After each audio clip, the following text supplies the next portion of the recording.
Good morning, good evening, good afternoon, once again for the final time, Oh, ladies we've and got gentlemen. reverb. We've got some reverb coming in. Hang Is that a serious case of hang reverb, on. or is that Oh, a... no, that's me. Sorry, that's me. Apologies, I was just a dork. Guys, Triv's here. Oh God, I'm sorry. Hey, no, it's okay. It's okay. Ugh. So Triv was just telling me before we got started that she flipped a golf buggy earlier tonight. So that's Yes. great fun. Not going to share that story online. Too many margaritas, not enough senoritas, in my opinion. But I digress. You know what? You can have all the senoritas you want. Senoritas are not my thing. Look, I'm still mad at you because you installed those special toilet seats that cut your gentleman sausage off if you stand too close of it in the gents of your theatres. And now, frankly, both myself and Nick from Movie Emporium are terrifically upset. Okay, first off, you could get a T-shirt that said that you survived the Great Giblet Massacre of 2024.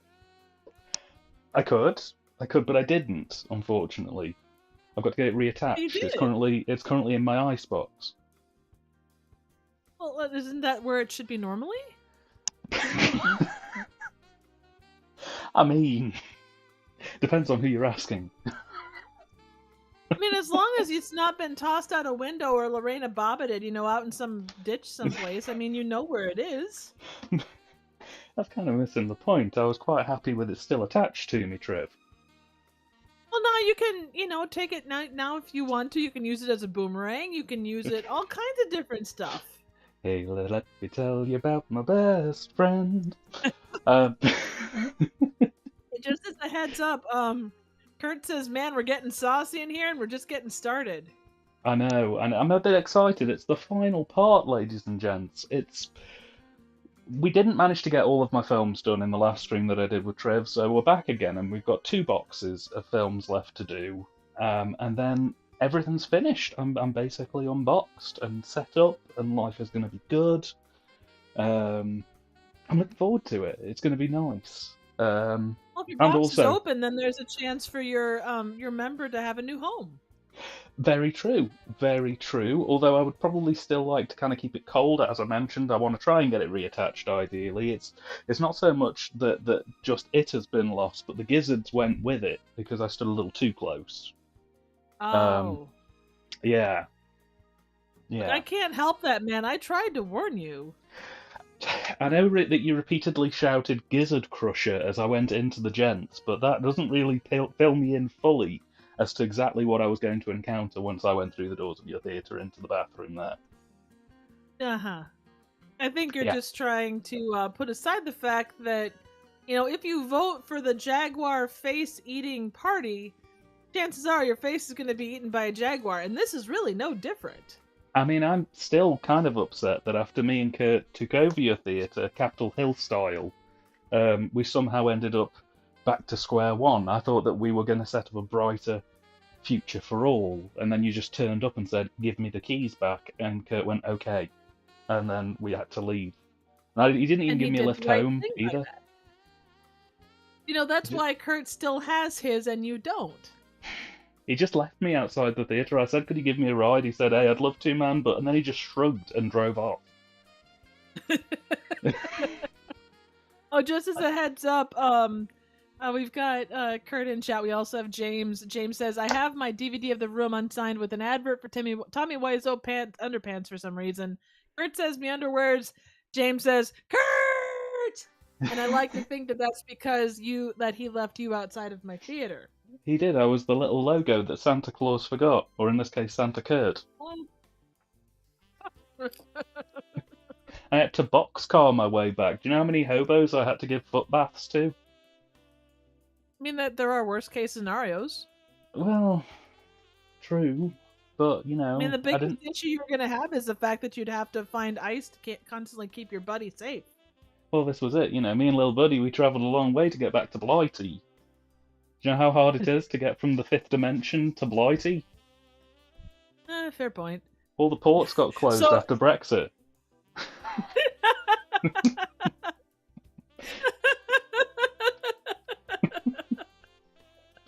Oh, by the way, Kurt says Santa Kurt isn't quite like Santa Christ, but it's close. Santa Curtis is a very forgiving and humble man. He delivers at least one hot dish to every resident around the globe, whether we like it or not. Aww. If you're not a fan of the hot dish, he will substitute for one can of very expired Billy beer, but that's kind of on a first come first serve basis. So. I mean, is there a non-expired Billy beer, honestly? I mean, Jimmy Carter might know, but I think he's got more important things to worry about at the minute. Let's be honest. Definitely so. We won't go too far into that right now, but no. But Trev, the how reason are you that doing? we are here, I'm doing okay. I did not flip a golf car, unlike you. I had my Christmas party today, which was pretty all right. I got to kick zombies in the face with dodgeballs, which was fun. Nice. And now I'm here to help you do the unboxing of your last 2 boxes of movies and or other things. Absolutely. As for myself, today was my last full working day at work. I go on holiday tomorrow at midday. Took a half day because I want to go and get some Christmas shopping done. And then just chill and unwind. I've got a little bit of cleaning to do. I'm so jealous of you. Oh, yeah. Not gonna lie, I'm so jealous. I mean, I don't know whether English viewers will know this clearly. I don't know very much about the American side of things. In the UK, there's kind of an unwritten rule that the week before Christmas, we enter a kind of look busy period, where across the board, pretty much, unless you're in a very important role in a company, nobody really expects you to really do anything significant. It's usually the time where you hand in your final essays if you're in university. If you're in like a work situation, most phone calls you have usually have some variation of "we'll circle back to this in January," and then a pin's just put in it, you just forget about it. There's the kind of a very low expectation for you to actually do anything this week, and then next week is Christmas week, you don't do anything then either, and then the week after is New Year's, you don't do anything that week, and then like realistically, it's mid-January that they sort of start expecting you to get back into the swing of things a bit. But yeah, there's kind of an unspoken British rule that, we're heading into the holiday season. Most people probably won't be able to stand up from the amount of booze that's going to get consumed over the next 2 weeks. Frankly, it's booze, Wallace and Gromit and Doctor Who for me, pretty much, until New Year. So well, that's a good way to have it. I guess I've got Christmas Eve and day off, and then I'm gonna take some time off around the New Year's. But otherwise, I guess, and work here too doesn't really, at least for what I do, it pretty much shuts down. So it's a lot of archiving and kind of year end, just circling back to things that you maybe didn't get done earlier in the year off of a list, and that's kind of all it is. But I still have to be, not drunk and wearing pants. very disappointing. I mean, it still blows my mind. I only found out quite recently that over there you guys don't get like fixed PTO. It sort of depends on the place you go to. Oh, 100%. I think and I guess it depends. It even depends on how they dole it out. Some places, so if you get, say, 2 weeks, some places will give you that big bulk of it, like, when the year starts. And other places, it's like every pay period you get, like, a set amount. No, absolutely. Well, over here it's usually 6 weeks, and some places even let you buy like an additional 2 weeks if you want, so like you can take it up to 8 weeks at vacation time if you want. Wow. But yeah, I mean, there was a person who I follow on TikTok who lives in America, who's been working a full-time job, and she just got told that apparently next year she's having PTO just completely denied across the board. She's just not getting any leave time. They're just not giving it to her. What? Yeah. Because like apparently in the company contract. Oh my god. I don't know any place like that, but that doesn't mean that they don't exist. I mean, some corporate parts of America are bullshitty.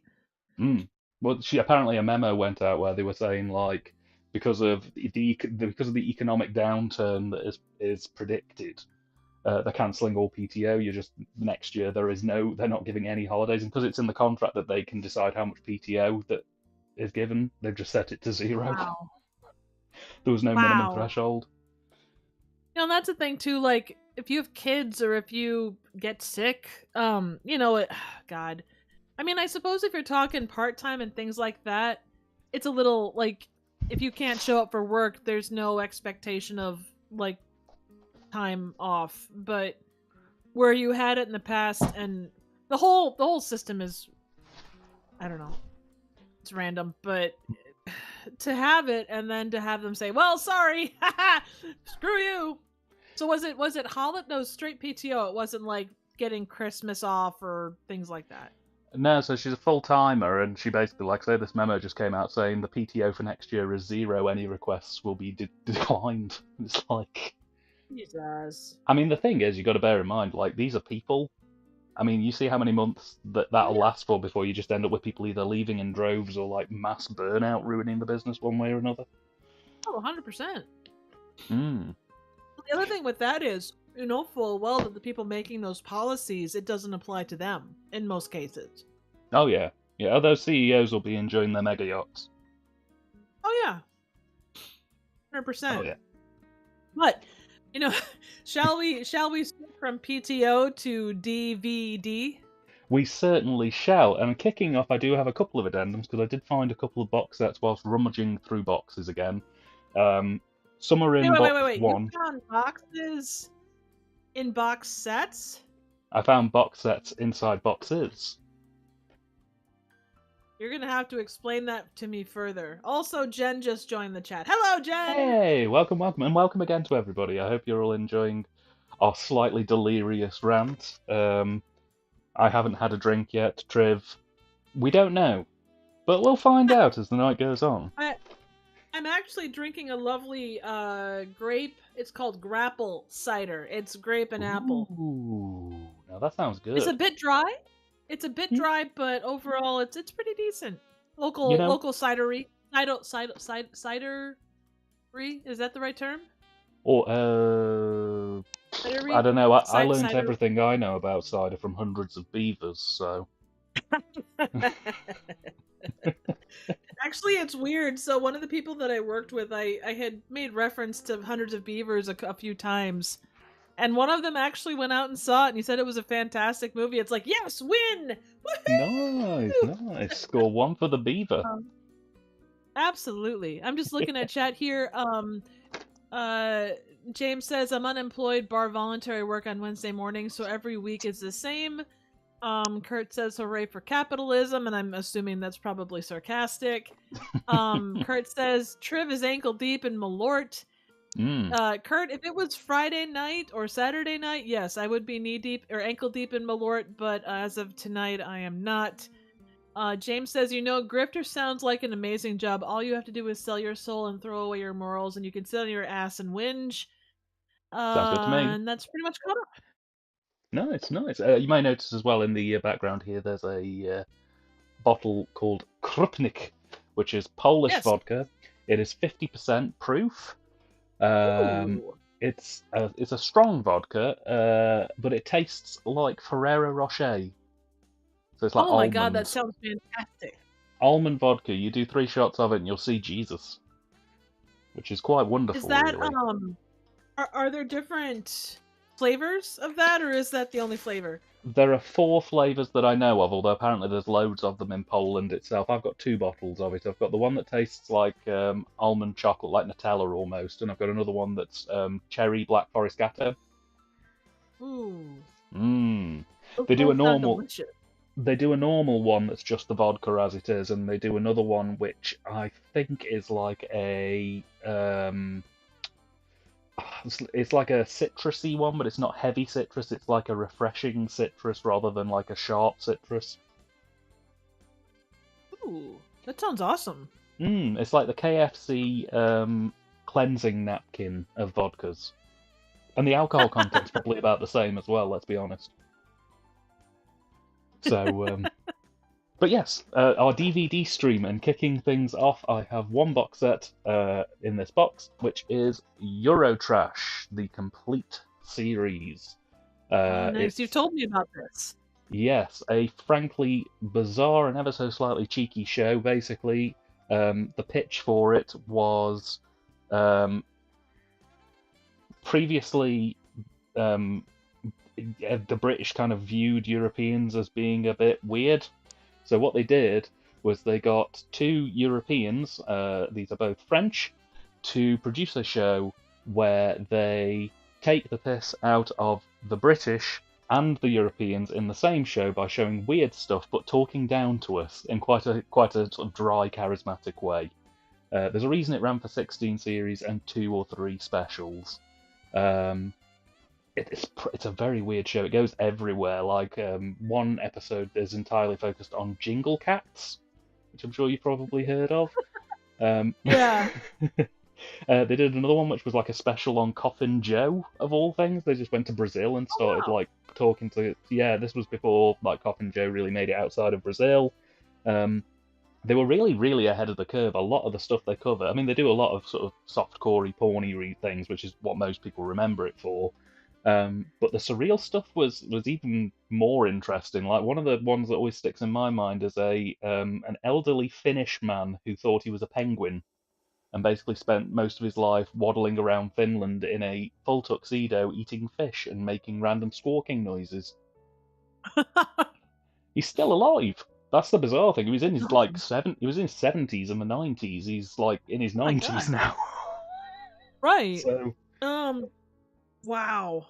But yeah, a very strange but fun show. I really need to show you guys it sometime, probably after dark. But yeah. Real quick look in here. James says a few hours ago I won a DVD copy of Rock and Rule, the adult animated film from the 80s from Canada that isn't heavy metal. Oh yes, I've heard of it. I haven't seen it, but hey, that's a good win. I'll take that. Is that the he saw the deck. Oh, good. No, I was going to say, is that what was his name? He animated Secrets of Nim and Don Bluth. Is that a Don Bluth production or?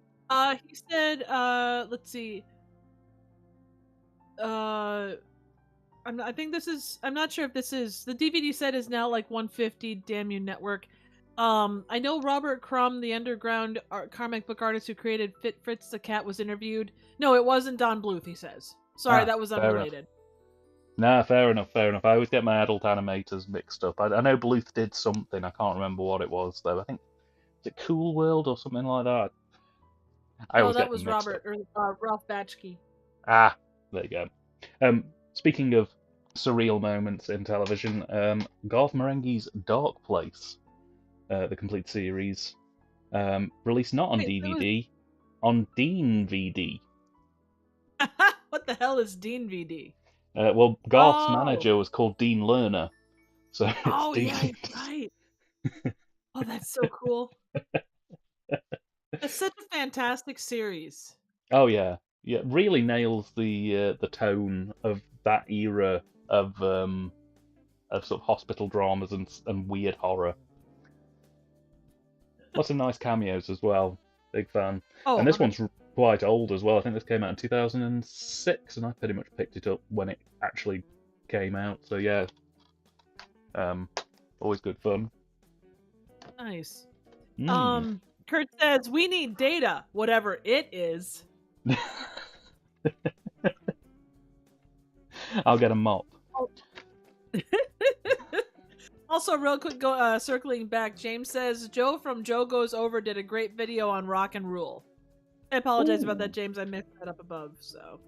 I'll have to have a look at it. I've got plenty of time coming up. Like I say, I'm off for about 2 weeks, so I shall certainly give it a spin. Nice. But yeah, absolutely. One thing as well I forgot to mention actually about the Garth Marenghi DVD just quickly is the extra features are nuts. Like the extra features include like a music video that was made for one episode, and they use about 30 seconds of the music video in the episode, but like they have the full 2-minute version as an extra feature. There's loads of Easter eggs as well that you can kind of find throughout the DVD. It's really good fun. He's done a couple of books recently, and a book tour where he goes around reading it and asking questions to the audience in character. Yeah, so I remember seeing that. Someone actually recorded the whole thing and put it up on YouTube, which I'm glad they took it down because it's such a limited run thing, and he's like, I'm sure that it's a case where you're not getting that much off of it, so it's. Yeah, I'm glad Oh that yeah. I would have loved to have seen it, but the fact that people were doing that is just kind of sad and wrong. Oh yeah, absolutely. I mean, I wasn't able to go and see it, unfortunately, but if he ever like released a digital version and charged for it, I'd pay for it. Agreed. Oh, Mm. Jen asks, are you going to watch the Doctor Who Christmas episode? Oh yes, absolutely, front and center. My Christmas is pretty much made up between Wallace and Gromit and Doctor Who. I'm going to be watching the new Wallace and Gromit, Vengeance Most Foul. I'm going to rewatch some of them over Christmas as well because it's been years since I've seen them. And then I'm going to go straight into the new Doctor Who special, which looks interesting. I always warn people who are going to get into Doctor Who Christmas specials to basically not expect too much and to probably best enjoy them through a haze of mild booze. Like, drink something before you watch it, because if you go in expecting like a lore-heavy kind of, this is going to be a continuation of all the drama that was from the season finale, no, it's not going to be that. It hasn't been that for years.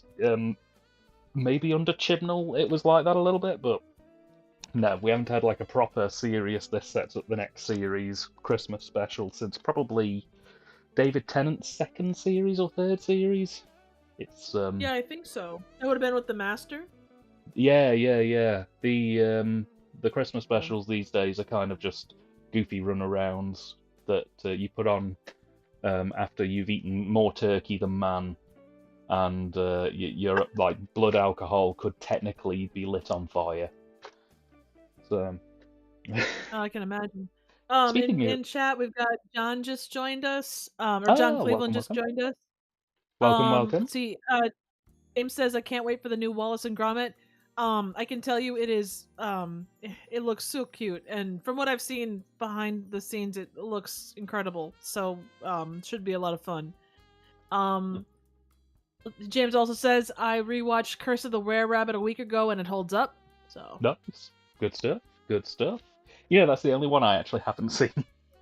I've watched all the others, I just haven't got around to watching Curse of the Were Rabbit. For my sins.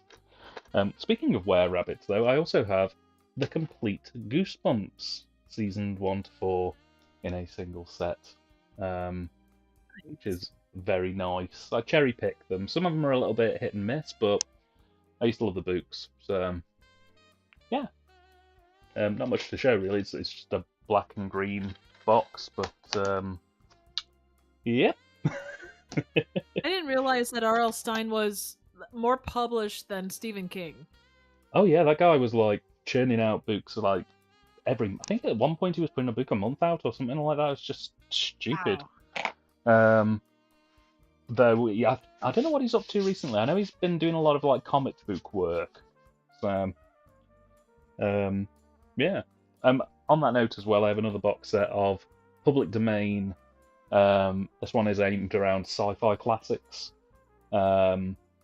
These are the sets that I generally go to when there's a gap in my schedules when I'm writing for seasons. I'll sort of go, okay, let's have a look at the public domain stuff and see if there's anything good there.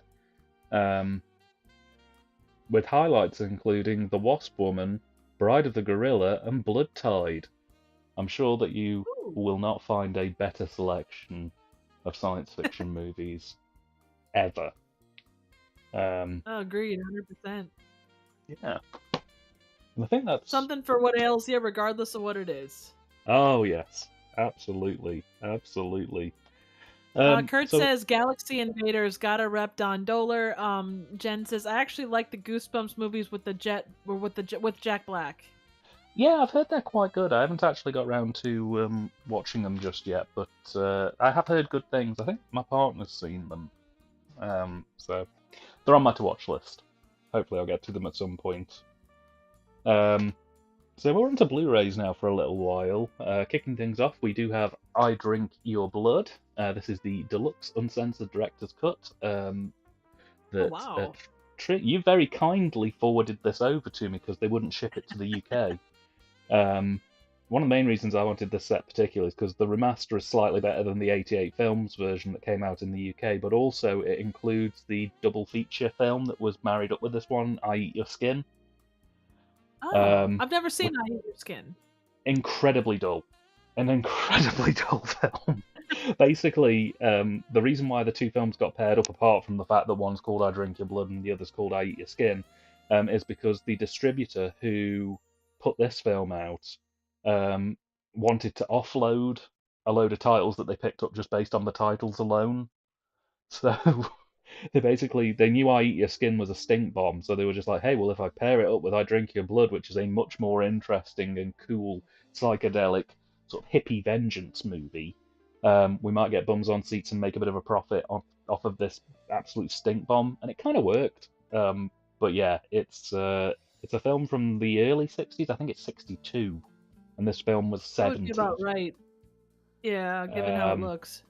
Yeah, it's dull, but I Drink Your Blood is fantastic, and this particular version that comes from Grindhouse releasing has an extra disc full of extra features about the making of the film, behind the scenes, loads and loads of really, really good stuff. Definitely worth it if you're in the States. If you're in the UK and you're on a bit of a budget, the 88 Films one is perfectly serviceable, but if you do like that sort of extra feature sort of thing, then you want to go for the Grindhouse if you can. Xanadu. Beautiful, simply beautiful. Frank Conniff posted on Blue Sky about 6 months ago that he had long derided this film but had actually never seen it. So he bought it, watched it, and fell in love with it and recommended it to people. I followed his advice, and I don't regret my life choices. Xanadu is a bizarre but strangely compelling film. Music entirely by ELO, for a starters, so that's great. Nice. Yeah, it's just a fun... It's a bit long. I will say that it is a little bit long for what it is, but it's just a fun film about finding your identity and trying to revitalize yourself off of your own nostalgia. It's a really fun little film, and I genuinely quite enjoyed it. I'm glad I bought it on Blu-ray for £3 because nobody else wanted it. So I'll have to check it out. Just the idea it's got Gene Kelly in it, which I love his movies. So, your webcam went out. Yeah, I had this problem with Kurt the other day. For some reason, after a few minutes, my camera just suddenly decides that it doesn't want to be on anymore. I don't know why. Yeah, Gene Kelly is wonderfully compelling in this. He plays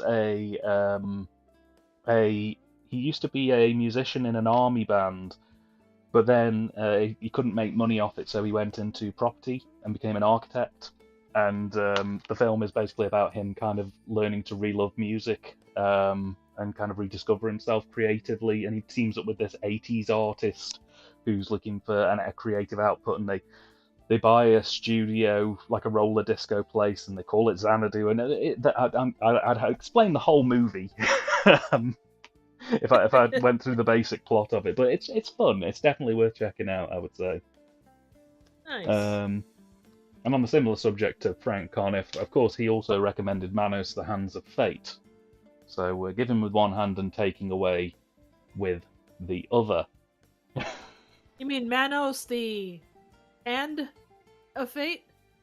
Yes, I refer to Manos, the Hands of Fate. Very disappointed they didn't include the MST soundtrack on it, but it does have a really, really good extra feature about how they remastered the film print they found that allowed them to do the Blu-ray release. Yeah, really solid, and it looks really good. It looks probably the best that Manos could ever look. Very cool. On to the next one. I'm sure there'll be at least a couple of you out there who've seen this one before. The Baby. Oh, man. That's a movie and a half right there. That is a movie and a half. I showed it to my partner this Halloween as one of our 31 Films in 31 Days challenge. And as the end credits rolled, her exact words were, "What the fuck was that boring shit?" And I said, "You have no appreciation for my art," and then I flipped the table over and ran away. Oh, man.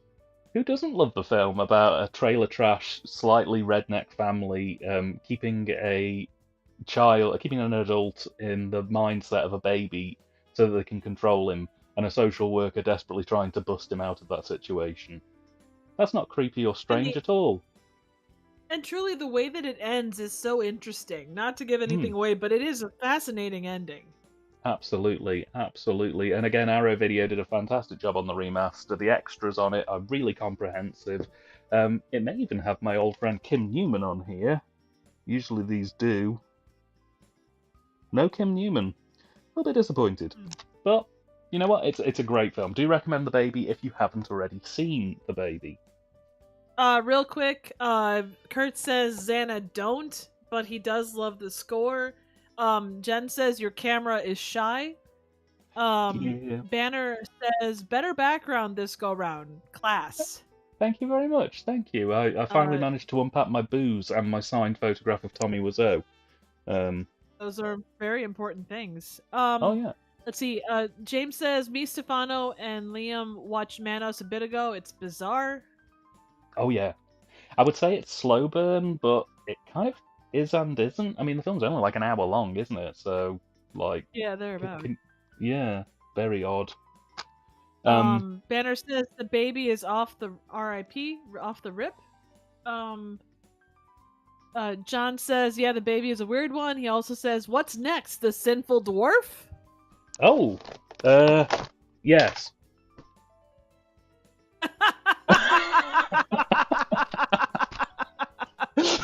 Oh, yeah, that's awesome.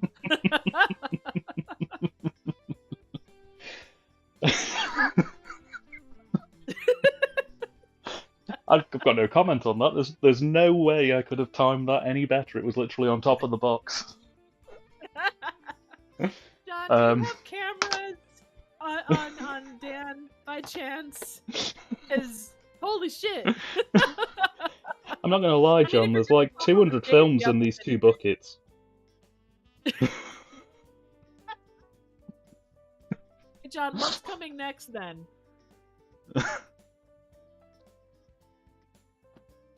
While John has a think, I'm just going to share this with you. This was something that I made. Real quick. He says voodoo magic. That's not voodoo magic. Unfortunately, I don't have voodoo magic, but I do have something that I made when I was in film school, which is the Complete Mystery Science Theatre Volume 1. I had a friend who taped every episode back in the day, and he sent me all of his copies, so I converted them, because brief history, MST3K, only 2 seasons of MST played in the UK. They both played on the Sci-Fi Channel in the late 90s. It was the last 2 seasons with Mike, and that was it. We'd never got any other MST over here. So there was never any DVD releases, we never got any of the episodes, and especially before streaming really kicked off, there was just no way to watch it. But I had a friend who had taped all the episodes previously. He sent me his personal taped copies, and then I compressed them down so that they could fit on a Blu-ray, and then I just basically filled as many Blu-rays as I could with all of the episodes. So Volume 1 is basically all of Joel and the first season of Mike, and there's another volume that's in this box somewhere that we'll get to, that is all of Mike and the first season of Jonah. The quality isn't great. They're all very heavily compressed VHS copies. They're no match for the DVD versions, but given that at the time there was no way to watch Mystery Science Theatre, this was about it. So, yeah. I made this myself. I put it the wrong way round, though, so the case actually opens the wrong way. But that's okay. That's still awesome. Yeah, it's pretty cool.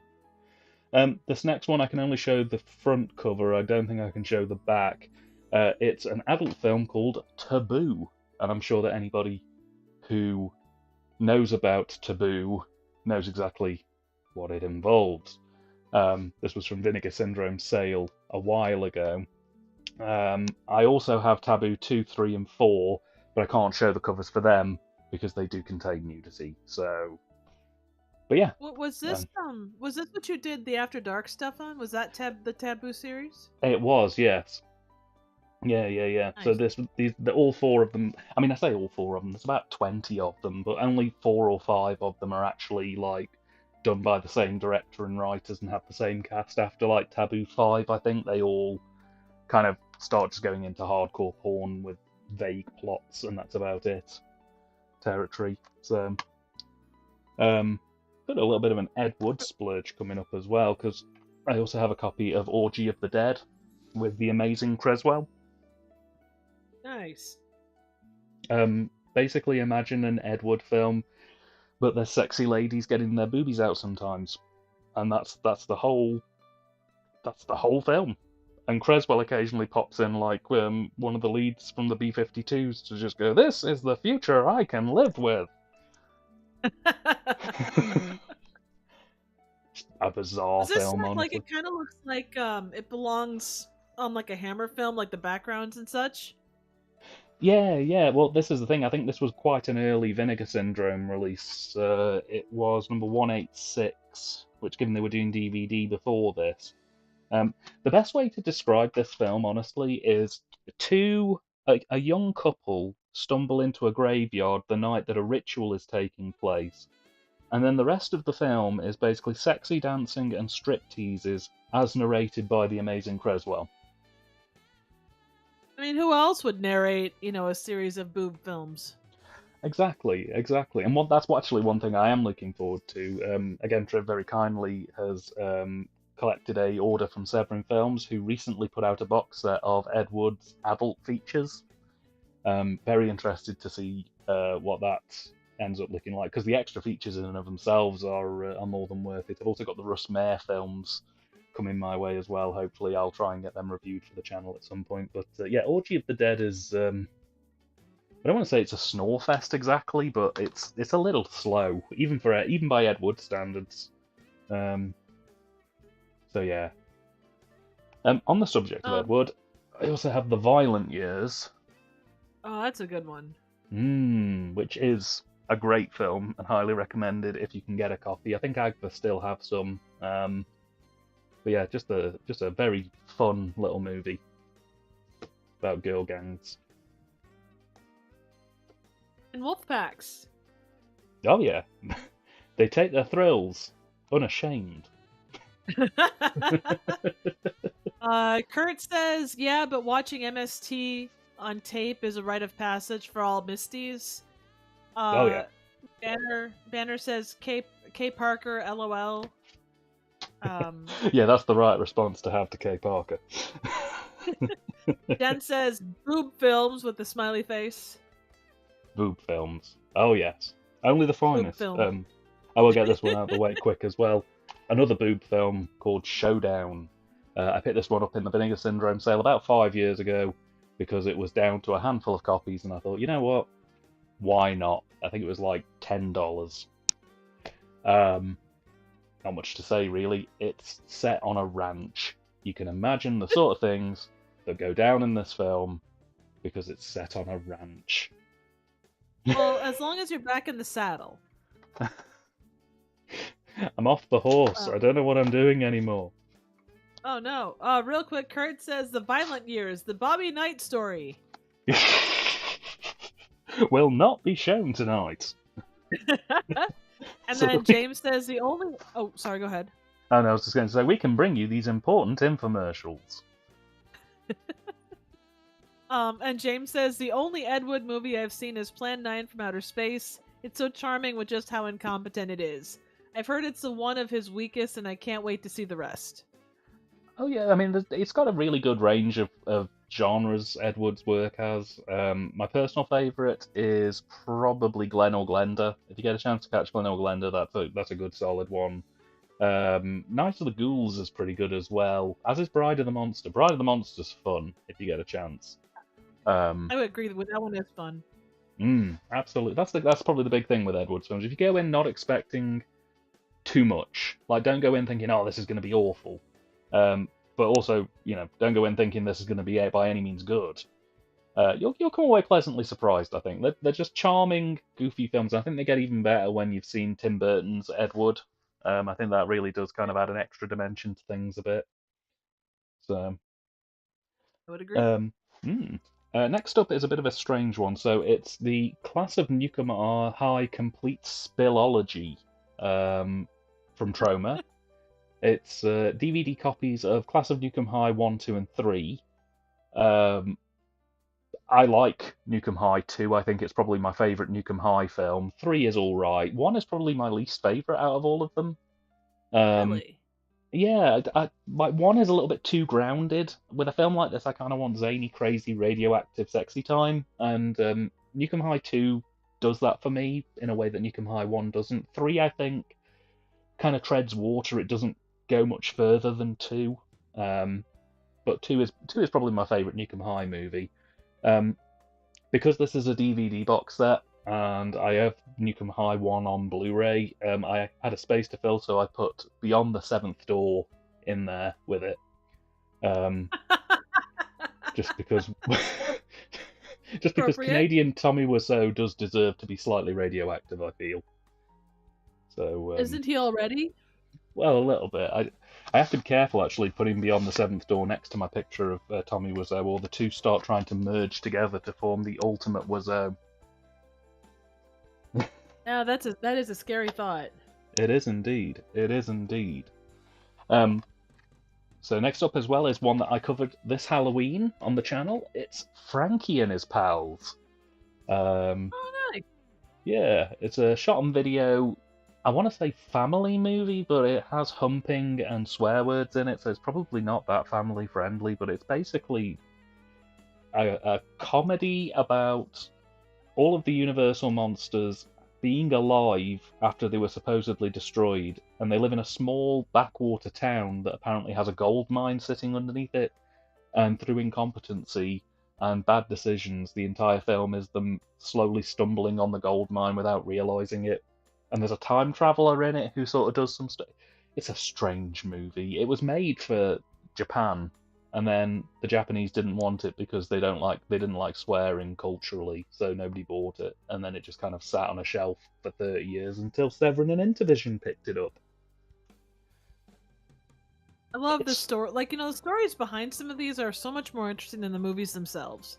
Well, this was the thing. The director basically got all of the cast on board because he was like, it won't sell in the US. The audiences here won't get it, but in Japan they love this kind of stuff. They love American monster movies, and we're going to give them the most American monster movie of all.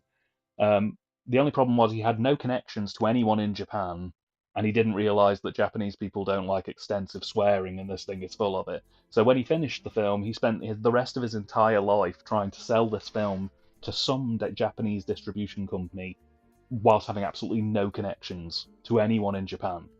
And right up until his death, he was still like telling the cast, "Yeah, it's going to get big. We're going to sell it. It's going to make it. We'll get a sequel going." Never happened. So, yeah, it's a good film. I actually kind of like it. I think it's kooky in the best possible way. Real quick, we've got Banner saying, "Dan, Terra Firma ? The best trauma film, or Terra Firma, I should say." Terra Firma is very good. Don't get me wrong, I do really like Terra Firma. I'd probably put it in my top 3. You know what? I'm a sucker for the Toxic Avenger, though. I am a sucker. I'm basic. I like Toxic Avenger. Toxic Avenger 2 is equally good, in my opinion. I'd probably do that. I'd probably go Toxic Avenger 2, then Toxic Avenger, then Terra Firma.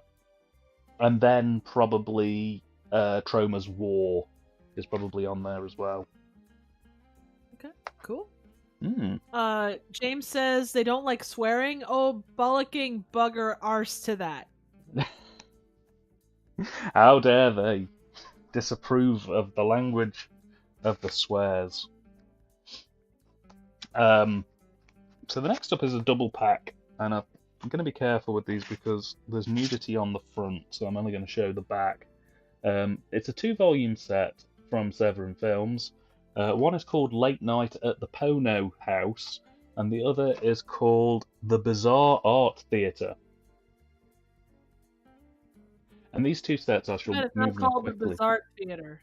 And these two sets are attempts to recreate the feeling and vibe of spending 12 hours in either a 42nd Street porno theatre or an art house theatre.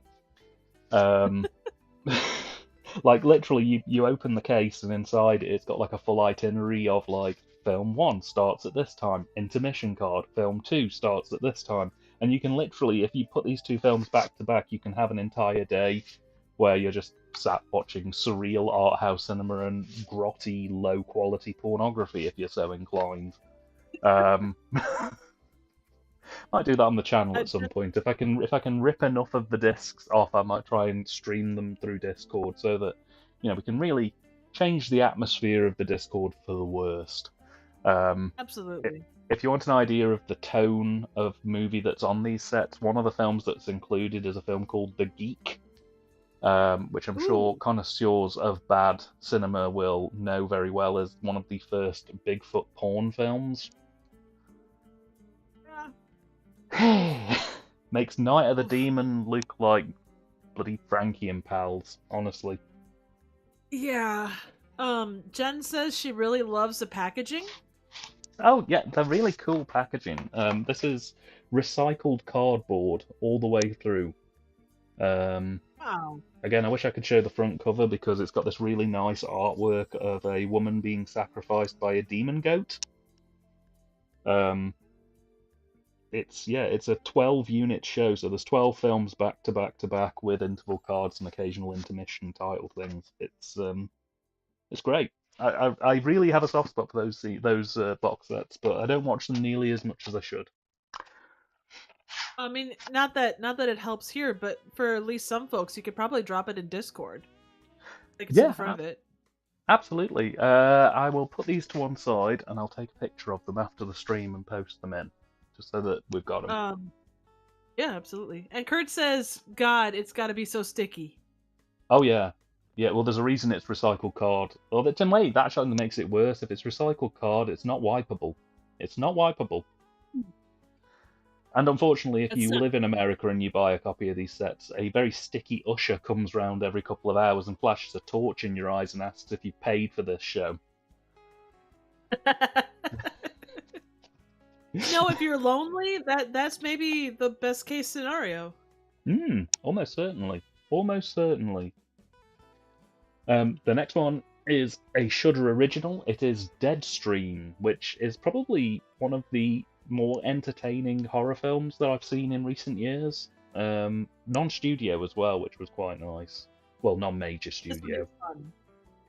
Yeah, absolutely. Just goofy, but in the best possible way. It hasn't really had a release over here, which is a real shame.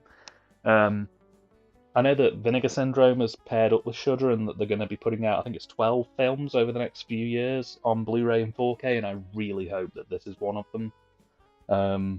Because I had a lot of fun with this one. I watched it the year it came out on Shudder, and then I asked Triv whether she could go to Walmart to get me this one because, they made it difficult to watch this one. Yeah, I would agree. Although I'll tell you, I mean, and obviously most of the people here in chat know this, like the way that they portray like that kind of shock value YouTuber, it comes off pretty realistic. Like they clearly did their research. Absolutely. I mean, even the sort of graphic interfaces they use for like the sort of mock YouTube and mock Twitch type thing look fairly realistic. They look believable. They're not one for one, but they're pretty close, which is cool. Definitely recommended if you haven't seen Deadstream. It's really good. I've also just found the Volume 2 set of my MST3K bootleggy thing that I made when I was in university many moons ago. I'll show you the discs. Oh, this one also has the MST3K movie as well. Nice. Because who doesn't love This Island Earth? So... Definitely worth the love. Oh, yes. Let's see. 2 adult films that I cannot show on this stream, unfortunately, because they have very naughty pictures on the front. They are also bootlegs, so put them to one side. Sorry, dear viewer. But instead you can have Charlie Says. Aww. Which is 280 public information films, ranging from switch your gas off or your house will blow up, through to John Pertwee telling people to not get run over by cars. If If anyone's gonna tell you, it should be the doctor that spent the most time behind the wheel. Oh yeah, that silver stingray murdered so many children. Oh, absolutely. The Hoomobile, just. Whew. Joe says, "Ha! I made custom jewel cases and disc labels for my pirated Family Guy episodes back in the day." Nice. I'm still very impressed with this Tawumrinja set. I think it's really something quite impressive. That is cool. James says, "Bootleg porn, 2 for the price of 1." Kind of. So the guy who did this is a long story. So back when I was in university, a guy who knew a guy who knew a guy was running a DVD-R bootleg film circuit thing where basically there were a lot of films that were coming out in America that weren't getting released over here, that were kind of cult films, stuff like Nikatatsu, which is basically Asian, like extreme horror or sci-fi movies, stuff like that. He also had lists of just like cult films like The Deadly Spawn or what was it called? Oh, Vinegar Syndrome put it out not too long ago. Attack of the Beast Creatures, stuff like that. And I think it was something like 4 for £20. And I messaged him about 4 or 5 times and really took advantage of that at the time because this was before Arrow Video really even got going as a company. So getting a hold of these films was like basically no chance. So he really helped to sort of flesh out my early cult and weird cinema beginnings. Unfortunately, he just went dead one day. I sent him an email asking for another order, and he just never responded. Sent another email, no response. So I'm assuming he's either in jail or just stopped doing it. But yeah, no, he was. He really helped out at the beginning. So thank you, mysterious bootlegger. You don't know what harm you've done. Also, little Jimmy Savile there, just a little Jimmy Savile hiding there, because he had a fake. James actually mentioned that he appears in 3 of them. Yeah, he had a big campaign called Clunk Click, which was the thing to make you wear seatbelts in cars. So the next one is a strange one. It's Dawn of the Living Dead, written by David Heavener. I covered this on the channel not last Halloween, the Halloween before. It stars... what's his name? What's he called? He has a much more successful brother who's in big movies. Hang on, let me check the back of the box, ladies and gents. 1 second here. Checking the back of the box. It is Joe Estevez. That was him. Joe Estevez, Joe One Punch Estevez, and he plays a bad guy in this, which is particularly bizarre because he normally plays such warm, kind figures in all the films I've seen him in. Also, very rare instance of a DVD having a parental advisory sticker on it for no reason. It's just there. What's it doing there? I don't know. This isn't a CD. Get out of here. Before you move on to the next one, Kurt says, and this is from the last DVD, this is Doctor Who saying, "Don't walk out in the street." Basically. James says, "I have the Charlie Says set. I bet the 2019 reissue with the different cover, but the discs are the same." Nice. I really wish they'd do a Blu-ray release of it where they sort of properly scan them all in HD, because some of them are very, very ropey on the DVD version. I'd love Agfa to do that as well. Do a PSA compilation where they take like the weirdest PSAs and put them all together on one big. Like the intermission thing they did was great, and I would love to see them do something similar with PSAs. But absolutely. Yeah. Next up, and I can show this one because there's no nudity on it. It's the Hot and Saucy Pizza Girls. Very nice. Oh yeah. Now, Triv, I believe you have a copy of this. Thank you for sending me my copy. If it wasn't for you, I would have never have found this film. Happy to be of service. Yeah, so it was Vinegar Syndrome again. It was a case of basically I picked it up because they had 15 copies left, and I was like, well, it'd be rude not to. I like pizza. I like girls. This is only going to end well. So, Kurt says, "Do they deliver? But do they deliver in 30 minutes or less?" I mean, to be honest, I think that if as a gentleman you are able to last more than 30 minutes under intense scrutiny from a hot and saucy pizza girl, I have more questions than answers. We have three more here that I can't show on the stream. Apologies, I shall move those over. One is called, you can look the covers up, I'll tell you the titles, and you can look the covers up yourself and find out immediately why I can't show them to you. So one is called Jungle Blue. Don't look that one up. One is called Hot Flashes. Is that like Blue Taco? No, so Jungle Blue was a 70s film, I want to say, 1978. And it's basically like sort of sexy Tarzan, almost, I suppose.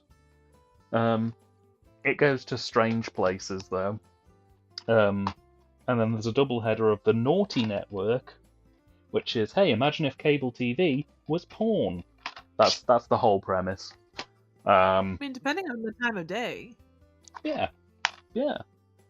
And then there's one called Hot Flashes, which I haven't watched in years, but it's basically what if the news was porn?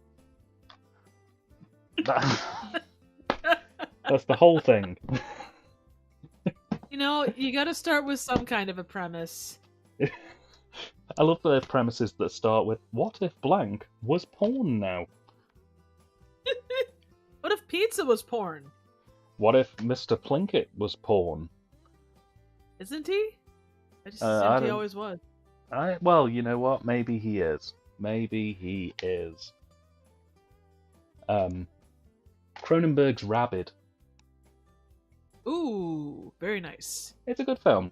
I kind of liked it. Do I like it more than Shivers? Probably not. I really do like Shivers, but yeah, it's fine. It's okay. Probably not my favourite Cronenberg. I'm a sucker for some good Videodrome, but yeah, it's all good. It's all good. And this is the 101 Films release. I think the Scream Factory put it out in the US.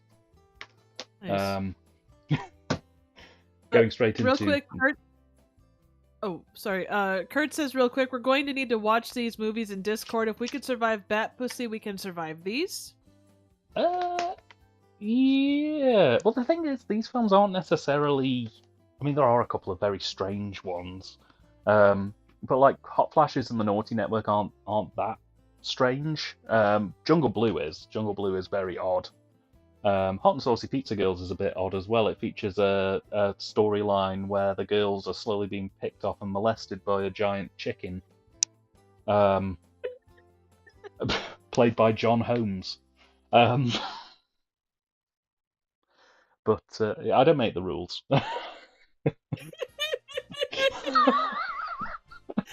Oh god, everybody brace. Oh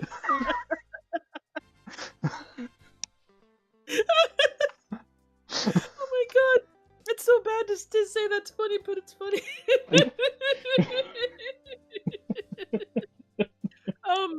Few other comments. Banner says, "What if Walmart is porn?" And then James says, "What's next? What if the internet was Oh fuck! It already is porn." What if Tommy Wiseau was porn? Isn't he? I make sexy movie. You watch it now. Joe says, on his last day at the local cable company, my late friend snuck up into the tower and turned off the scrambling for the entire country.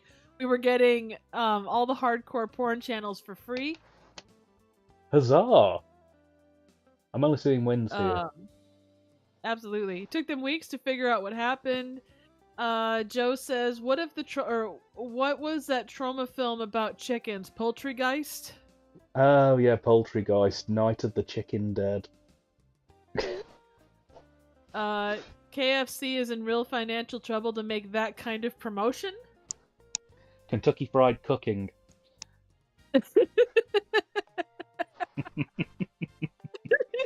And James says, to be fair, the room was already porn. I mean, someone had to have their belly button kink. True. And then Very Joe true. says, night. And then Joe says, night of the chicken dead. Yeah, I forgot the subline. Yeah. For Poltergeist. Yeah. If you want a strange one, and I hope it's coming out next year, because they've done 2 of them already, and I really hope they finish off the trilogy. Night Dreams. If you ever get a chance to catch that one, it was either 1981 or 84. I can never get the year right with it, but it's basically what if dreams were porn? But like, rather than it being just like, fantasy dreams of, you're on a yacht and a muscly man comes over and one thing leads to another and whoops, this is like, what if you fucked a bowl of oatmeal? What if you ended up having sex with fire? Well, I mean, if you fuck a bowl of oatmeal, I'm pretty sure you're gonna be pulling it out of places for a while, but at least you'll feel exfoliated. Well, it was really more, what if you were fucking a box of oatmeal and the box of oatmeal had a dick? These are the questions that Night Dreams tries to answer. If you're brave enough.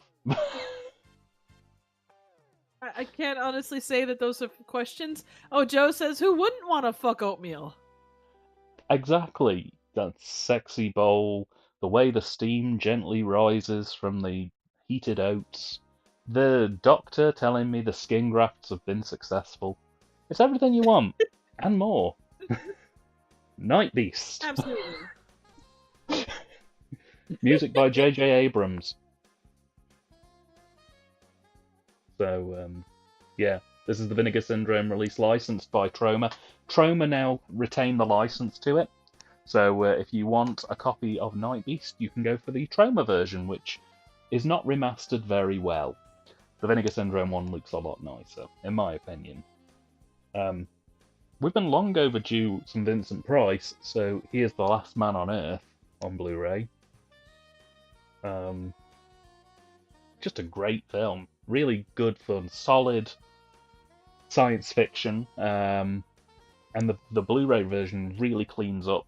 This is available on a lot of public domain sets, and it's a bit grainy and blurry and horrible. But the Blu-ray version released by Cinema Cult really properly does it justice. It's in its original aspect ratio, and it looks great. I really need to rewatch it. It was the 2nd ever or 3rd ever review I did for the channel, many moons ago. It's a cool. It's a cool looking film. So James says, having sex with fire sounds like an average Friday night in Pontypandy. I guarantee you that Elvis has fucked fire. Get that on a t-shirt. See, Joe says, how many times are they going to make that film? Oh, Last Man on Earth. Yes, it's because Last Man on Earth is technically the first adaptation of I Am Legend. And you also had Omega Man. Wasn't that based off this as well? Yeah. So there's this, Omega Man, I Am Legend with Will Smith. I think they're doing a sequel to that, or they were talking about doing a sequel to that that's still due to come out. But yeah, definitely recommend that one. It's good fun. The next one is pretty obscure. I'm kind of glad I got it. It's Tinto Brass Trailers and Outtakes. Oh. This was a bonus disc that was only given away to people who fully backed Cult Epic's recent 4K remasters of All Ladies Do It and Frivolous Lola, which are 2 of Tinto's 90s crazy bubblegum pop films. Basically, they were like, if you back the remastering of these 2 films and the release of a compendium of all of Tinto Brass's films as a book, they'll throw in this disc as a little bonus because they hit a stretch goal. And it's quite literally just a collection of all of his movies' trailers and a few sort of little rare gems that have not previously been released. And it's just a nice little thing. I haven't actually watched it, but it's pretty cool. Nice. Joe says you make it sound like the baked bean scene in Tommy. I'm thinking that's for Imagine the baked bean scene in Tommy combined with the film Nightmares and a Damaged Brain, and it runs for 90 minutes, and that's kind of close to what Night Dreams is. Um, Wow. it's a very odd film. Like all of the strange bits from Listomania and Nightmares and a Damaged Brain. It, it's a very odd film, and the masters for it apparently are in terrible condition. But there's no word on whether it's terrible as in can be restored or terrible as in it's lost. If it's terrible and can be restored, I'm hoping that this October will be the year it comes out because I will day one pre-order that sucker. It is one of the most surreal pornographic films since Bat Pussy. And that's saying something. The 40-year anniversary box set of the Planet of the Apes movies. I hate every ape I see, from chimpanzee to chimpanzee. No, you'll never make a monkey out of me. Shouldn't that be chimpanzee? Oh, yeah, I'm British, aren't I? Yeah.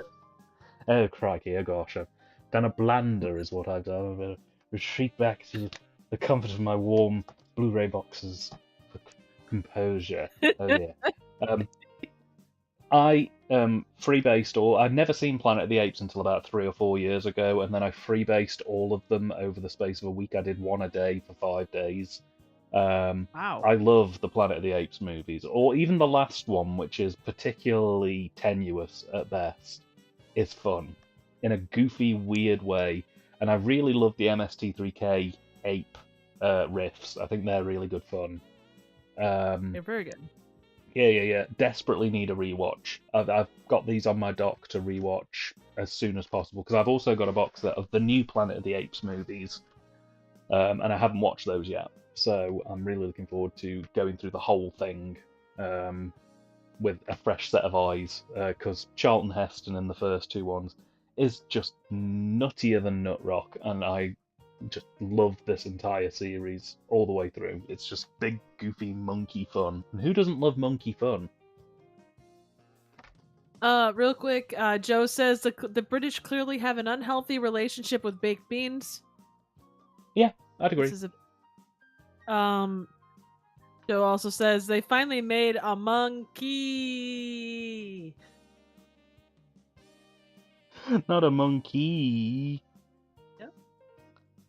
Kurt says, "Oh, help me, Dr. Zaius!" And then James says, "Dr. Zaius, Dr. Zaius, Doctor." I'm probably not doing it right. Dr. Zaius, Dr. Zaius. Oh, Dr. Zaius. I love you, Dr. Zaius.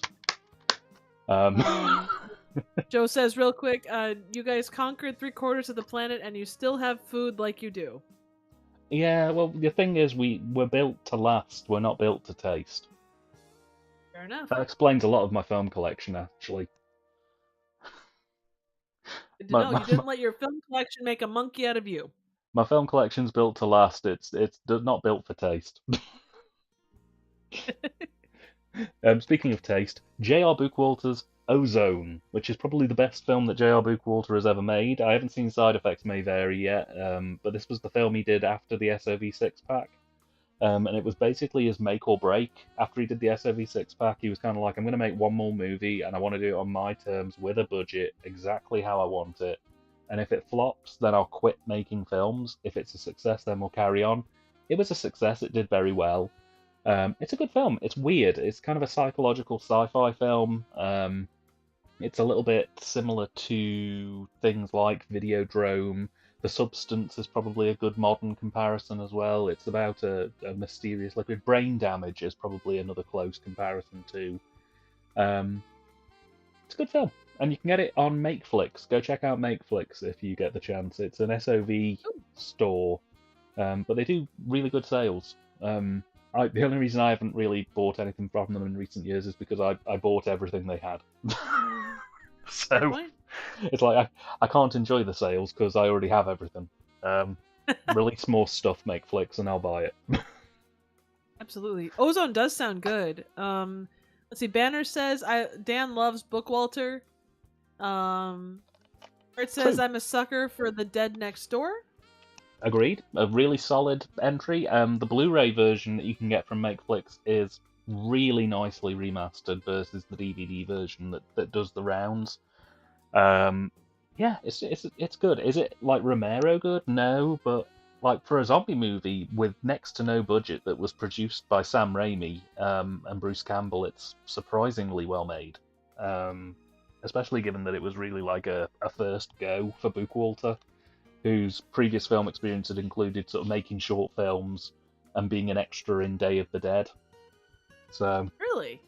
yeah, it's he's only in the wide shots, but you know the bits down in the salt mines where all the zombies get loose. Yeah, He's an extra in there. it's really cool. Hmm. Well, and you got the hat, didn't you? I did, yes, up on my top shelf at the minute where my box sets are now. I've got the hat that the scientist from The Dead Next Door wears. They did a limited giveaway. I mean, you can buy. They did. They made a different version that they sell now through the store that you can buy. But originally, when they released The Dead Next Door on Blu-ray, the full remaster, the first I think it was 16 people to buy a copy would get sent a free hat. Um, and yeah, I was one of the first people to pick it up, so I got a free hat. Nice. Um, Um.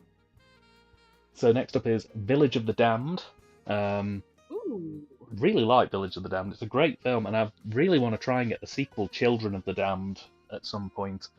I feel like Village is a good starting point. I feel like I probably might jam with Children a bit better, just because it builds on what this film sets up, rather than having to rebuild itself again.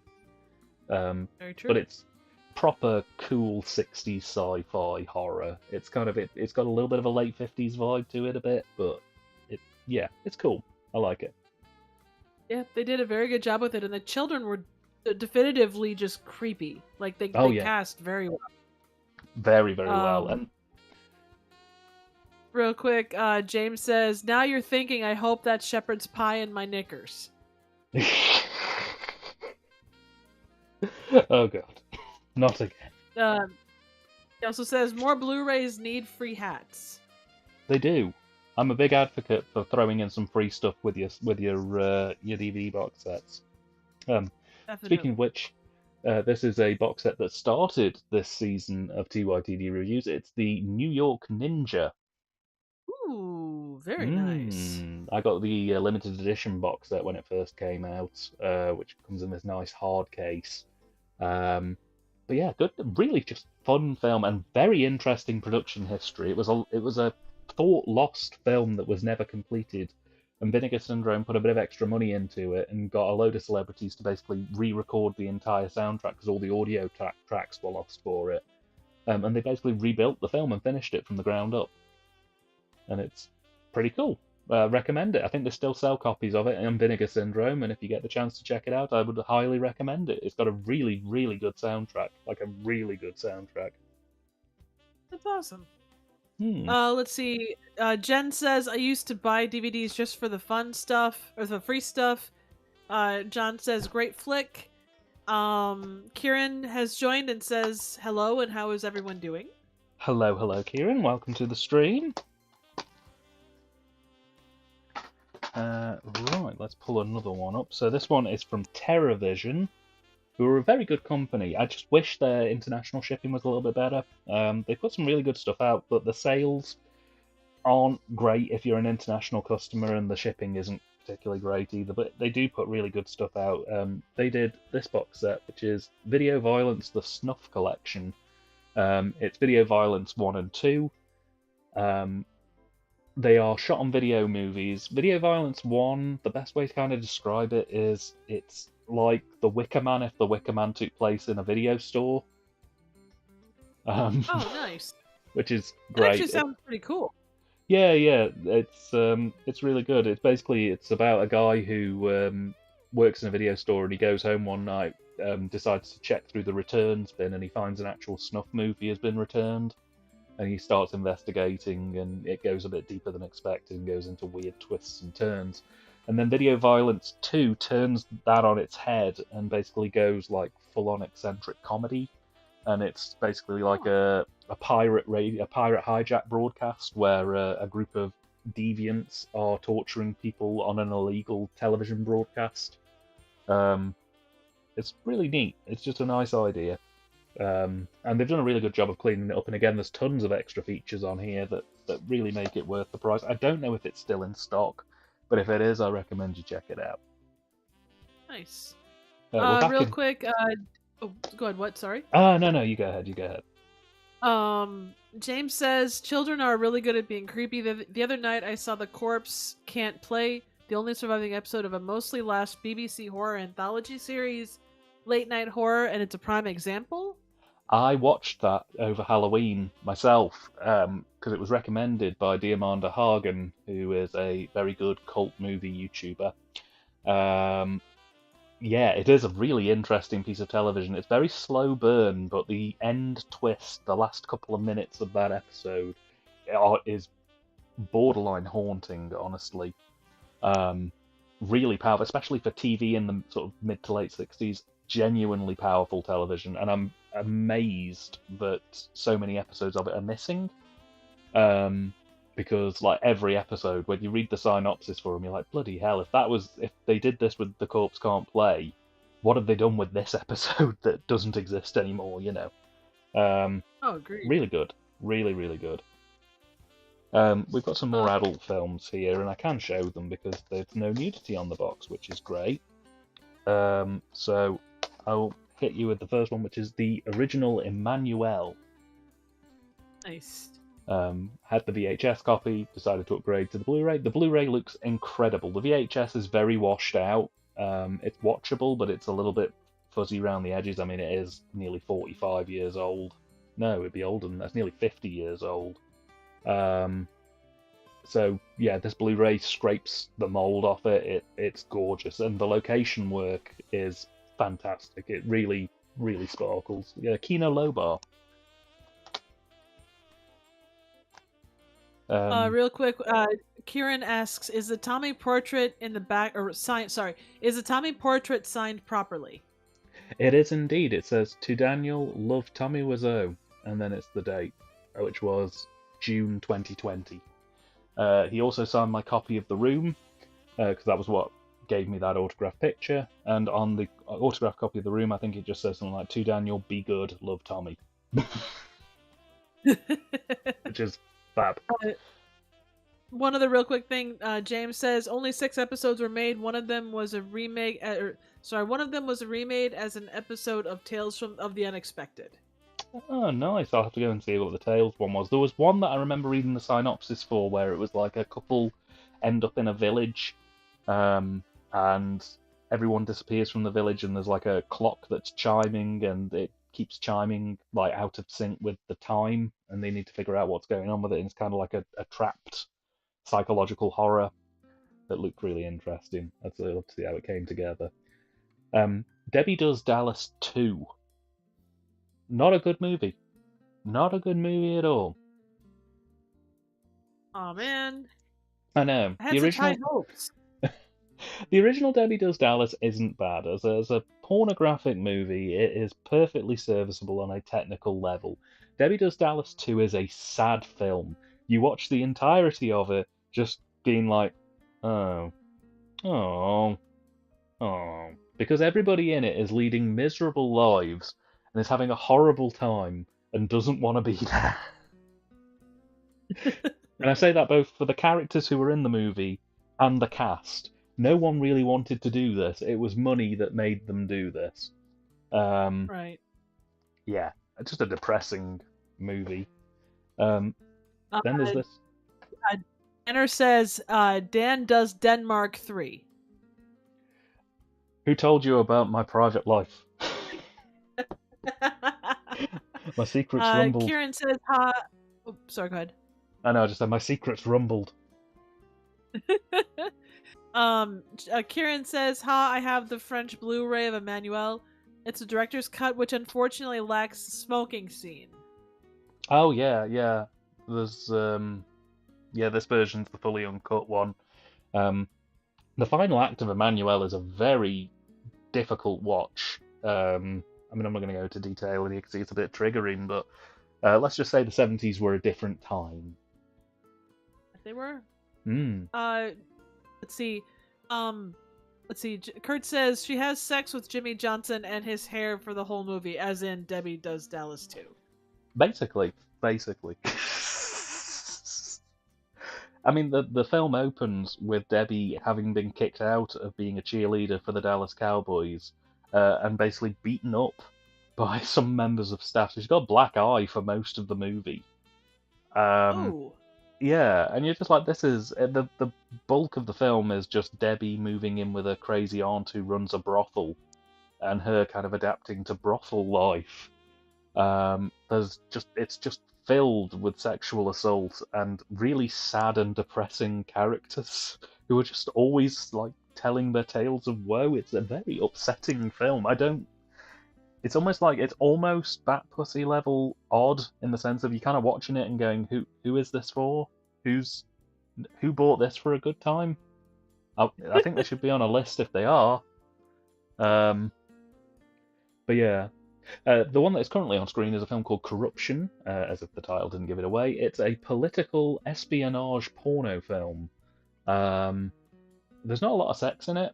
It's really more politically driven, but one of the main reasons I picked this up, and it's a little known secret amongst video aficionados, is on this Blu-ray of Corruption, Vinegar Syndrome hid a bonus film, which is called Last House on Dead End Street, which they have been teasing a Blu-ray and 4K release of for about 7 or 8 years now. They have dumped a Grindhouse-style dirty copy in the Easter eggs of this film, and you can watch the whole thing, and whoa. that film is significantly better than Corruption, in my opinion. It's an incredibly bleak horror film. Um, a real roughie. It's basically a group of psychopaths like lock a group of people in a warehouse and slowly torture them to death for an hour and a half. But it's got a real psychological slant to it. It's not just gore for the sake of gore. Like they really, it reminded me a bit of Driller Killer in terms of there's a lot more Okay. going on, like in terms of hidden messaging and psychology and all that kind of stuff. On top of it just being a bit of a torture movie. Um, so yeah, if you can get your hands on a copy of Corruption, you can enjoy Last House on Dead End Street, which is a fantastic movie, and I hope Vinegar Syndrome rush up and get that cleaned up version out there as soon as possible. Nice. Mm. Kieran asks if Debbie Does Dallas 2 is literal misery porn. Probably, possibly. If that's your thing, go for it. But that was the vibe I got off it. I sort of came away after because the first film is kind of a little bit ditzy. It's a little bit kind of like goofball type porno. It's like sort of the sort of the sort of thing that most people think of when they think of old porn. It's like, oh no, I've dropped my carton of butter. I better bend over and pick it up, kind of stuff. Whereas Debbie Does Dallas 2 is just people being like, my wife left me. Nobody loves me. I'm probably going to die alone, and now a man is coming towards me with his penis. Um, just a very strange film. And they did another one. They did a Debbie Does Dallas 3, and I can't envision how that series kind of moves on from 2. It's very weird. This is a double header. A film called Let's Get Physical and another film called Body Girls. Body Girls is a screwball comedy porno about a group of bodybuilding women who enter a Miss World competition and get into like Animal House style shenanigans with the men's gym across the road. That's the entire film. Sounds pretty Let's in depth. I'm thinking Lincoln levels of depth. basically it's like Oppenheimer but with bodybuilding women. And and then Let's Get Physical is actually an interesting one. It's kind of like a more erotic heavy film than a porno. It's about a couple who are having trouble in the relationship, and it turns out that there's kind of like a psychological element to it that's sort of keeping them from having the relationship they want to have, and other people start getting involved in their story, and it spins off, and then they start getting involved in. It's a lot deeper a film than you'd buy into. I mean, you would think that something like this would just basically be, again, bodybuilding women sort of screwing around, but no, it's actually surprisingly much more in depth than that. I was recommended it by a person who writes for. There's a fanzine that I can't remember. They were on Twitter ages ago, and they were like, "Hey, if you ever get a chance, pick this up." So I did, and I don't regret it. It's actually quite just an interesting, well-written film that happens to have sex in it. So yeah. Nice. Hmm. So let's see, a couple people here. Kieran says my copy of Dead End Street is on my shelf. I still haven't seen it. Worth checking out. Definitely worth checking out, I would say. Debbie Does Dallas 2 the most depressing wank you've ever had? No, that would be this film. Which I recommend to each and every one of you. That should be your homework for the rest of this year. If you haven't seen this film, go and watch it. I think you need, because I feel like it's a palate cleanser. I feel like once you've watched it, you go, okay, now I know what a bad film is. I can start judging things objectively. You aren't wrong in that respect. Yeah. Of course I went for the limited edition slipcover version. Why wouldn't I think it's a good investment of money, really, truly. Oh, truly, it's the litmus paper of porno films. The true neutral. Joe says...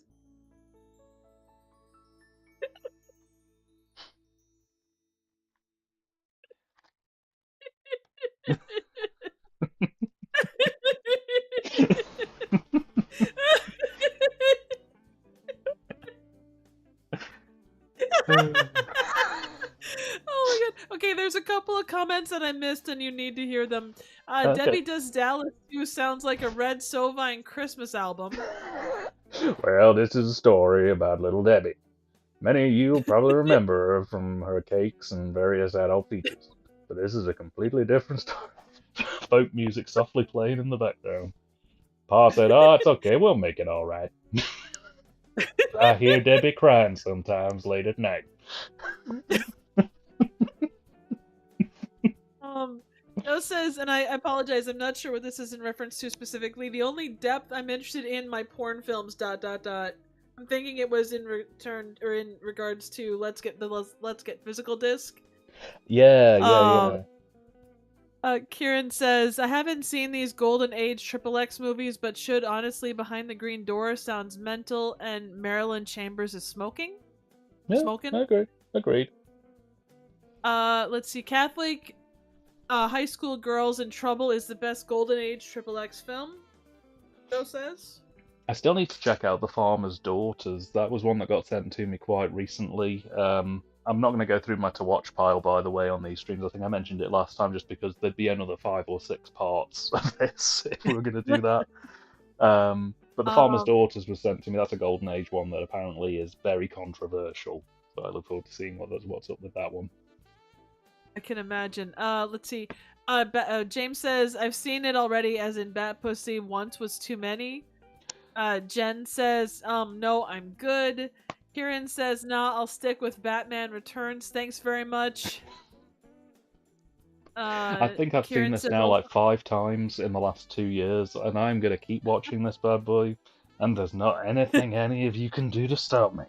I'm going to put it on right now. This stream's just going to cut over to it. Got it all Kieran queued also up. says, I think...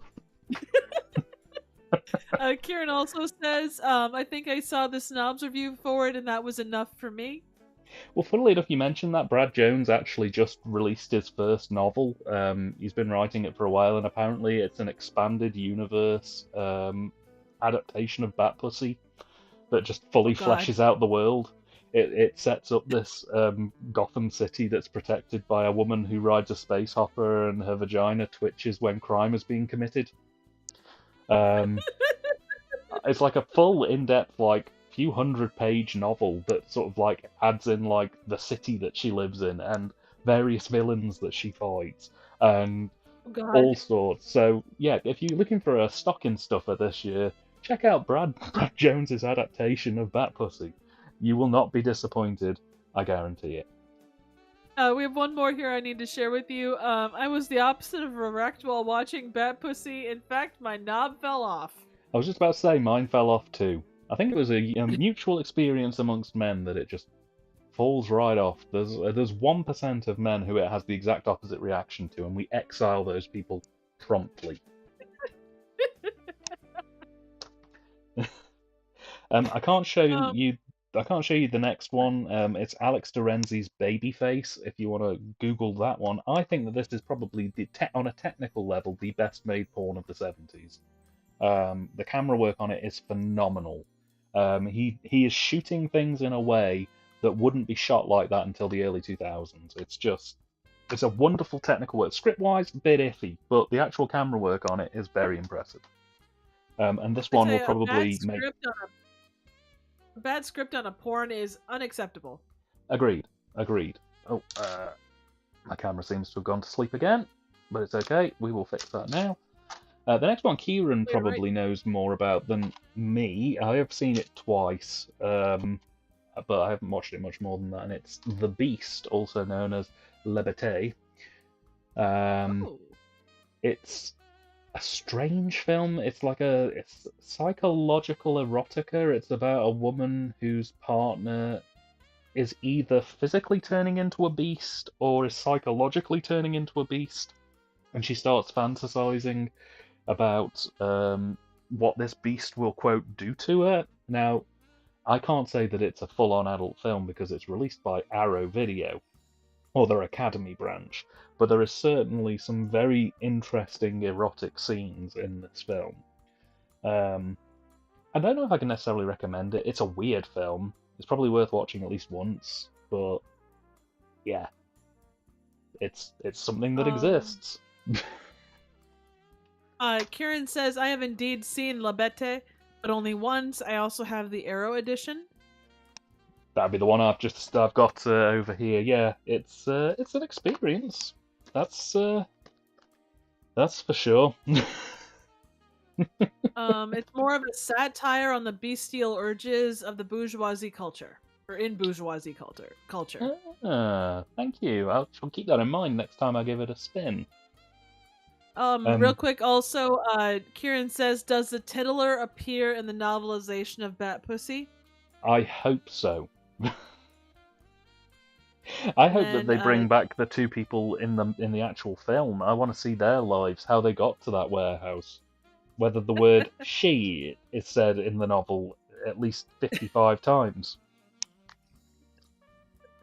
Also, James says, well, Brad Jones did direct the now lost film Sadist Bitch, so I'm hardly shocked. The film about a woman taking revenge on her cheating husband by doing a sex change operation on him with power tools. Seems like a fun movie.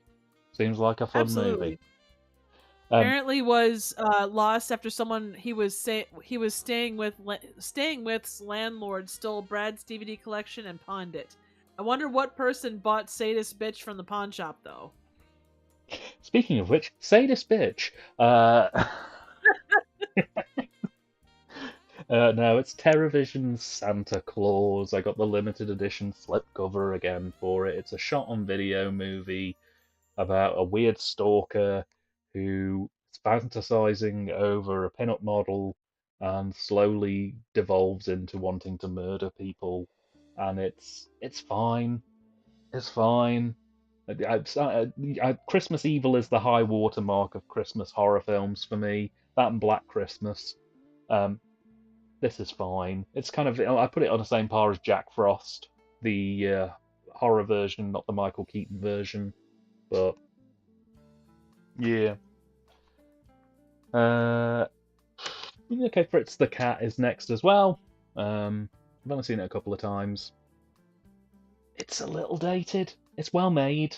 It's really well made, but it is a little creaky now.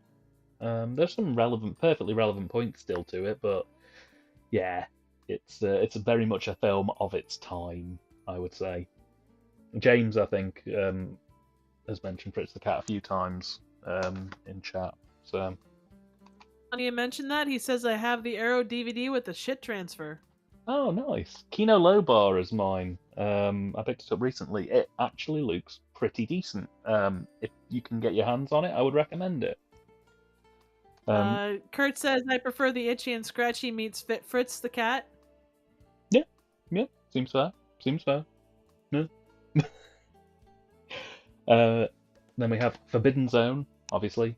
Who doesn't love Forbidden Zone? It's just one stop further than your theatre, Trev. So, fair point. you know, it's his version of Minnie the Mooch. I just love. Oh, incredible! Just the whole film is just total concussion cinema. If you've never seen it before, you will have no idea what's coming up at any point through the film. You could be minding your own business and suddenly you're travelling down the digestive tract of a house. Basically. And it happens a couple of times. It does. Most of the people are running around in their underwear for most of the runtime. Unfortunately, there is several instances of blackface, which is not great. Not great. But the film itself is so bizarre from start to finish that I'm mesmerised by it. And it's always it's become one of those films that I kind of just put on when I'm wanting a comfort watch, when I'm wanting something to just slip into, really. But yeah, I would love to see this in the cinema. I would love to see this in the cinema with like proper sound balancing, so you get like the real proper low bassy stuff being a proper seat rumbler. Absolutely. Yes. Real quick, James says 9 Lives of Fritz the Cat is really fucking bad. He also says Forbidden Zone is awesome. I have the Arrow window box. Oh, nice. Yeah, so Arrow, when they did their first run of Blu-rays, they presented them in it's like a slipcase, but it has like a clear film front, so the cover of the box slides in. You can still see the front of the cover of the box through the slipcase, like a window. Oh, nice. And they include like loads of different posters and alternate covers you could swap around and all sorts of good stuff. That is basically the posher version of this release. This release basically would basically be featured in the window box. But yeah. He also says, I believe changed up. Let's see. I believe they changed the blackface to clown makeup in the colorized version. They did, yes. In the extra features, they say they very heavily regret doing blackface, and at the time they did it mainly because they wanted to try and fit in with the Fleischer animation style of the time. But yeah, basically within a couple of years of the film being out, they more or less greatly regretted that decision, and it's only really gotten stronger as the years have gone by. So, Flash Gordon, I've only seen it once. All the way through. Very odd film, again. Good adaptation of the original serials, but yeah, it's the runtime is the thing that puts me off it the most. It's just a little bit too long. My rule of thumb is if it's 2 hours or longer, it's probably going to be a rare watch, just because I don't really have the time these days to sit through long films. But yeah, I enjoyed it. I thought it was good. Real quick, Kurt says, and now I'm humming Pico and Sepulveda from Forbidden Zone. Can't say I'm familiar, but let's see. James says I won Flash Gordon in an eBay auction for last year for $27 or £27. Not bad at all. Kieran says flying blind on a rocket cycle ? The blindest. And Joe says the real fans prefer Flesh Gordon. Oh yeah, and the sequel, Flesh Gordon 2. There's a sequel? Oh yeah. Yeah. Oh dear God. Oh, I'm sorry. James won Forbidden Zone for 27. Oh, nice. I got really lucky with mine. Basically, I was just browsing around Amazon, and a used copy popped up for, I think it was something like a tenner, And like, it was one of those moments where if I'd have been a second slower, I'd have lost that. So I just immediately add to basket, checked out, and got it. Um, no regrets. No regrets. I know Kino recently did a re-release of it. They like a remaster re-release of it, but like unless they do 4K now, I don't think. I think I'm happy enough with my copy as it is. I'd buy it in 4K though if it ever came out. So next we have a Joe stack of says, John. Oh, sorry, go ahead. Joe says something planet porn. Basically, in a nutshell. So next up we have a stack of John Waters. I have multiple maniacs. I also have pink flamingos and Nice. female trouble and polyester, which is basically all of the Criterion releases. I'm still really hoping they'll put Desperate Living out at some point, which is the film that's kind of in between Female Trouble and Polyester. Love John Waters to death. I have all his films in one format or another. I've got a handful of them available as downloads from Google Movies. I've got a handful of them as DVDs, and all of the Criterion releases I've picked up. I think I just have such a soft spot for John Waters as a filmmaker, honestly. He's excellent. James says pink flamingos and polyester are great. Kurt says polyester is a lot of fun. Kieran says never saw anything from John Waters, if I'm honest. Recommended. I mean, I might put a little retrospective together. He's a very acquired taste. I will say that much. You either love him or hate him, honestly, because he's kind of masterminded what I would like to call screechingly interesting cinema. Everybody is very aggressive and very loud, but also very charismatic to the point that you can't help but just laugh at the sheer absurdity of what he's trying to portray. Yeah, I think he's fab, honestly. So we've got some more adult films here. Again, I can't show the covers, unfortunately, because they're a little bit too graphic for YouTube. But I have one called The Naughty Victorians, which was a Vinegar Syndrome release, and it was basically a group of Americans and a Welshman trying to do what if sex happened in the Victorian era, because obviously that never happened. Surprising, again, I will say this, surprisingly well made and on a very, very small budget, because basically all of the film takes place in a single room, like the full 90 minutes takes place in a single room, and that allowed them to like lavishly dress one set. There's one set and one location shoot, and that's it. That's the whole film. And that meant they had a massive budget to work with just this one set space. And they go all out. Like you would genuinely believe that this was a former Victorian room. Next up, then, I suppose I could show this one, is Felicity. It was basically Australian Emmanuel. Okay. They more or less copy the entire plot of Emmanuel, one for one, and the long-lasting memory I have with this film was a very surreal moment where I was watching the film and the actress who plays Felicity, the one on the cover, I believe she was 19 years old when she took the role, and I was interested to find out what happened to her, so I put the director's commentary on, and the director's commentary had the actress from 2013 doing the commentary, and she was 68 years old. So there was this very surreal and jarring experience of seeing this very young 19-year-old girl sort of running around an Asian city, then having her 68-year-old counterpart talking about how fun it was to see that happen. And I was like, Jesus, that's a bit jarring. So then I went onto Wikipedia and found out that she died the year after she did the commentary. Oh, my goodness. So it was like a triple-decker whammy. I'm sitting there going, Jesus Christ, I'm watching an 18-year-old girl on screen whilst a 68-year-old counterpart talks about the film, and she's been dead for 10 years. We got a couple comments. Let's see. James says, I've seen all of John Waters' films thanks to my friend Adam. Oh yes. What did you make of Kieran them? says, sorry, go ahead, what? Oh no, I was just going to say, what did you make of them?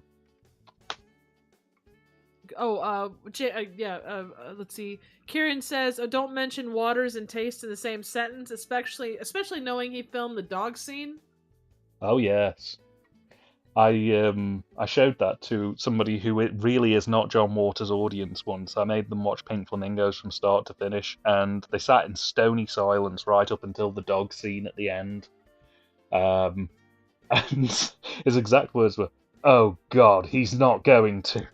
And then they did the dog scene, and he just went, "Jesus Christ, Dan!" And the credits rolled. That was the end of the movie night. He was done. What else we got here? Divine is a superhero for that scene. Oh yeah, yeah. 100%, 100%. James says Cecil B. Demented was great, so underrated. You know, I only caught that film for the first time this year, and I completely agree. I didn't know what I was missing with that film. Just really, really solid, and it's a real shame that it isn't more readily available. What else have we got? Divine is a superhero for that scene. Agreed. Let's see. There's a triple X version of Sator's No Exit or Satar's No Exit. Never thought I'd make that comparison. Possibly. Sartre's. Oh, Sartre's. Yeah. Sorry. No, it's okay. It's okay. I was going to mention as well on this box set, there's actually two other features that were basically it's a collection of Australian erotica. One is called The ABCs of Love and Sex, which is like a faux documentary about Australian love. And the other one is Australia After Dark, which is kind of like a Mondo film that just talks about, again, love Australian style, which, you know, I didn't figure that many didgeridoos would be used in the art of Australian lovemaking, but here we are. Oh, James says as a follow-up, some were great, some were crap. Yeah. Well, I mean, this is it all depends, really. I know that this one is much loved, and I'll give you a little spoiler because you guys are probably going to be there this Saturday, but this is a film that will be featured during my upcoming housewarming party stream happening on Saturday. Please do come if you can. In every sense of the word, it's Let My Puppets Come. Oh my God, Dan, really? Yeah, I eBayed this. I eBayed this. I missed the original run completely. I had to go on eBay 4 or 5 years after it ran out of stock completely to snipe bid a copy of it, because who doesn't want this film? Look at it. It's beautiful. You know what? You go ahead and you do you, boo, cause wow. I'm begging it, not a fan. You know what? I am willing to give it a chance. Good. Well, like I say, you'll have it to look forward to on this Saturday's housewarming party, where you too can win fabulous prizes, ladies and gents. There's going to be a competition running throughout the stream, so stay tuned for more details on that one. A quick one to just show and thingy as well as the FLCL box set. It was an anime series, 6 episodes. Really, really enjoyed it. That's all I really got to say about it. Let's see.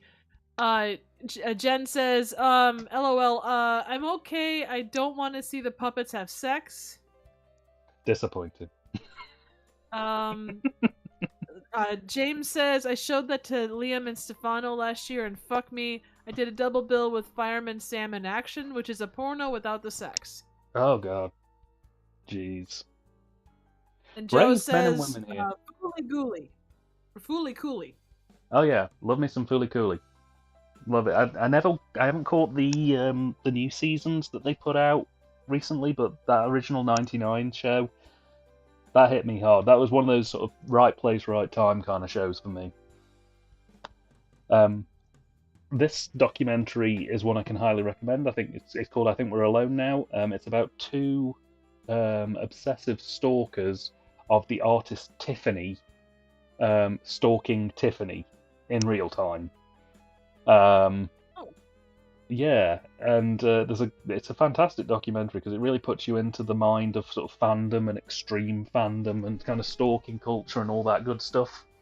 Um, and there's a fantastic moment in the third act that I won't get spoiled, but they introduce the two stalkers to each other, and both of them believe that Tiffany loves them and is in a relationship with them.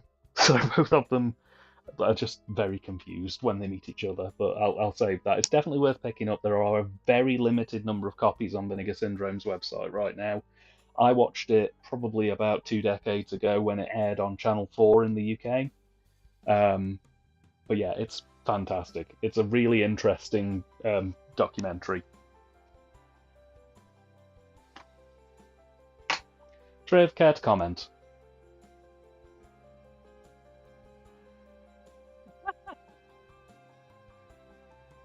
Does it get better than flying pizzas? I mean, which one's better? I'm gonna say Munchie.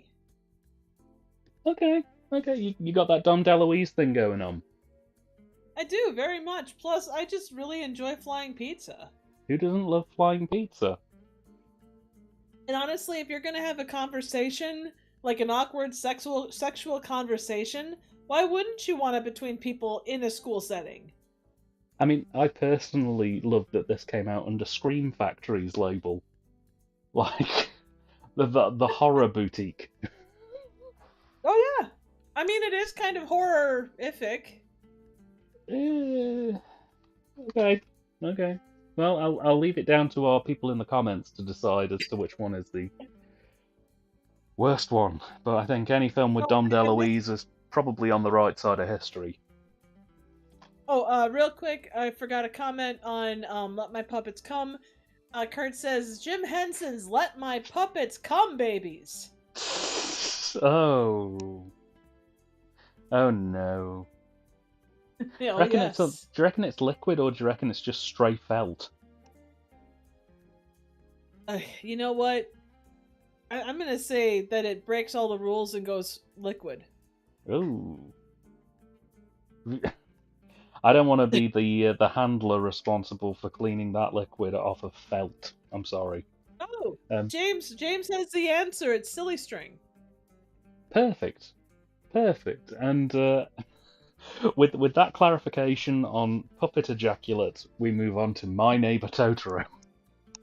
Oh, what a great transition.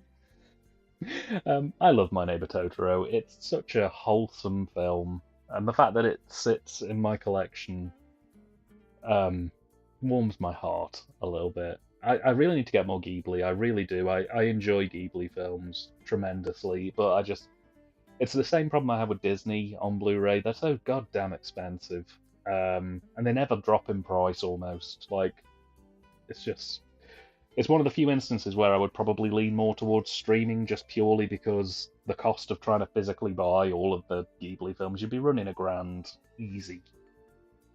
So, but I picked a few up. I really like. Go ahead. Sorry. Oh no, I was just going to say Totoro, Kiki's Delivery Service, and Ponyo are probably 3 of my favourites. I'm a big fan of Howl's Moving Castle, personally. You know, I've had at least 3 people tell me I really need to watch that one. It's one of the only ones I haven't seen. So, yeah, I need to get that one watched at some point. Absolutely. A couple of real quick things. Kurt says Munchie is a goddamn waking nightmare. That's true, but genuinely, the fact that MST ripped it goes to show you something. Let's see. DVD or James says, I've never seen the Happy Time Murders and I've heard it's shit. Yeah, I've not heard it's great either. Same. Joe says, man, more of this high grade anime. All I watch is shit anime. You know what? I keep the shit stuff in my Right, this is another thing I'm not going to cover on here because again, you could add another 12 volumes if we did this. I have several 240 disc holding black wallets that sit underneath my shelving unit currently, and they house all of my DVD TV series and Blu-rays and DVDs of films that aren't good enough to go on my shelf. And that's where I keep my crappy anime, because I have a lot of those, and if I put them on my shelf, that would be my shelf, basically. So, yeah, I have to keep the. It's a bit like when you're in a bar, they keep the fancy bottles like up on the shelf so people think they're in a classy establishment, but they keep the cheap shit that everybody loves just under the counter. Um, but yeah, A few other real quick ones. James says Kiki's delivery service is great. He also says I need to get my neighbor to. He also says he needs to get my neighbor. For God's sake, I need to get my neighbor Totoro at some point. Banner says I like The Secret of Nim. yeah, Um, solid, solid. James says Grave of the Fireflies is great too, but it's fucking grim. Oh yeah, very depressing. Did you know that the original double feature was Grave of the Fireflies and My Neighbor Totoro back to back, which is great. You Really? got to yeah, yeah. They used to play that when they released, they released at the same time, so they bundled them together as a double feature. And I think it was Grave of the Fireflies first, and then My Neighbor Totoro second. And they were very careful to calculate that because if they opened with Totoro and then went to Grave of the Fireflies, um, everybody came out incredibly depressed and didn't want to do anything else for the rest of the day. But if they flipped it, people kind of came out a little bit happier. Oh, I can imagine. Joe says, I heard the other day that the studio that animated Rankin Bass Hobbit films from 1977 became Studio Ghibli.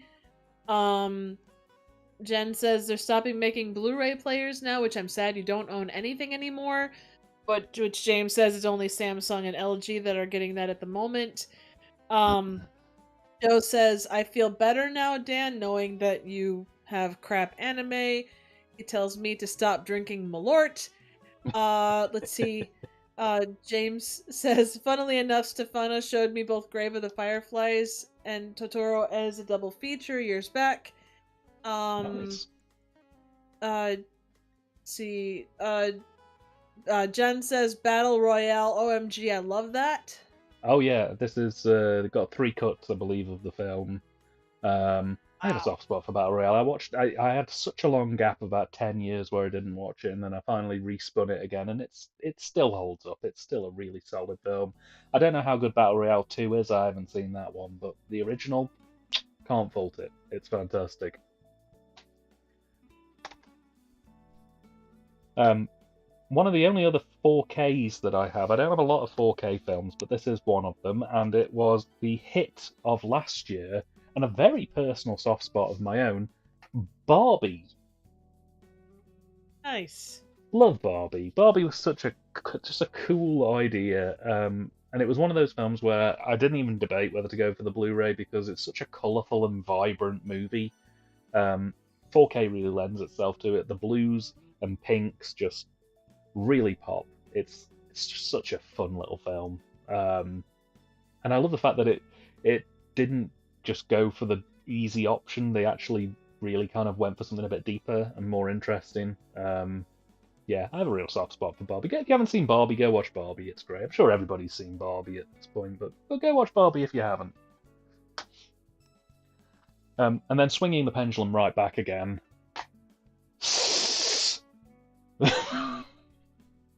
Oh, That's the Jen name of the says, film. for some reason, I don't like it. It was a nice idea. Yeah, well, you know what? Fair play. Fair play. I have a real soft spot for it, but film is subjective. One person's yum is another person's yuck. So, speaking of yucks, that is a film about a man who turns into a snake. That's the whole film. I really enjoyed it.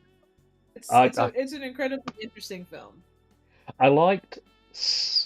I didn't like Curse of the Puppet Master, which, spoilers for anybody who hasn't seen Curse of the Puppet Master, it's basically, but he turns into a puppet rather than a snake.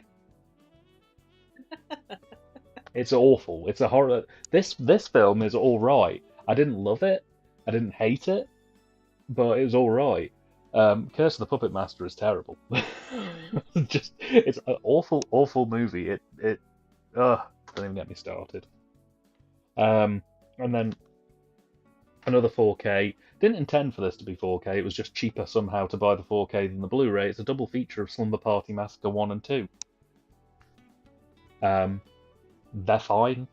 They're alright movies. I mean, they're no Hack-O-Lantern, but what is these days, you know what I mean? If High Pike isn't screaming about demonic possession, I don't want to know. Fair point. I will say number 2 was more fun than 1 for me. Agreed. No, completely agreed. I've got a stack of DVDs here. Oh, the first box is about halfway done. Let's see what we've got here. So we'll blast through these quite quickly. This one's still sealed. Bargain of the Century. The Police Academy Complete Collection on DVD.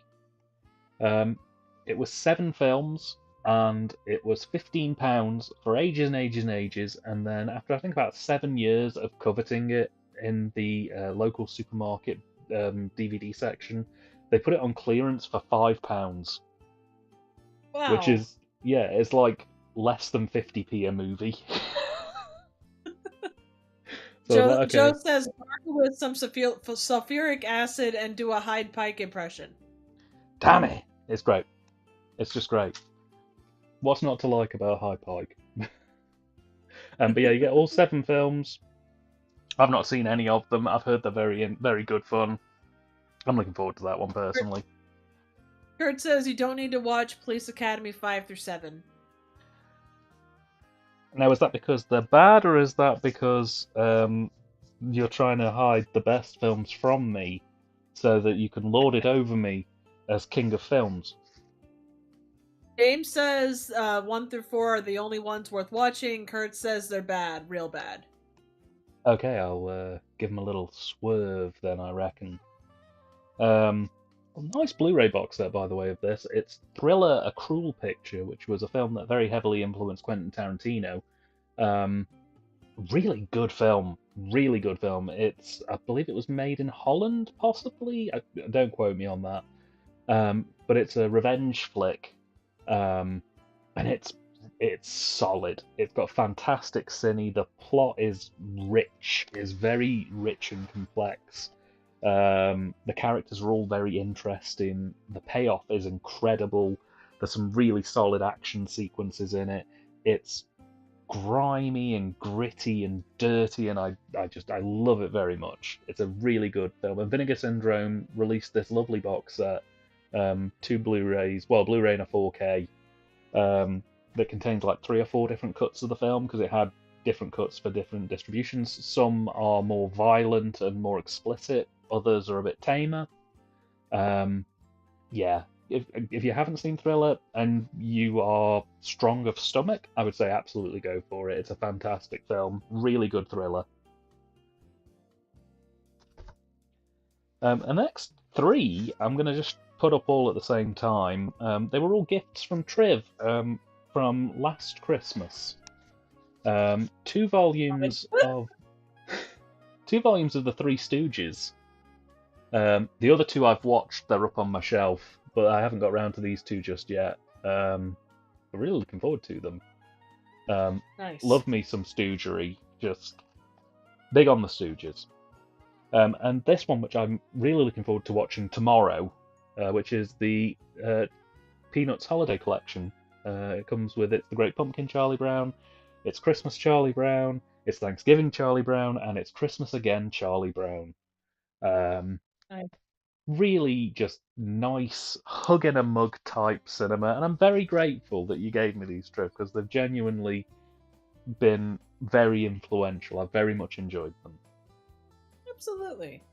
Real quick, James says it's Life Day, Charlie Brown. It's Leif Erikson Day, Charlie Brown. I actually have a real soft spot for Bon Voyage, Charlie Brown. That one got me early, and it kind of set me on a path to want to travel and see things that I hadn't otherwise seen. So, yeah, fantastic. It's the Purge Day, Charlie Brown. It lives, Charlie Brown. Yeah. Joe says Curly looks so weird with hair. Oh, 1 second.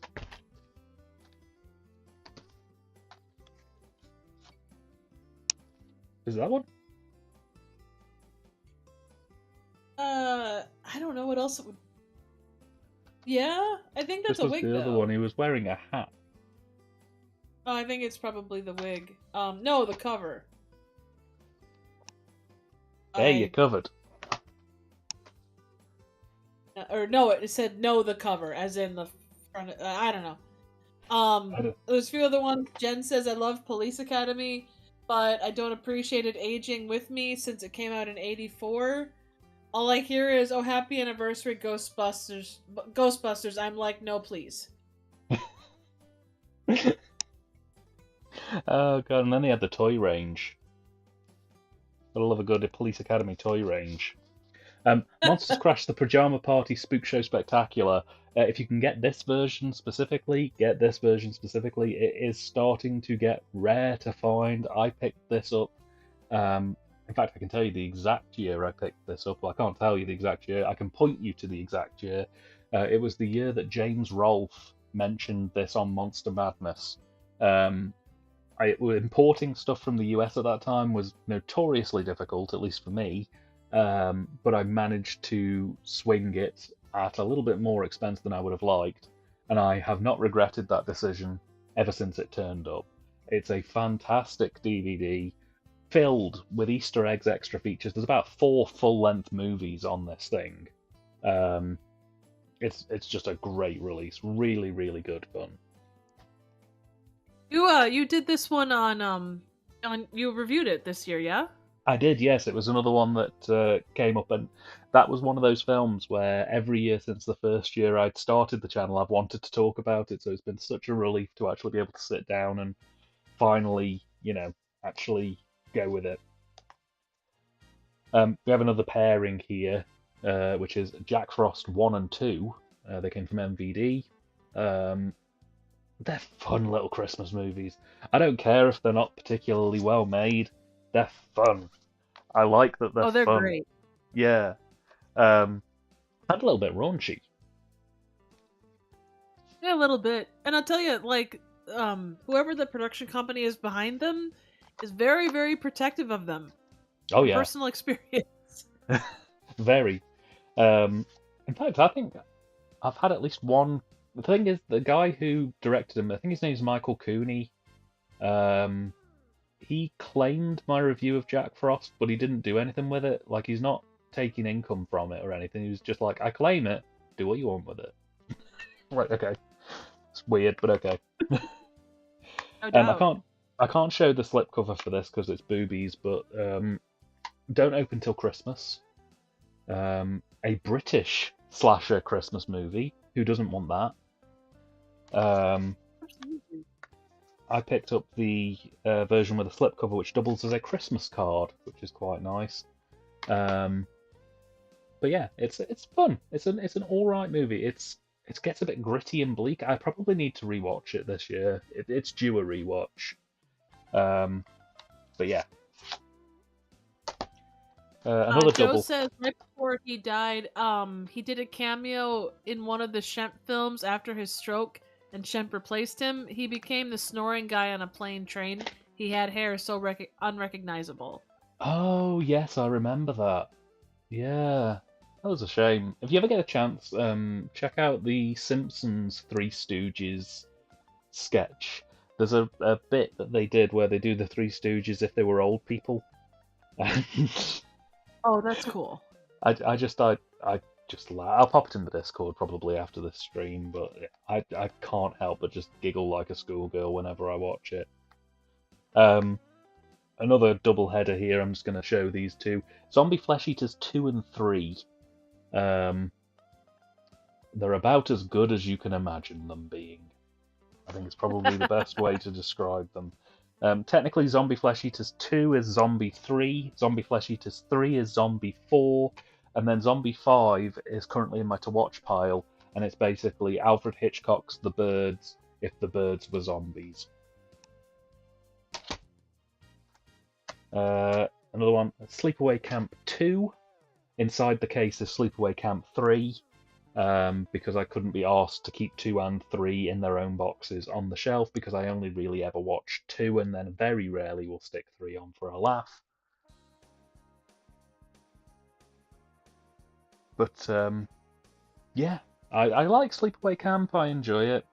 Um, it's Sleepaway Camp 2 is a unique film. I will argue it is always going to be better than Return to Sleepaway Camp, which is arguably one of the worst films I've ever seen. Joe asks, why to the previous ones, why do those look like Star Wars covers? Oh wait, I know exactly why they look like Star Wars covers. Very true. Very true. A quick Larry Cohen feature, The Stuff, one of the earlier Arrow video releases. Great film. Love it. I think this was the 5th thing I ever reviewed on the channel. It was an early cut. Yeah. It's due a rewatch. I have such a soft spot for The Stuff. That and Cue the Winged Serpent are both fab. But just the commercials on there are so, like, the little commercials for this stuff are just so good. Oh yeah, absolutely. Oh, and because it's just popped up as well, I will also show I do have the original Zombie Flesh Eaters as well, although that's going to get replaced by the 4K release, which I also have on my shelf. Nice. Next one is Stage Fright, which is an Italian giallo slasher. Fun. It's a bit slow going, but it's fantastic cinematography, some really solid visuals, which I think just sort of helps keep it on an even keel. Yeah, not much more to say really about that. I've only seen it a couple of times, but I enjoyed it nonetheless. Yeah, it's solid. Jen has a real quick question. Yeah, sure. Why don't we hear about Gremlins during Christmas more? Here it's all about the Christmas Vacation, which nothing wrong with that, but Gremlins you hear nothing about that much about. Why do you think that is? It's a good question. So much about Christmas Vacation, but not Gremlins. I think it depends really where you kind of situed, really. I mean, I think what probably didn't help Gremlins was that Gremlins 2 wasn't a Christmas film. It was kind of set in the year, whereas Gremlins is very much a Christmas film, but I don't know. It's a good point. I think maybe we should start more Gremlins talk. Let's get Gremlins out there. Absolutely. I'm sure, too, Christmas Vacation, it's really kind of random, like you think about all the Christmas movies that have been made. You know, for every a Christmas story or whatever it might be, there's, 15 others that are arguably good or better, but they just don't get that. It's a kind of a place and time kind of a deal, I'm sure. Oh, yeah. Yeah, almost certainly. Almost certainly. A few more to just skip through. We have Society. I'm going to be controversial. Didn't care for it as much as most. Most people really rave it. Yeah, I don't know. I feel like it doesn't quite go far enough. It gets pretty near the knuckle, but I think it could have gone a little bit further for me personally. It's an alright movie, but I think if I was going to pick a Brian Usner film, I'd probably stick with Reanimator on a personal one, but... Yeah, I think that's a fair point. Yeah. As mentioned earlier in the stream, Terra Firma. It's a nutty film where anything could happen, but probably won't. Terra Firma, I barely know her.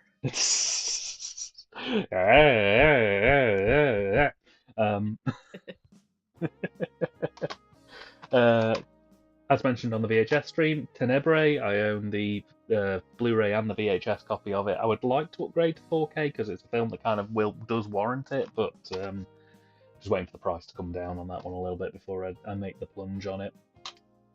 Fair enough. And... real quick, banner says Terra Firma in big bold letters.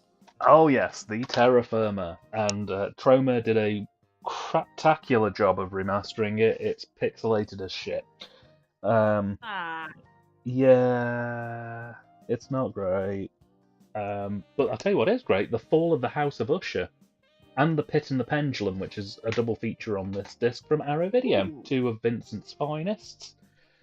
And they sit lovingly on my shelf. Can't go wrong with the Corman era ones. They're so good. Oh no. Oh, 100%. 100%. Real technical ability on show throughout. And some really decent extras as well. We're coming up to a big chunky stack here. We'll just quickly flick through. So the films of Sarah Jacobson, which are kitchen sink style dramas, including I Was a Teenage Serial Killer and Mary Jane's Not a Virgin Anymore. Mary Jane's Not a Virgin Anymore is a very interesting production. It's basically like a kitchen sink drama set around a cinema, and it's all of the people who work in the cinema kind of just talking about day-to-day life stuff, and it's nice. It's deep. Um, it feels very enveloping. It very easily pulls you into its world. It's very believable dialogue style. It was an enjoyable film. I liked it. Nice. Um, Real quick, Jen says, I also like Scrooge with Bill Murray. Joe says, one of my favorite jokes from Scrooge is a background gag. In Frank Cross's office, there's a sign in the background that says cross, something you nail people on, or something like that. Kurt says, ooh, I remember watching those Corman adaptations of the Edgar Allan Poe works. James says, I rewatched Scrooge earlier this month and I loved it. Jen says, I love that movie. Joe says, Kurt says, more classy stuff from Agfa. Oh yes, absolutely. Only the finest. Only the finest. I'm so far behind with Christmas films this year. I've watched Elf and Die Hard, and that is it. When I go on vacation tomorrow, I'm going to fix that. It's basically going to be non-stop Christmas movies until probably New Year's Eve. Nice. A few quick ones to blast through here. A lot of these I've reviewed or talked about at some depth. The Brain, which was very kindly introduced to me by One Trivial Theatre. I don't know if you've ever heard of it. Go and check her channel out. She does some really good stuff. You know what? I wouldn't go anywhere near that channel. She's a pain in the ass. Yeah, I hear she has toilets that cut your dick off. Moving on. I'm glad to see you got an upgrade on the movie. You know, it was compelling. The DVD version that you sent me really, really won me over. And when I reviewed it on the channel, I had to watch it a couple more times, and that really sold me on it. And then 101 announced they were doing the Blu-ray, and I was just like, I can't not. It's such a solid pickup. On a similar level, Rock and Roll High School, me and Kurt talked at length about that the other night on the vinyl stream, which was also available. Again, what's not to love? It's PJ Souls fawning over the Ramones whilst blowing up mice. What's not to like? I would agree. Bit of a deeper cut, The Last Broadcast, which is a shot-on-video film that came out the year before the Blair Witch Project and is essentially the Blair Witch Project. Again, it's really good up until the last 5 minutes, and then it utilizes some of the most craptacular special effects I've ever seen in my life and abruptly ends. So it holds steady at like an 8 out of 10 for most of the runtime, and then that last 5 minutes happened and it just plummets down to like a 4. A bizarre film, but not quite as bizarre as Tammy and the T-Rex, which... Ooh, great movie.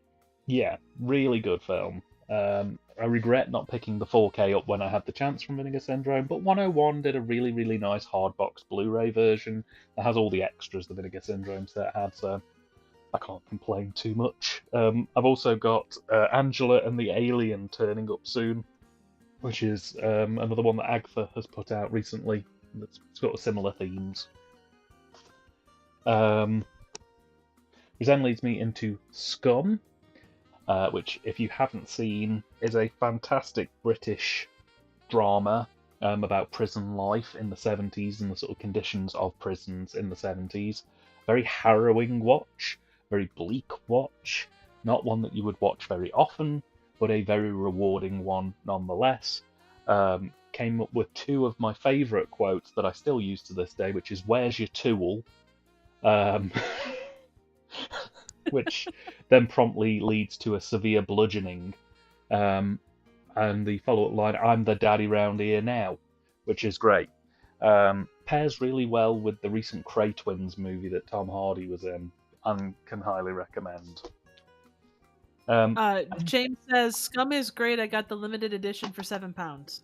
Oh, damn, that is a bargain. I think I paid 10. Mine's the limited edition, too. but I paid a tenner for it during one of the last Indicator sales when it was going out of print. And of course, Christmas wouldn't be Christmas without all of the Silent Night, Deadly Night films. Just all of them. Does it get better than 4, honestly? 4 is more than cinema, Triv. 4 is a way of life. Everybody always goes for 2, but until you've seen Clint Howard pull like a maggot out of somebody and treat it like it's the new Jesus, you haven't really lived. James says, garbage day! It's garbage day. We're nearly at the end of box 1, ladies and gents. I know that sounds quite bizarre because we've been doing this for nearly 2 hours, but we are getting there. And we will do both boxes tonight. I will get to the bottom of this, even if we have to race through the last couple to get there. I don't want to be back here again to cover 2 Blu-rays. So let's cycle through these fairly quickly. We have a Of the Panther double feature with Jason One Punch Blade. Take a drink! Take a drink every time. Every time. We then also have a random Ed Wood film just sat at the bottom of the box, which is Take It Out and Trade, which was one of his last films, and one of the last films that he appeared in person in, which, again, I didn't rate it. I'm going to be honest, it was alright, but it's a bit long-winded for what it is. He's the best part of this film, and he turns up for about 10 minutes in the middle, and that's it. So, yeah, the extras were more interesting than the movie, in my opinion. That tends to happen. Yeah. Next up is Dr. Caligari, from the director of Night Dreams, as mentioned earlier in the stream. Fantastic film. It's an 80s neo-noir reimagining of the original German Expressionist film, but it still has German Expressionist tendencies. I don't know if have I shown you this before, Trev? You haven't. You did review it, though, didn't you? I did review it. I'll have to show it you sometime, because I know you're a big fan of the original. It's in no way connected to the original, but I think you'd really like it from a sort of zany, strange place. I said it was kind of like Forbidden Zone. Yeah, it is very much of that ilk. It's not quite as like crazy, but it's certainly got that level of energy. Okay. A quick flash for 2 series of An Idiot Abroad with Carl Pilkington. Not the world's biggest Ricky Gervais fan, I'll be honest, but these are so much fun. When they go to Carnival, my guy. Yeah. My favourite one is where he goes to Mexico for Easter, and he sat on a mound where they're doing a recreation of the crucifixion, and he's like, I don't understand how they got chocolate from this. How did they look up at Jesus on the cross and go, we're going to remember you, Jesus, we're going to eat a bunny? He's like, what?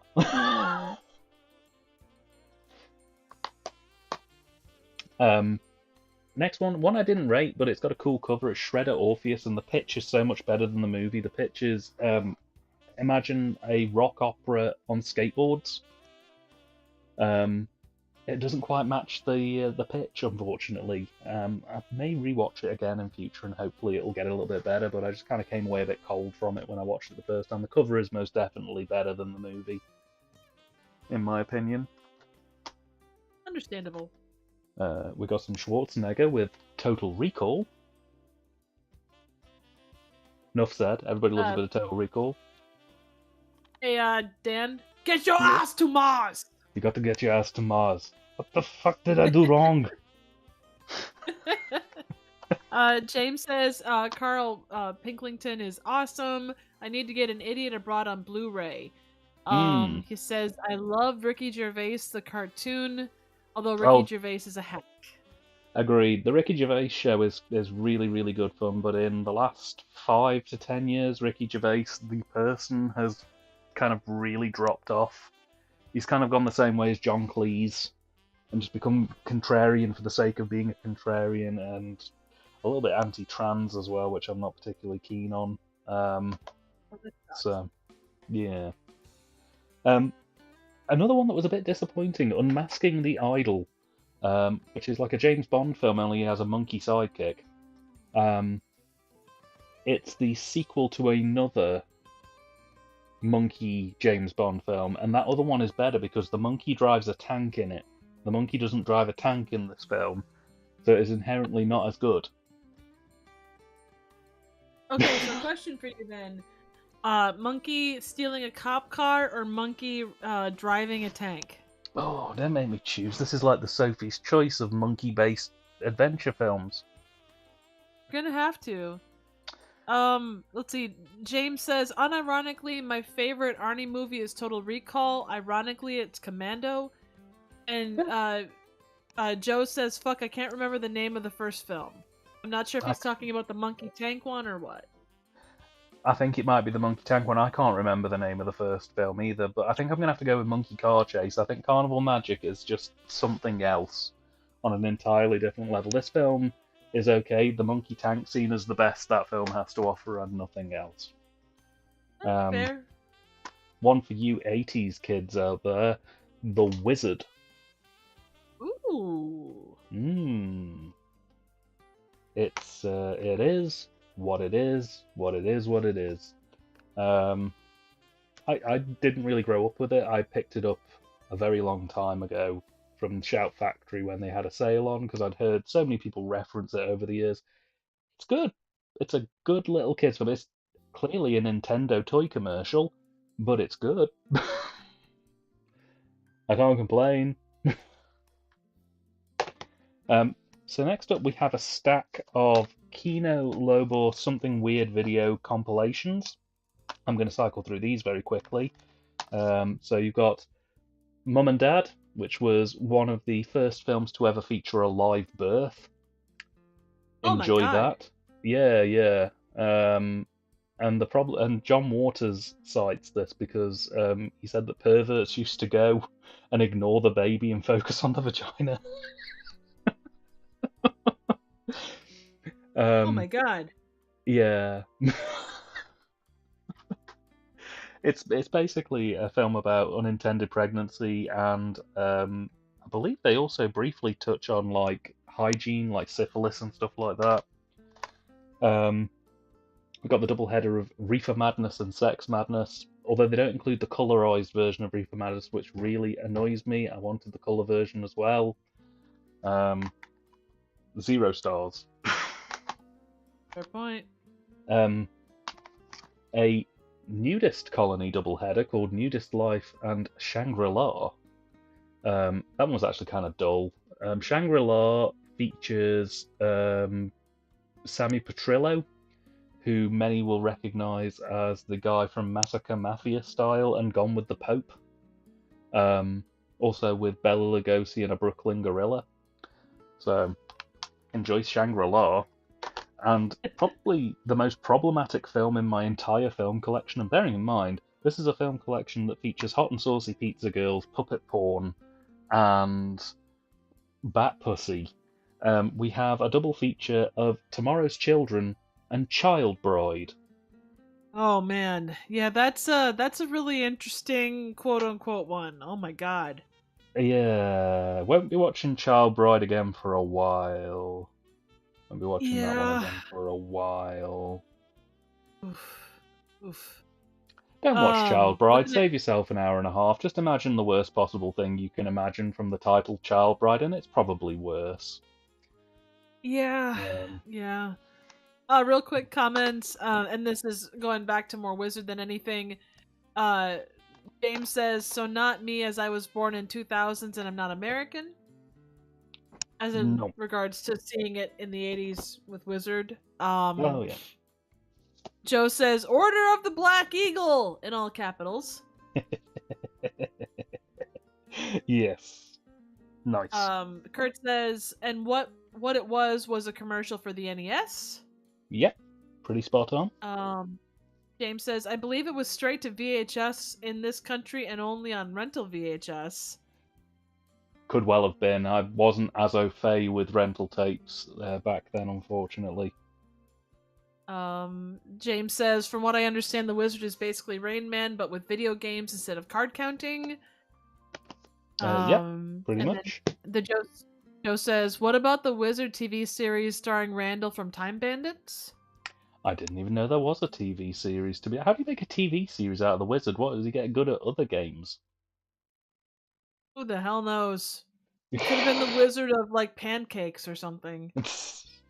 The Wizard of Waffle House instruction videos. And in regards to the Kino Lorber tapes that you showed, Banner says SEX in all capitals. Yep. Yep. James says, "Oh." Kurt Yeah. says, "Child Bride, a movie so offensive that they refuse to show it on MST." Yep. When it made me laugh because Bill Corbett, I think, was the one who famously said, "Yeah, they watched it. Weren't fans." We will not be covering Child Bride. I was like, okay, fine. Let's see. Joe clarifies it was just the title, nothing to do with the film. Oh, right, okay. Interesting. I'm going to flash John these Cleveland ones. John Cleveland says, "Yikes." James says, 50,000. You get 50,000 on Double Dragon. I'm going to flash these quickly on screen because the front cover of them is boobies, as usual.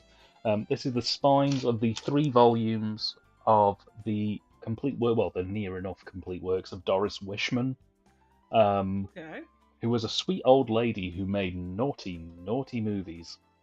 I'll just read you some of the titles and you'll get an idea. Titles include Deadly Weapons, Double Agent 73, Keyholes of the Peeping, Nude on the Moon,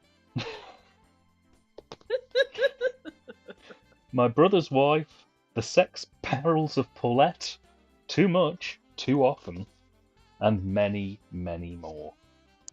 Sweet old lady. Too much, too often, kind of like a Too Fast, Too Furious? Yes. Too much, too often, and you'll go blind and it will drop off. Fair point. Um, Jen says you could put yellow notes on. So you could put yellow notes on the boobs like they do when they're trying to sell them on eBay. True, I could do. I don't have any sticky notes, but I could do. The darling of this year, Hundreds of Beavers. This is the European release that doesn't have any extras on it, unfortunately, but the print quality of the video is still really good. So, you know, I'll make do with it. It's got a nice slipcover. Definitely worth your time if you haven't seen it. I'm pretty sure you all have seen it. So. Oh, it's fantastic. Oh yes, absolutely. Obviously. Real quick, James says Deadly Weapons, a film with Chesty Morgan who murders men by suffocating them with their abnormally large tits. Yes. Russ Mayer rated it 2 thumbs up. I think you should have two tits up, really, if you're reviewing porn. Yeah. Well, does that mean if it's not good, it's tits down? Yes. It's good. Okay. Well, you know what? To think about it, though, when something goes bad, it goes tits up or tit up. True. Maybe. True. So if you said something would gone tits up, then you wouldn't be commending it. You'd be saying it's gone wrong. That's a good point. I'm not sure. Now you've just got me confused. Well, whilst you're confused, I shall show you Luther the Geek, which is a home invasion story. Confused. A home invasion story about a man who bites the heads off things. That's it. That's the whole movie. It was a film. I'll give you that. It was a film.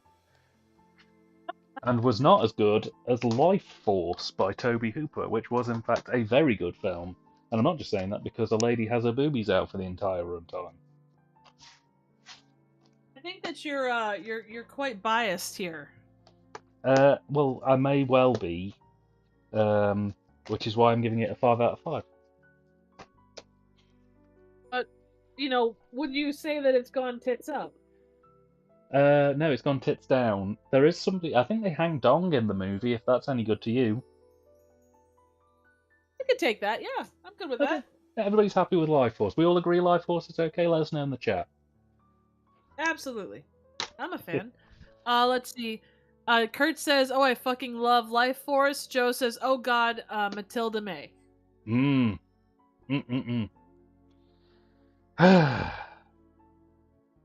Sorry, I was thinking about Matilda May and Life Force.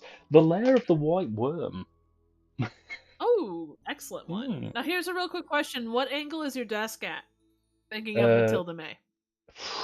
I mean, the desk is on the other side of the room, and I was sat next to it, so. Fair point. Fair point.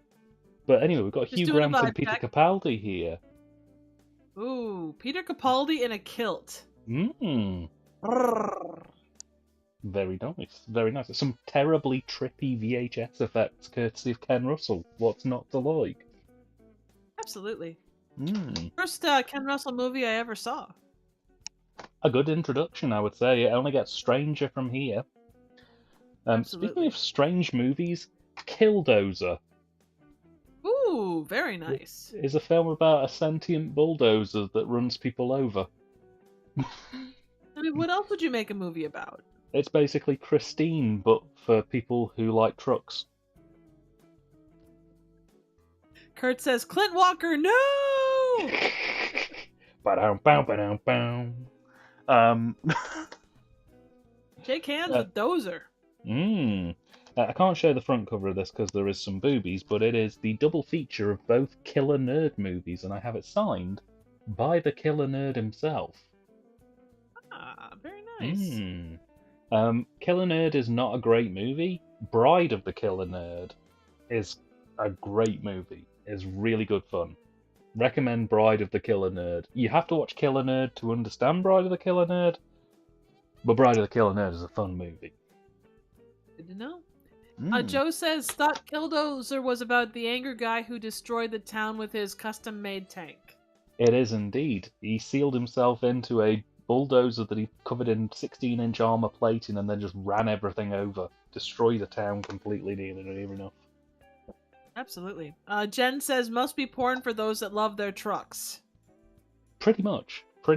It's Christine for the Billy Beer crowd. Nightmare Weekend. You know what? I don't remember that much about this one. I watched it about 2 or 3 years ago in a haze of Christmas brandy.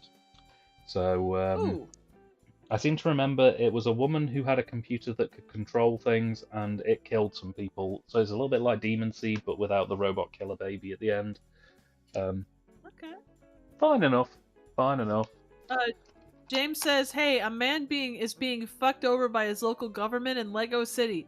Build the Killdozer. Destroy the town hall. Get your revenge. The new Lego City Killdozer. Sold. Sign me up. I've got another couple here. I'm just going to show them both because they're both Arrow releases. It's Phantom of the Paradise and The People Under the Stairs. Both are very interesting and unique cinematic works.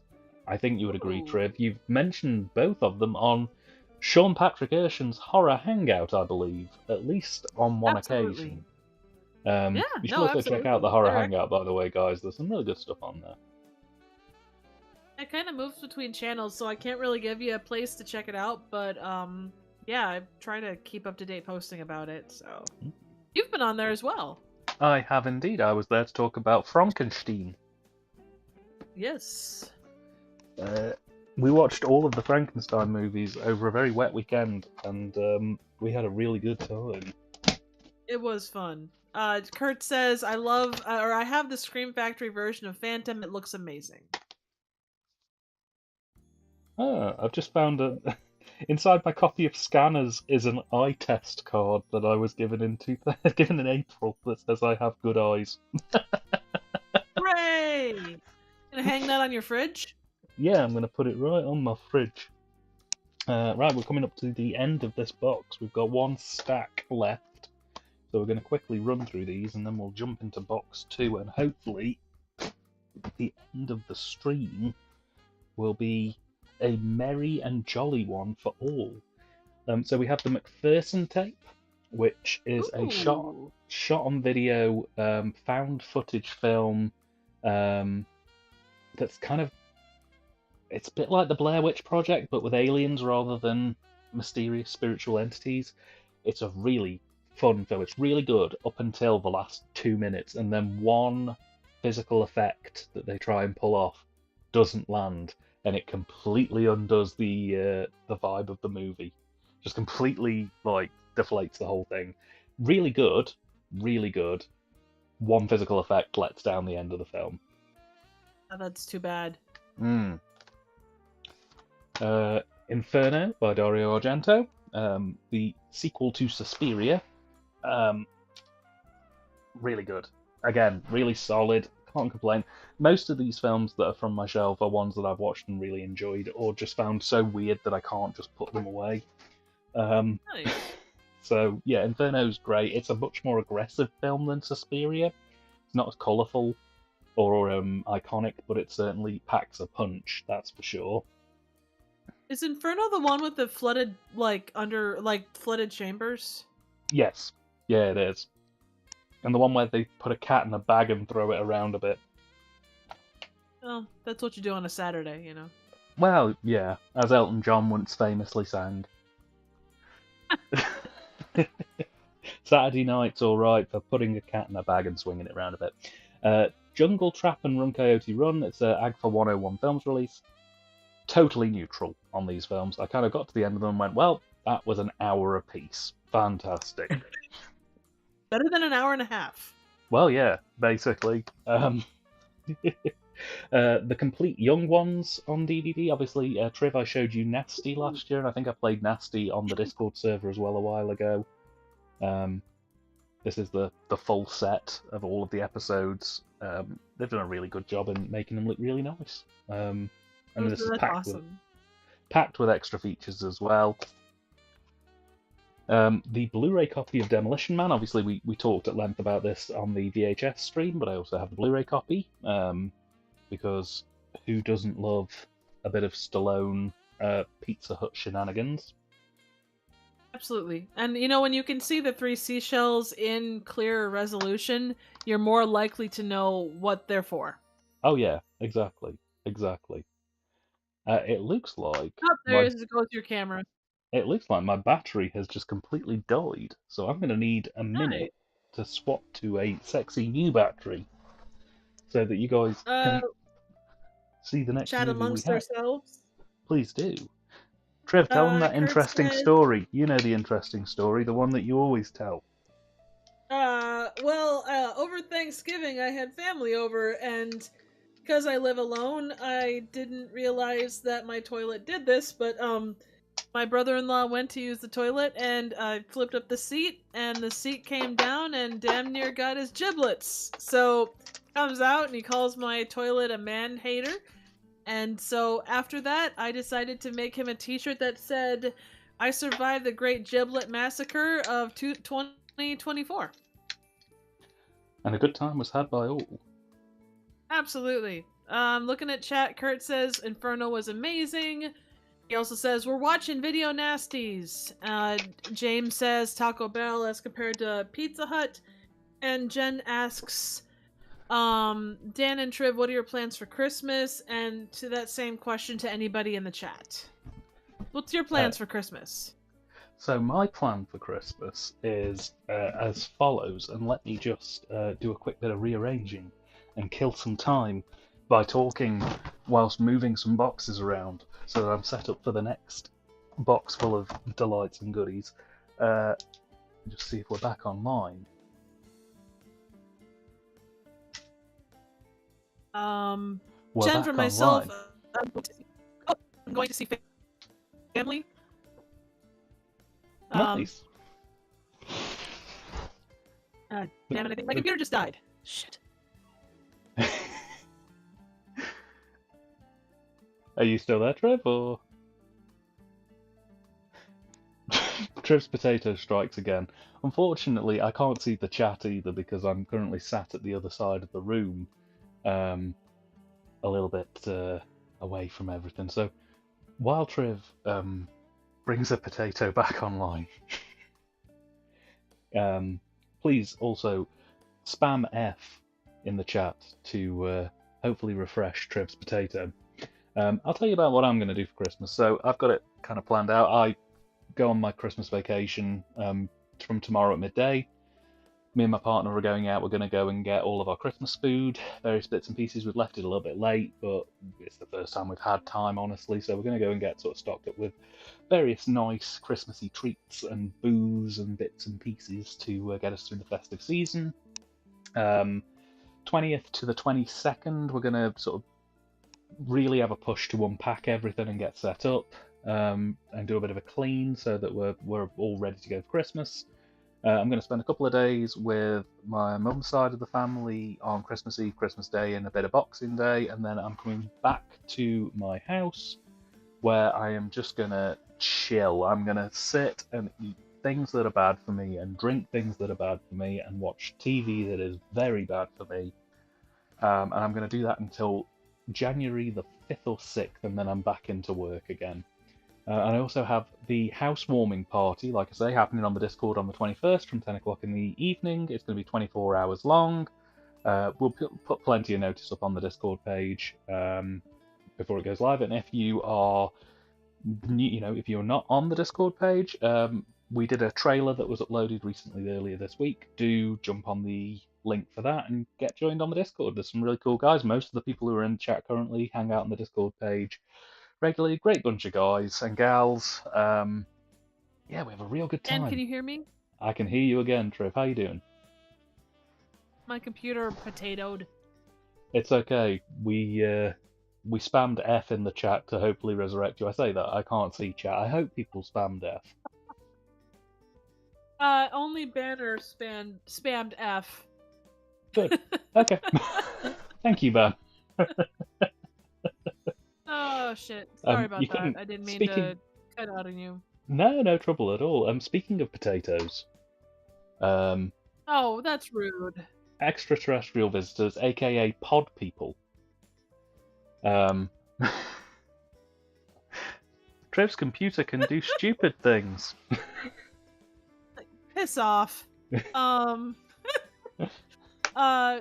Is that a slightly more? Am I still quiet?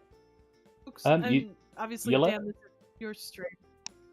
Your levels are looking good on the OBS. Okay, that's all that matters. I apologize. I didn't mean to take away from the stream. Let's see. Kurt says little winged potatoes. Joe says, great, now I've got Tommy in my head. Thanks for that. 1 second, all.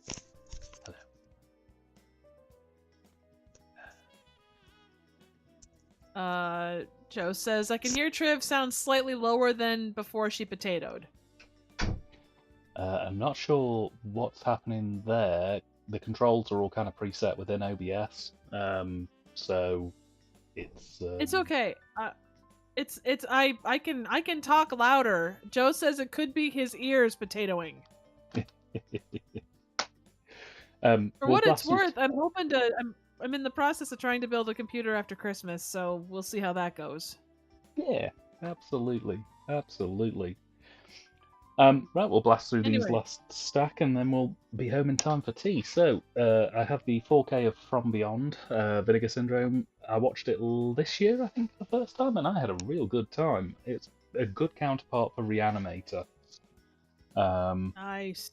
Which is always very welcome. We also have another slightly erotic film, Gwendolyn, from Severin Films. Covered it on the channel a really long time ago. It's kind of like a erotic sci-fi adventure movie. More emphasis on sci-fi and adventure than eroticism, but yeah, it's a unique watch. I don't think I've seen anything quite like it. Very heavy BDSM influence to it as well, which is kind of kinky in a way, but like in a comedic way, it's strange. Really well made, but a strange film. Hey Dan, just real quick, this is kind of, I don't know how much control you have. Things are slightly out of focus with where you're putting the discs. Ooh, okay. Or where you're putting your Blu-rays and stuff. There we go. Is that much better? Let me check my settings. Yeah, I think so. Yeah. I think that's Fantastic. Better. Yeah. Brilliant. Joe says... Oh, good, sorry. Oh, no, I was just going to say, so this is the 70s Invasion of the Body Snatchers. Again, classic. I think it's probably better than the original. I haven't seen the original in a very long time, but I think I marginally prefer the 70s version. I agree. I think the original was a good foundation, but this one took what was there and expanded upon it in really, really incredible ways. Oh yes, absolutely, absolutely. Real quick, Joe says, going through my late mom's effects, we're trying to get a refund on her $6,000 hearing aid since they were Ooh. only a month old. But if we can't, I might just keep them for myself because his ears are apparently potatoing. Yeah, you know, it's a good thing to keep a hold of. Certainly a good thing to keep a hold of. The next one is Liquid Sky, which is a very surreal film. Positively 80s. It's very neon soaked and deals with aliens that enjoy cocaine. And there's a fashion model who is becoming very successful, and she gets magic powers. And go watch Liquid Sky. It's a very strange film. It's probably the only way I can really describe it, honestly. Really weird and good soundtrack, though. It's a solid production. Excellent. Kurt says, I love both the original and remake of Invasion of the Body Snatchers. Being a sucker for the 50s sci-fi, I love the original more. Solid. I mean, I quite have a soft spot for the original Thing as well. I would agree. So yeah. Next up is Cronenberg's Scanners. Ooh. You know what? I've got all of them now, apart from Scanner Cop 2. I really need to do a proper overview of all of them at some point, because I've watched them all in dribs and drabs over the years. But yeah, I have a real soft spot for Scanners. It's a good one. It's just a solid, kind of thriller, really. Yeah. No, completely agree. The equal sequel to the Rocky Horror Picture Show, Shock Treatment. We talked about it on the vinyl stream the other night, but I really love this film. I think I marginally prefer it to Rocky these days, if I'm being completely honest. I would agree. Just a really inventive film, I think is probably the best way to describe it. And Arrow did a really good job remastering it. This was a cheap and cheerful pickup. I grabbed this because it was extremely cheap and I hadn't seen any of them past the second entry. It's a Saw box set of all of the Saw movies up to Jigsaw. Oh. Nice. Yeah. They came with the DVD copies as well for all of them, which I don't understand why you would want the Blu-ray and the DVD copies of every single Saw film, but that's by the by. Well, you use the DVDs as part of a Saw trap that you build yourself. Yeah. This is a double feature disc of Slashdance, which is a slasher dance movie, and Hollywood New Blood, which is a slasher about becoming an actress. So kind of a bit like Maxine to a lesser extent, but both SOVs, both kind of meh, if I'm being honest. Cool title, interesting concept for about 10 minutes, and then it quickly drops off. And the same can be said for this one. This was put out by AG for its Scary Tales. It's an anthology series shot on video. It's one of the better SOV anthologies I've seen. But that isn't really saying much, if I'm being completely honest. James says Rick Mayall is in Shock Treatment. He is. He plays one of the porters. And he does a very good job of it. I think that was post first season of The Young Ones. I don't know. But what I do know is one of my favourite trauma films is Sergeant Kabuki Man NYPD. Oh, Kabuki-san! I love the theme tune. It's very catchy and just a very bizarre concept, very well executed. I'd put it in my top 5, almost certainly. It's better than the only other place that he shows up, because that's sad. Yeah.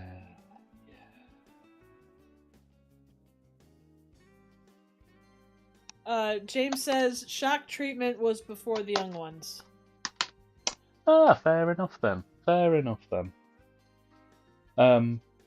This one was a bit dull, honestly. It's called The Severed Arm. It's about a man who gets his arm cut off, and he thinks that it's because his friends put him in a situation where he got his arm cut off, so he seeks vengeance on the people who had his arm cut off.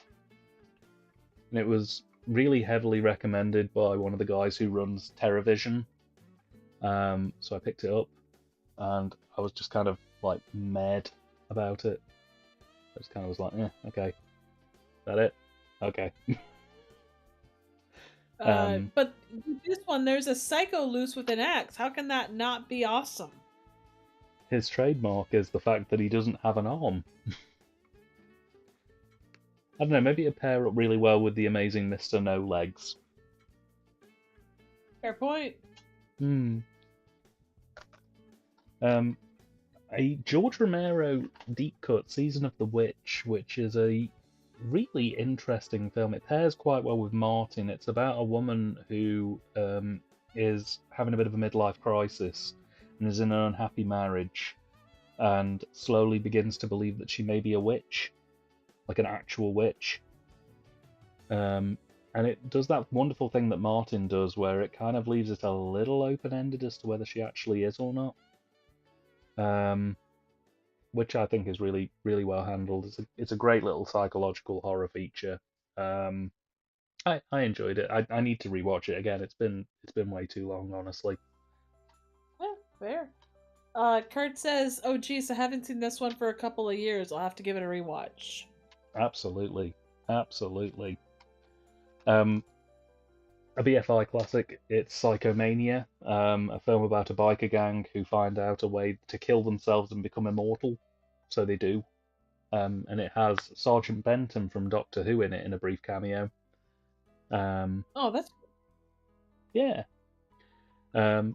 It's fun. It's a little slow burn for me personally, but it's fun enough. Yeah. And I think they did a good job remastering it. Ooh, we're getting up to some good ones here. Nail Gun Massacre. Ooh. Which is a wonderful slice of grindhouse exploitation cinema. It is exactly what it says on the tin. It's about a guy who goes around nail gunning people. And that's the whole movie. And there's some very strange characters who he meets whilst doing the nail gunning. And I'm not going to spoil the ending because it has got a big twist. Absolutely. But I do highly recommend Nail Gun Massacre, and TerraVision have recently put it out in 4K somehow. I don't know how. It's not about the people we killed, it's about the connections we made along the way. Nailed it. I see what you did there. This is one that sits in my player pretty much round the clock, and I just watch it like regularly. It's the Blu-ray of the Monster Club. I have such a soft spot for the Monster Club, and the Blu-ray version that Network put together looks incredible. It's a massive step up from their DVD version of it. Yeah, it's just a fun little British film. What's not to like? It's goofy, it's silly, it's got a really good soundtrack. Yeah. It is fun as hell. Oh yeah, I'd probably certainly put it in my top 5 favourite Vincent Price films, if I'm being honest, but... Oh yeah. Ooh, a William Castle feature, Mr. Sardonicus. The rumour was that there were 2 endings made for this film, but there has been no evidence to suggest that that was actually ever the case. It's not my favourite William Castle, but it's a nice enough deep cut. It's certainly better than some of his latter-day stabs at doing family films. Yeah. And given the 2 ending thing, given that what William Castle does, even when it's a gimmick thing, I'm not surprised that there were 2 endings. Oh yeah. No, absolutely. It was the punishment poll, and the idea was you would either vote to punish Mr. Sardonicus or to let him go. But there was apparently they only ever shot the punishment one, because who votes to let the bad guy go? Yeah, that's a fair point. And at that point, do you really want to listen to the folks that don't want to punish him? Well, I this mean, is it, you honestly. know. Yeah. Yeah, exactly. One we played on the Discord a few weeks back, Island of Death, video nasty, in which a man molests a goat, and nothing else happens Oof. in the film. You don't get that shot right there? Unfortunately, that shot is not in the movie now. Ah, damn it. This was weird. Like, I watched this on New Year's Day last year, so this January, just gone. Nightmare Beach. It's 90 minutes of tourist footage, basically, with some occasional slasher bits inserted into it. I wasn't a fan. I was not a fan. Big But hitter was it here. a Nightmare Beach? It was a bit of a nightmare beach. Speaking of nightmares, Nightmare on Elm Street collection. I'm gonna be completely transparent with you here. I'm not a big Freddy fan. I'm not a big Freddy fan as a rule. I Oh, like me some sacrilege. Michael. I know. I like me some Michael. I like me some Chucky. I like me some Jason. Not a big Freddy fan. I like the original Nightmare, Nightmare 2, and Freddy's Dead, and that's pretty much me done with Freddy. Banner So, asks, "Rock and Roll Nightmare?" Question mark. really want it. Haven't got it. They've recently done a really good release of it. I'm waiting, hopefully, for a standard edition. Just because, obviously, at the minute, a lot of my funds are going on house stuff whilst I get set up. So, yeah. But hopefully they'll do a standard edition and I shall grab it then. Cool. Kurt says Dream Warriors is the best Nightmare sequel, and James says you forgot the Power Glove. Exactly. Freddy's Dead. And Nightmare 3 is alright, but I don't know, it didn't really do anything for me personally. I don't know if that's a hot take or not. I watch it and I just kind of go, okay. And that's it. George Romero's Day of the Dead. We showed the Dawn of the Dead sexy box set recently. This is a really old Arrow video release of it on Blu-ray. Would love to get this in 4K if I could, like properly cleaned up. And two gorgeous films. The 4K Scream Factory release of Return of the Living Dead. Ooh, Utterly, very nice. Utterly love that film. I have such a soft spot for it. It's really top tier. Just great on every front. It's a big, dumb, silly, brilliant horror film. And rounding things off, we have Reanimator as well, which again, fantastic. I owned a streaming copy for years, and then finally decided to just go and grab the physical because who doesn't love the Reanimator franchise? It's everything you could possibly want in a reanimating film. And I think I've got about 3 or 4 like knockoff Reanimator movies in my to watch pile as well, stuff like The Immortalizer and stuff like that. So right. Looking forward to it. Kurt says trash is taking off her clothes again. Not again. Joe says Linnea Quigley in 4K sounds very good. It is. Joe says I prefer From Beyond to Reanimator. I think for me, Reanimator takes it by a hair's breadth, but they are both very, very close. Very close. And Banner says The Return of the Living Dead Kino. Was it Kino? No, it was Scream Factory. Okay, got it. I'm going to showcase them here. The complete Twin Peaks. Just everything. All on Blu-ray. Very nice. Very cool. Love Twin Peaks. Just totally my vibe. Big old weird cinema. What's not to love? Ebola Syndrome, which is one I really want to talk about on the channel. Have you seen Ebola Syndrome, Trev? I haven't. I think you'd probably kind of like it. It's a very strange film. A little too horny for its own good, but a very strange film. The horny makes it, right? Yeah, well, especially in a post-COVID world. It's basically the plot of the film is a guy gets a infection that's going to kill him in 48 hours. And an infection squad have to go and try and hunt him down, but he doesn't know he's infected, and he just keeps spreading it to people, and then they get infected, and they start dying in horrible, over-the-top ways. And it goes in often every possible direction you can imagine. Vinegar Syndrome, I can't believe they really put it out, but they did a really good job, and it's the 4K release as well, so it's as high def as it's possible to be. Oh, that's cool. And then on a lower def, I have Ghostwatch. But just as a beautifully, just a really cool movie. Oh yeah, no, absolutely. Very defined. Very, very. Let me just grab a pile out of here. We are coming up to the end of things, guys. There really isn't a lot left. Real quick, Joe says Kevin Forey is what makes From Beyond above Reanimator for me. Agreed. I would agree with that. He really takes it to the next level. Banner says I have a Twin Peaks sleeve my wife tattooed on me. Nice.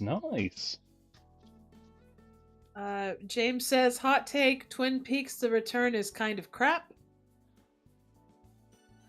You know what? I could understand it.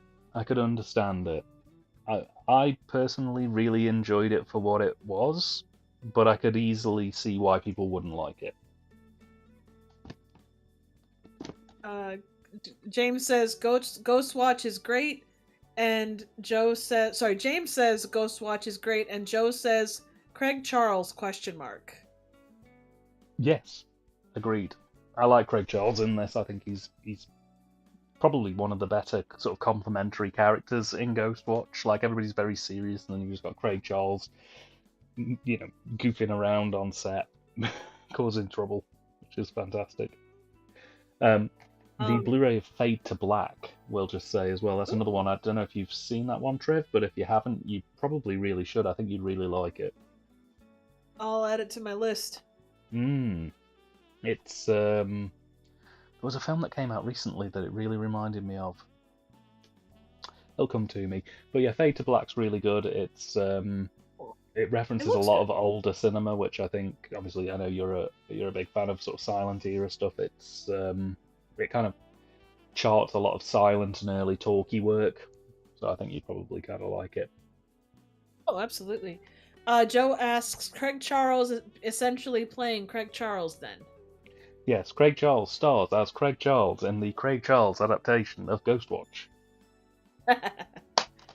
James says, I have a bare bones DVD from 101 with a menu which is just a play button and nothing else. What's the point of having a menu if that's the only option? I'm not sure if I think he's talking Ghostwatch. Oh, I'm not sure. I know that they did a version of Fade to Black that was exactly the same. I was just about to say that's the version that I had until I upgraded. Oh, maybe that's what he's talking about. I apologize. No trouble. Quick flash, The Exorcist and The Exorcist 3. I've got the extended director's cut, the original theatrical cut of both. My dad used to absolutely adore The Exorcist. He used to say it was one of his favourite horror films of all time. I don't see it. I'm going to be completely honest. I don't hate it. I think it's really well made, but it's not one that I'd put on regularly. It's one I'm kind of just like, okay, well, it exists. I think it's very well made, very well handled, maybe a little overrated. My 10 penneth. Real quick, James says I was talking about Ghostwatch. Oh, no, I don't think I had the original DVD of Ghostwatch. I think the Blu-ray was the first time I made a purchase of it. I used to just watch it on BBC iPlayer when it was about.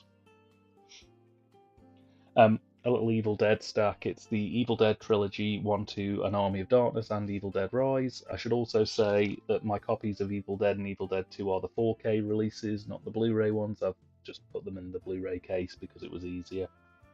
Understood. Yeah, Real quick, Banner says The Exorcist, his favorite film. Joe says, where's number 2? He also coming. says, your mother sews socks that smell. Is that Repossessed? Yes, probably.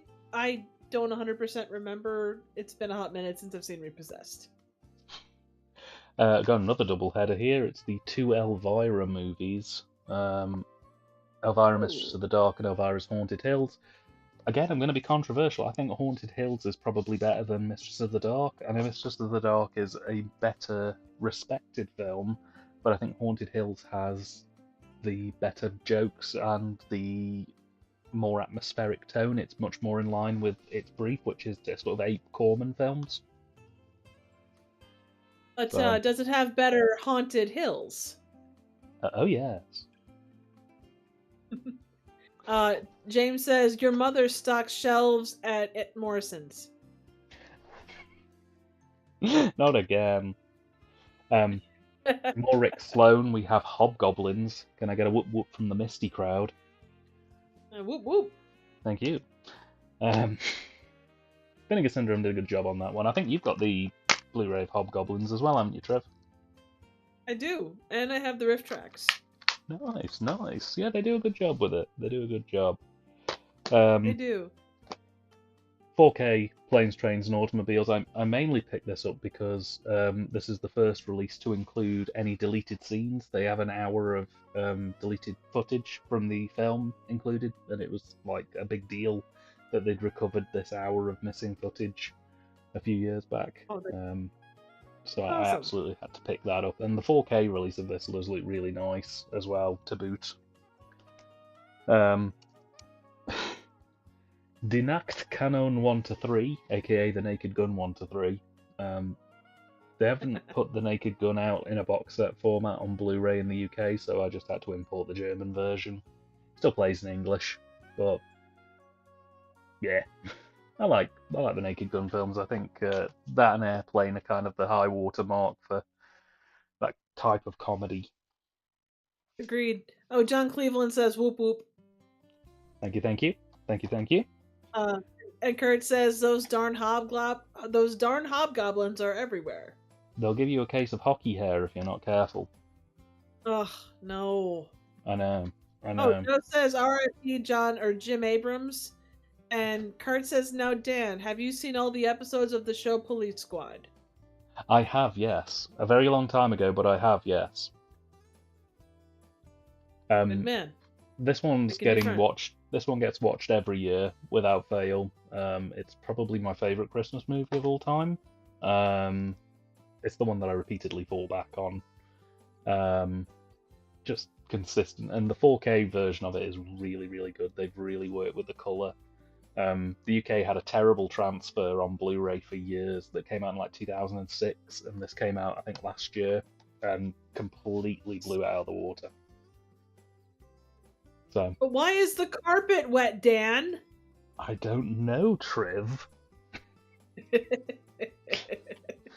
Speaking of which, Triv, have you checked our shitters? No, unfortunately I have not. Shitters may be full, but I don't want to go near them. No, they'll cut your giblets off. She-Mob. Yeah. Which is an incredible film. Basically, the plot of She-Mob is a guy gets kidnapped by a bunch of butch militant lesbians who kidnap him and hold him hostage, and it's just an hour of him trying to escape, and they keep hunting him down, and it's very aggressive and very loud and very John Waters-esque. Sounds like a fantastic film. Can really recommend it. It's very short as well. I think it's only about 70 minutes, but what a 70 minutes, let me tell you now. Cool. It's 81 minutes, sorry, but what an 81 minutes. Wow. You're a liar!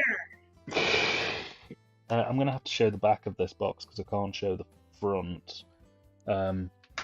Sarlo. Oof. I don't think anybody's got anything to say about that one, so I shall just slide that one away. Yeah. How are the extras? They're not so good, Al. They're not so good. Here. Let me see. Kurt says, I'm sure James does. Oh, yes, absolutely. Um, I had the original Rocky in front of me just, but I can't seem to find it now. So instead, I'm just going to show you Rocky 2, 3, and 4, and just assume Rocky is there as well because it's kind of disappeared Fine. somewhere. Um, I Go ahead. I genuinely love Rocky. The first two films are like genuinely well-written dramas, like really intense, well-made productions, and then Rocky 3 and 4 basically did the Batman Forever and Batman and Robin deal, where they just feel like they're of the universe but aren't. Real quick, Joe says, "Who are you? How did you get in here?" James says, "I still have that damn Sallow song stuck in my head. Thanks, Dan." You're very welcome, sir. You're very welcome. And Joe says, "I'm a locksmith and I'm a locksmith." This one's on my rewatch list, and I really, really need to rewatch this one soon. Hot Fuzz. Ooh, yes. It's been We're too gonna long. start with Aaron A. Anderson. I certainly am. I certainly am. When's your birthday? February 25th. What year? Every year. James did have more to say. He said Sallow is a masterpiece, but now I welcome death. This movie took my breath, but I wish I was dead. He's quoting the Sarlo song that I wrote. I did a parody song for my review of Sarlo to the tune of "Mama Get the Hammer, There's a Fly on Papa's Head." You're a bastard for that, you know? Poor James. I'm so sorry, James. I hope you are okay. Oh, I missed an Evil Dead off my set. I also have the 2013 Evil Dead on Blu-ray. I actually marginally prefer this to the original Evil Dead, but Evil Dead 2 is still my favourite. Yeah. Where does Evil Dead Rise sit for you? Better than Army of Darkness, not as good as the original Evil Dead. I could see it. James says, "I didn't realize it was a parody song." Yeah. No, it's a full-on parody. There's an original song called "Mama Get the Hammer, There's a Fly on Papa's Head." I think Weird Al Yankovic did a cover of it as well at some point. But it's mainly done. It's mainly done by the guy who wrote the song "Dominic the Donkey," which is a Christmas Oh my god! song. So you know, that kind of tracks. yeah. Angel 1 and 2. Very Really good films, just really solid. Again, they sort of do nice bits of comedy and pathos together. Big inspiration on Maxine, which came out earlier in the year. Yep.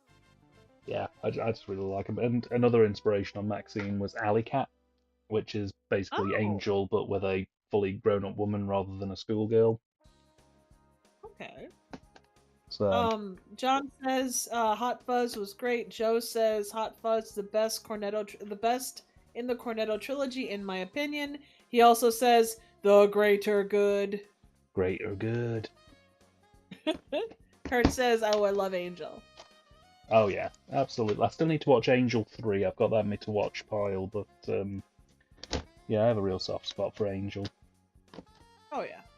I think my first exposure to it was The Last Drive-In, and ever since, absolutely love it.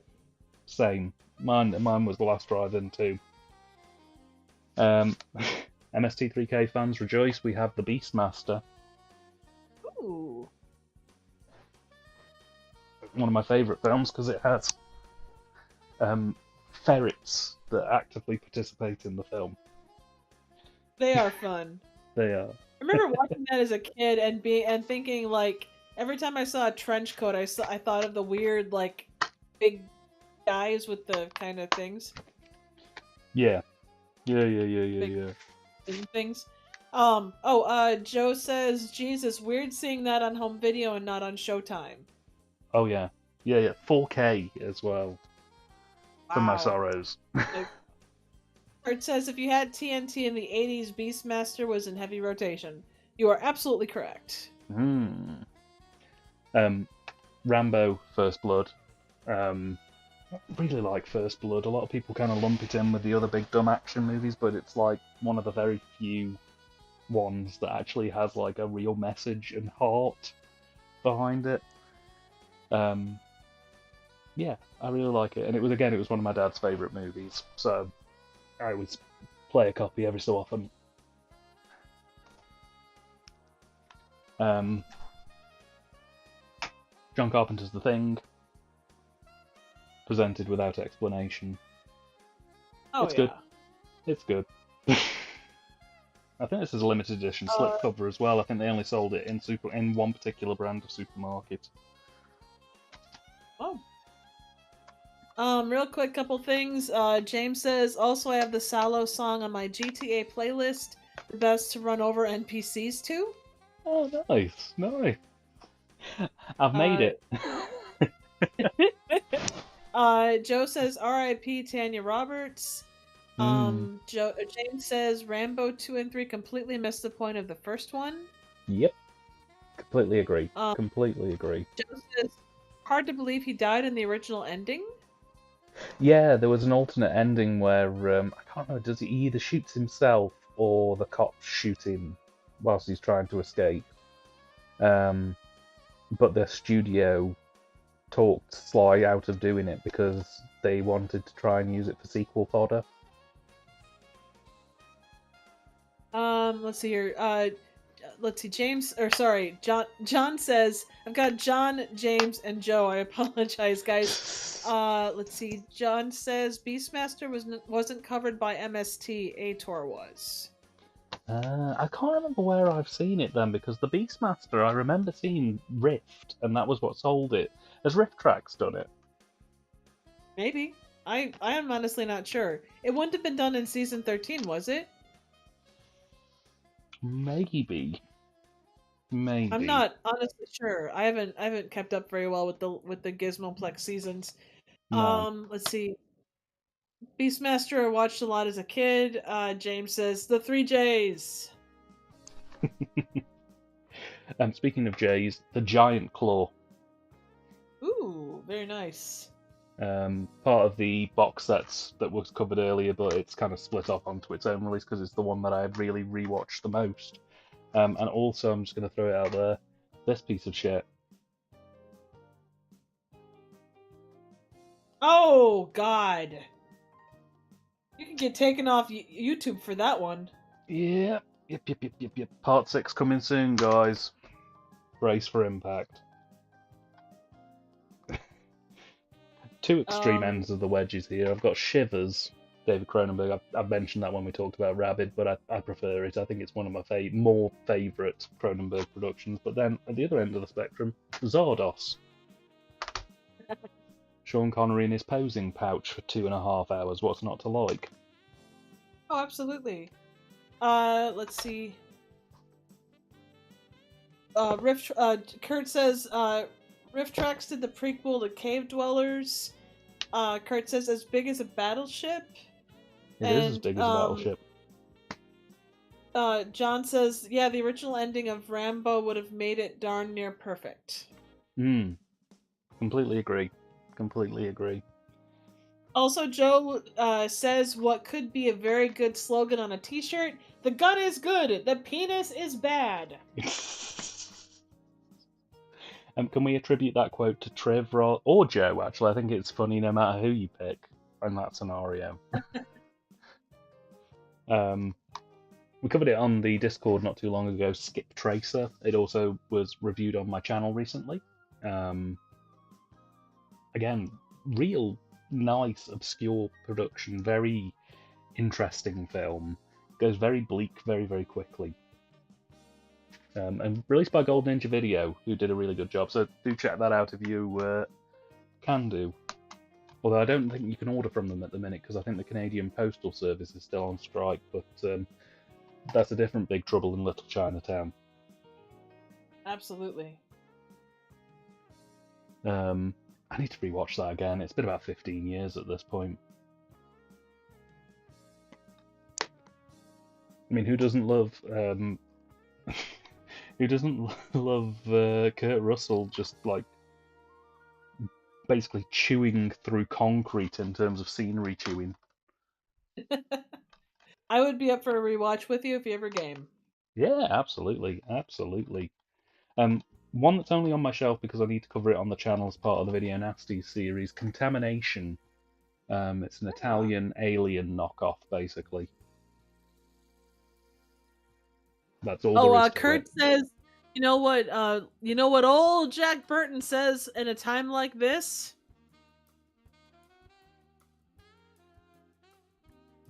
I'm waiting for him to write what Jack Burton says at a time like this. Well, while he does that, I'm going to quickly show you this.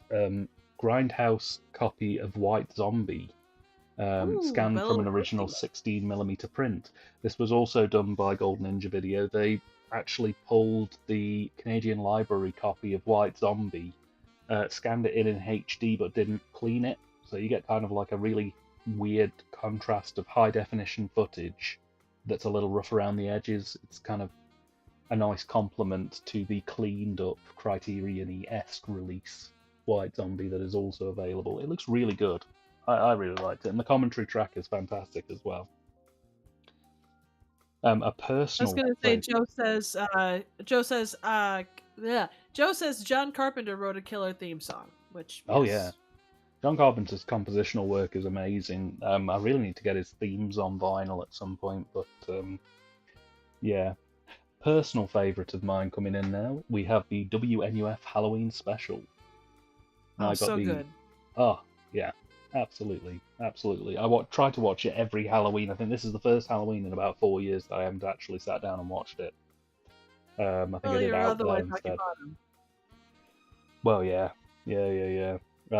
really good slip cover. TerraVision did a really good job. If you haven't seen this, go watch it. It's genuinely next level. But I'll tell you what's not next level. Triv, please elaborate. Oh God.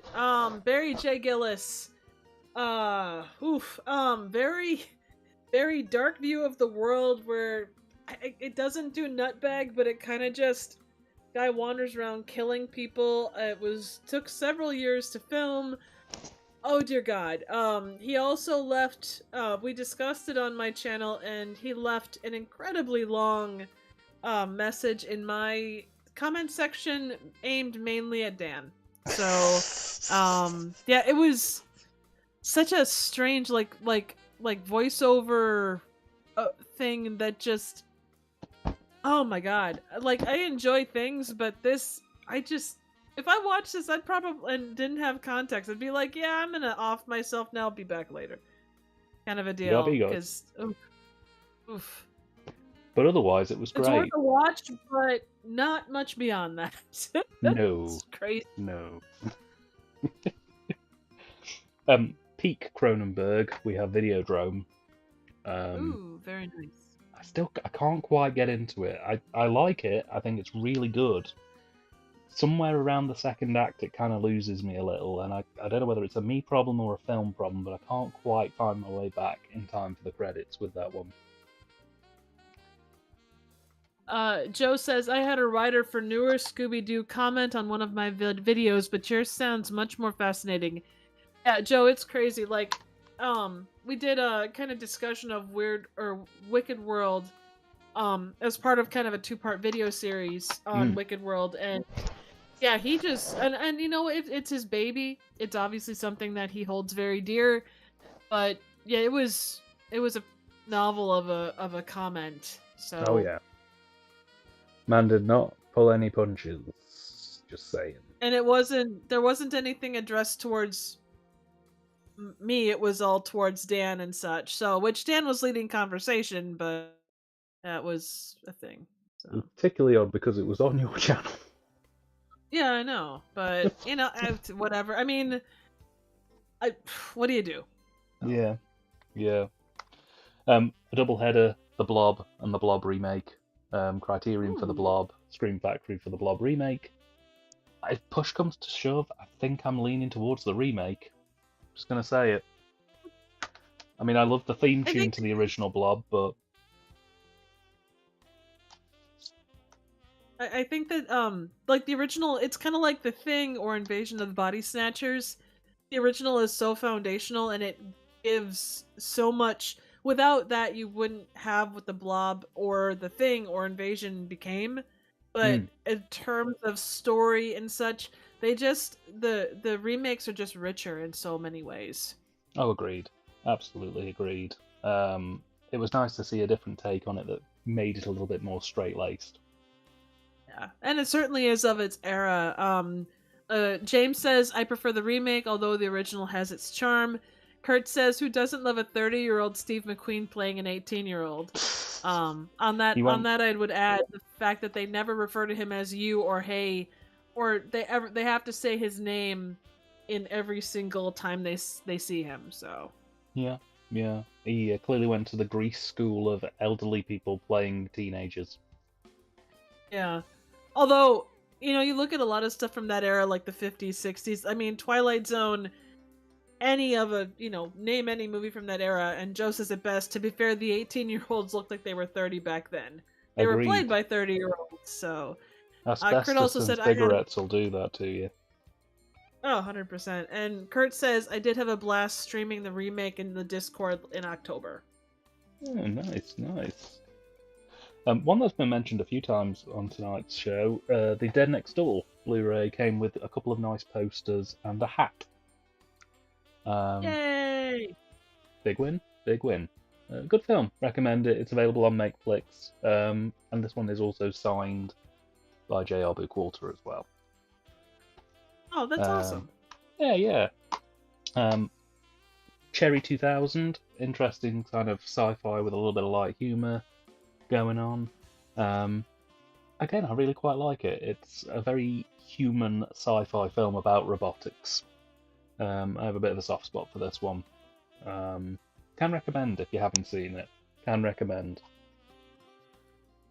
Equally, I think I showed this on the Discord not too long ago. Dead Heat, one that split the room in terms of opinion. I think it's all right. I like the concept. Less keen on the cast. Fair point. But yeah. A personal favourite to enter my collection in recent months: Crazy Fat Ethel, also known as Criminally Insane. The story of a woman who, if she isn't allowed junk food, starts murdering people. A woman from my own heart. I can relate. They made a Crazy Fat Ethel 2, and the Asylum made a remake of Crazy Fat Ethel called Crazy Fat Ethel. So, what's better, Crazy Fat Ethel or Crazy Fat Ethel? Crazy Fat Ethel is always the right answer. The Count Yorga collection. Count Yorga Vampire is good. Count Yorga 2 is less good, in my opinion. I was more of a Blackula fan, and they both had the same production unit, so yeah. Point. There's your Count Yorga. Quick. No, fair. Kurt says no Crazy Fat Ethel 2? Yeah, they did make a Crazy Fat Ethel 2, but they didn't make a remake of Crazy Fat Ethel 2, unfortunately. They did Crazy Fat Ethel, Crazy Fat Ethel 2, The Asylum Presents Crazy Fat Ethel, and that's it. They also did two films that are completely unrelated called Death Nurse and Death Nurse 2 that just so happen to star Crazy Fat Ethel. Interesting. It's all part of the CFEU. Good to know. Joe says, I love Red Letter Media's Best of the Worst on the sequel. Oh, yeah. Yeah, absolutely. Absolutely. If they ever get around to releasing Crazy Fat Ethel 2, I will be there. I can't show the next one because it's got an image of a woman with boobies out being fed into a crusher, but it's the Corpse Grinders. Yeah, a film about a man who murders people and then mashes them up and turns them into cat food, which then in turn turns all the cats into human flesh-eating hungry animals. So, typical Tuesday at the zoo. Basically. Much more higher caliber, though. We also have the Criterion release of Carnival of Souls. Ooh, very nice. That is. It says he wasn't a fan of Corpse Grinder. No, it's one of those where I kind of just went, well, that was a movie. Moving on. But yeah, Carnival of Souls looks gorgeous on the Criterion release. One I'm very much looking forward to watching in this new film room because I'm going to try and optimize it to be a bit more cinema friendly. So Good having that stuff. fully enveloping thing will look quite nice. I can't show the next two. One because it has a naked impaled woman on it, and one because it has a woman with her boobies out about to get her head cut off. So I'll just show the sides of the spines. It's Cannibal Holocaust and Cannibal Ferox. Oh, okay. Both from Grindhouse Releasing, both fully uncut, both very interesting films. I do not begrudge anybody who doesn't like them, because I completely understand. But yeah. Right, we'll go for some more quick fire. I can't show the next one either because that's Eaten Alive, a film by Umberto Lenzi, and the slipcover. There's two choices of slipcover. One is a woman getting her head cut off, and the other is a naked woman kneeling in front of a cannibal. So, Choices. yeah. But what I can show you is my Blu-ray copy of Night of the Living Dead, which is not the best remaster in the world. It is a remaster, it's a good quality version of it, but it's not the best. I would still say the Criterion version's probably better quality. But yeah, I'm not a big Night of the Living Dead fan. I always prefer that, again, probably a controversial topic, I prefer the 90s remake to the original. But yeah. This is one I've put together myself. It says Halloween. It's actually a slimline box set of all of the Scream Factory 4K Halloween discs.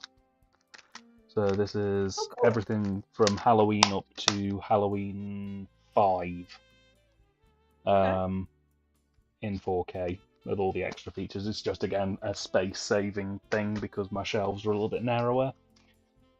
And a couple of hammers here as well. I have Dracula and The Curse of Frankenstein on Hammer Blu-ray. Very, very nice. I also have The Mummy on my to-watch pile. I've seen it before, but I just haven't seen the Blu-ray remaster to check out. With Halloween, you're missing the best one. I mean, number 6 is the one that you want to tune in for. Halloween 6 genuinely fascinated me for a very, very long time, and the 4K release was worth it for the extra features. But the unfortunate thing is, once you learn why it ended up the way it ended up, the mystery kind of ends there, and you just realise you've spent a load of money on something that you probably could have Googled. Fair point. So, oh god. Right, let me just see where we are up to. Couple comments. Cannibal Holocaust really has its cake and eats it too. James says. Yeah. He also says, didn't realize Network put out Night of the Living Dead. Yeah, they did. It was a fairly cheap and cheerful release. It wasn't anything too expensive, but yeah, they. I think every man and the dog basically had a go at it at least once. So. And then Kurt says the OG Night of the Living Dead scared the living hell out of me when I saw it when I was 12. It's certainly an atmospheric film. I watched it in the cinema last year, fully remastered, presented alongside Day of the Dead as a double feature, and in a dark cinema where the volume's really cranked up and you're just kind of isolated, it's a lot more impactful than if you're just watching it on your TV in the day or something like that. It's one of the few films that I would say drastically improves if you're watching it in a cinema environment. Ooh. I could see it. It's going to get a little stiff here, but we'll battle on. I'm made of tough stuff. Absolutely. So, real quick, Joe says, shit, I gotta head out, guys. I really enjoyed this, but I'm fading and I have to walk the dog and go to bed for work tomorrow. Looking forward to Saturday night. Good night, all.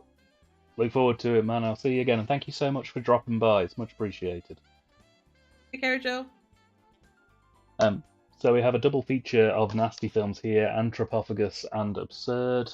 I actually got a custom cover made for Anthropophagus that matches the original VHS cover because I thought the Blu-ray release looked a little bit So Yeah. I had somebody do basically one-to-one remake of the VHS cover for it. I think it looks a lot better personally. I have a soft That spot is for really cool. Anthropophagus. We're going into my blaxploitation collection now, so buckle up, guys. We have Blackenstein, which is one of the most ridiculous blaxploitation films I've ever seen. Just some fantastic line deliveries in that. Genuinely impressive one. Sweet Sweetback's badass song. Really powerful work. Very, very well handled, honestly. Real soft spot for that one. Recommended if you can get a copy of it. It's now out of print at Vinegar Syndrome, but worth your time. Welcome Home, Brother Charles is another one. Again, very powerful film, very interesting work. It's a little bit like Straw Dogs, but obviously with a blaxploitation twist to it. Again, can highly recommend it. We then have a Rudy Ray Moore quadruple hitter. We have Dolomite. We have The Human Tornado. We have P.T. Wheatstraw, which is probably my favourite Rudy Ray Moore film. And then finishing off, we have the absolutely absurd Disco Godfather, where he plays a kung fu DJ. Again, what's not to like? And he wears denim like nobody I've ever seen. Oh yeah. Yeah. A Blackula doubleheader. So Blackula and is it Die Blackula Die? Scream, Blackula Scream. That's the one. Sorry, it is coming up to 3 a.m. here, guys. So if I do sound a little garbled, we're at the light is at the end of the tunnel. We are getting there. Again, I have a soft spot for these. I think I prefer these to Yorga. Yorga shared the production block with these films, and I think Blackula just pinches it. I think they're slightly better. I would agree. We then have a Pam Grier doubleheader of. Let me try and get this right. That'll do it. Of Foxy Brown and Coffee. Two really cool films, proper badass. Love them very, very dearly. I wish Arrow put out more fun stuff again, because they did a good chunk of these. But you wouldn't know it if you hadn't been there. Shaft. Everybody loves Shaft. Oh yeah. Kurt says all bangers. Oh yeah. All gas, no brakes. Basically, yeah. That's pretty much my blaxploitation collection. It ends with Threads. It's a hell of a way to end blaxploitation right there. And this is a lenticular cover that you can see the destruction of London. It's fine. It's dead. It's fine. It's dead. Yeah. Oh, cracking. Threads is cracking. If you haven't seen it before, definitely check that one out. They needed to do that with Things. They should have that kind of a cover. Oh yeah, absolutely. A Gene Wilder doubleheader. We have Willy Wonka and the Chocolate Factory and Young Frankenstein. Very nice. An Abby Normal Brain for sure. Banner says Threads is mad, and Kurt says Threads the ultimate blaxploitation movie. I'm only talking about Threads. We can dig it.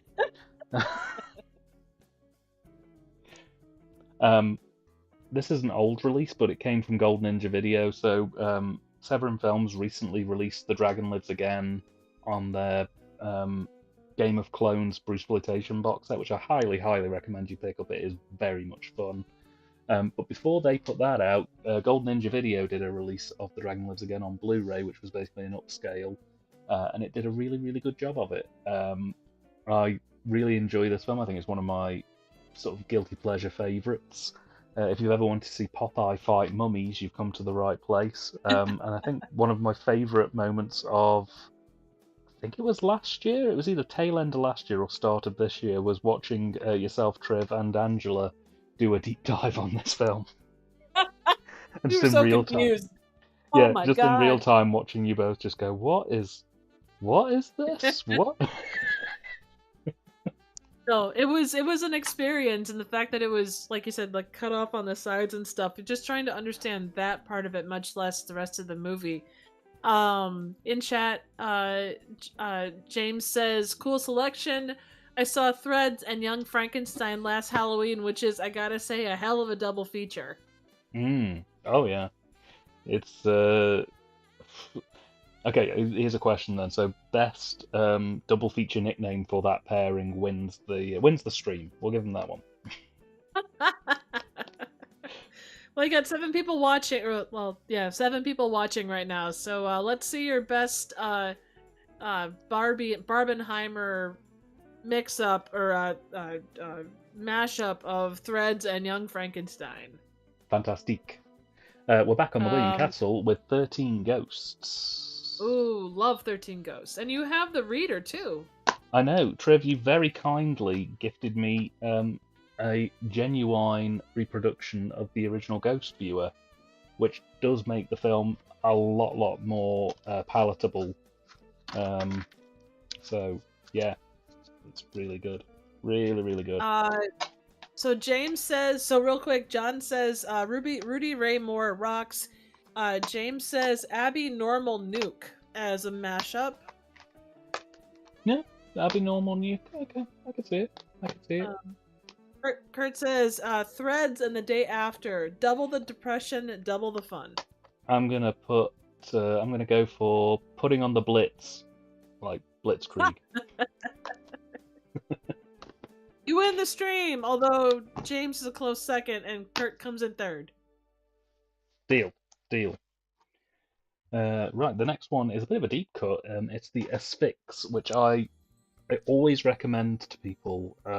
It's a fantastic Victoriana Gothic horror film that is absolutely ruined by 10 seconds in the finale, where they skimped on a practical effect that really just needed a little bit extra cash to get it over the line. It's a really interesting film that is kind of in the same vein as The Tingler. But like I say, it's just literally 2 shots at the end of the film turn this from like an instant classic to just a ridiculous movie. But always recommend it. John has his entry, Young Threadenstein. Nice. I can see it. Cool. Young Thread.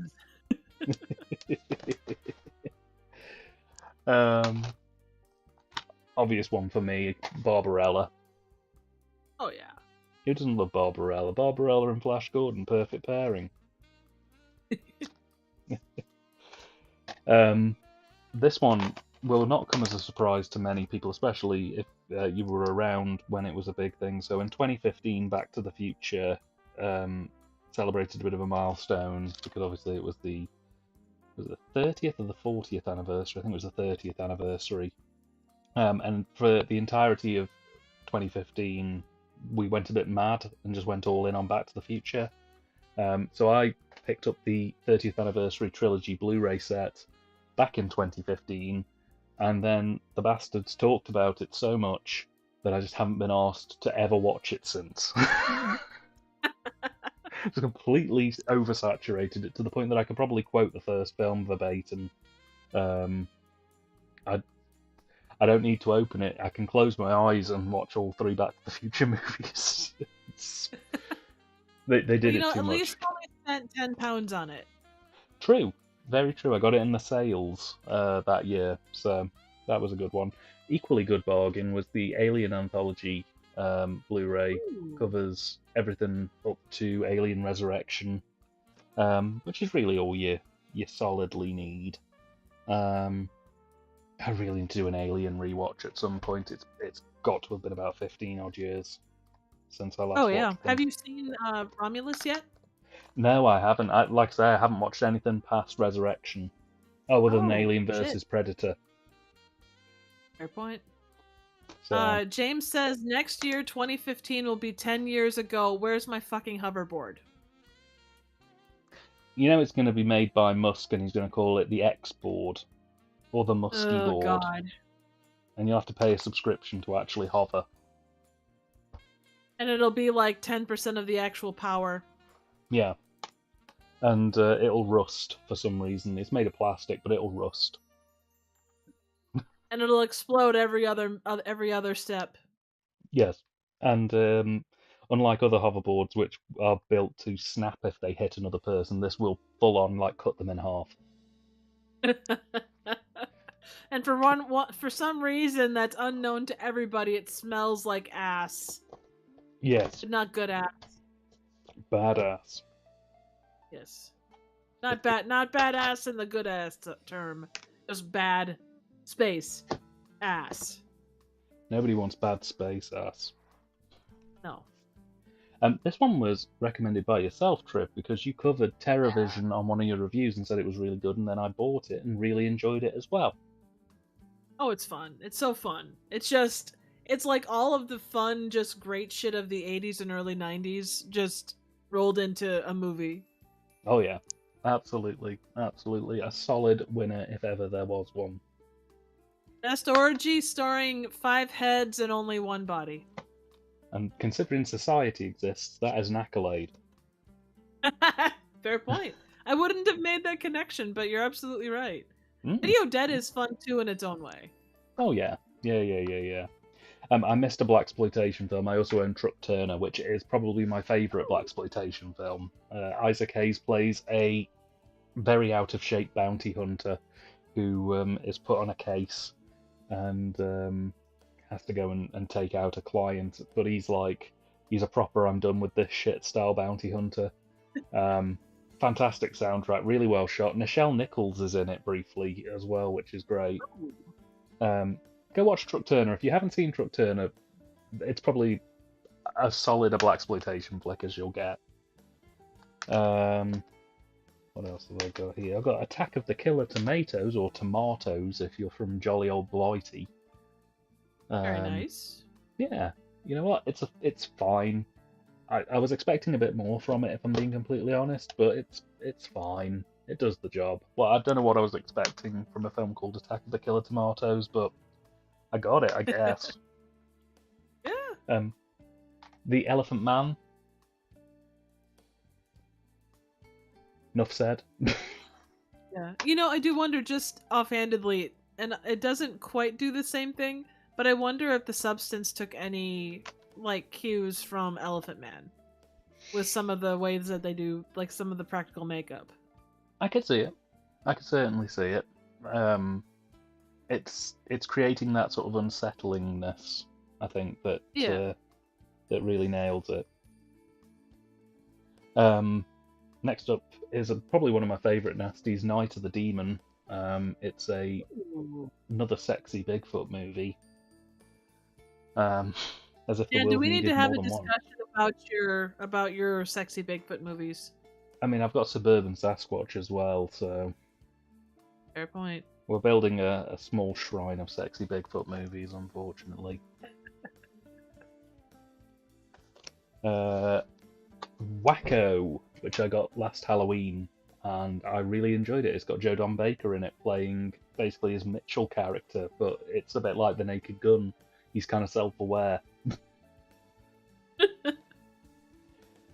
It's great. It's just a big daft movie. It's not quite as good as like Airplane or The Naked Gun, but it's pretty bloody close, and that's good enough for me.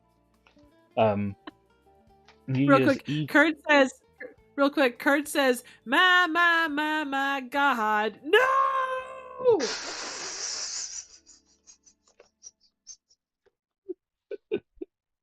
Nice.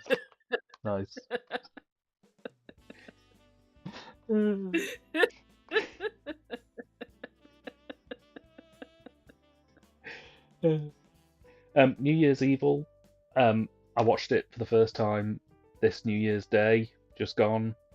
Didn't really much care for it, honestly, but how many other New Year's slashers are? There's basically Bloody New Year and that's it. So I kind of have to keep it on the shelf because I need themed movies from time to time.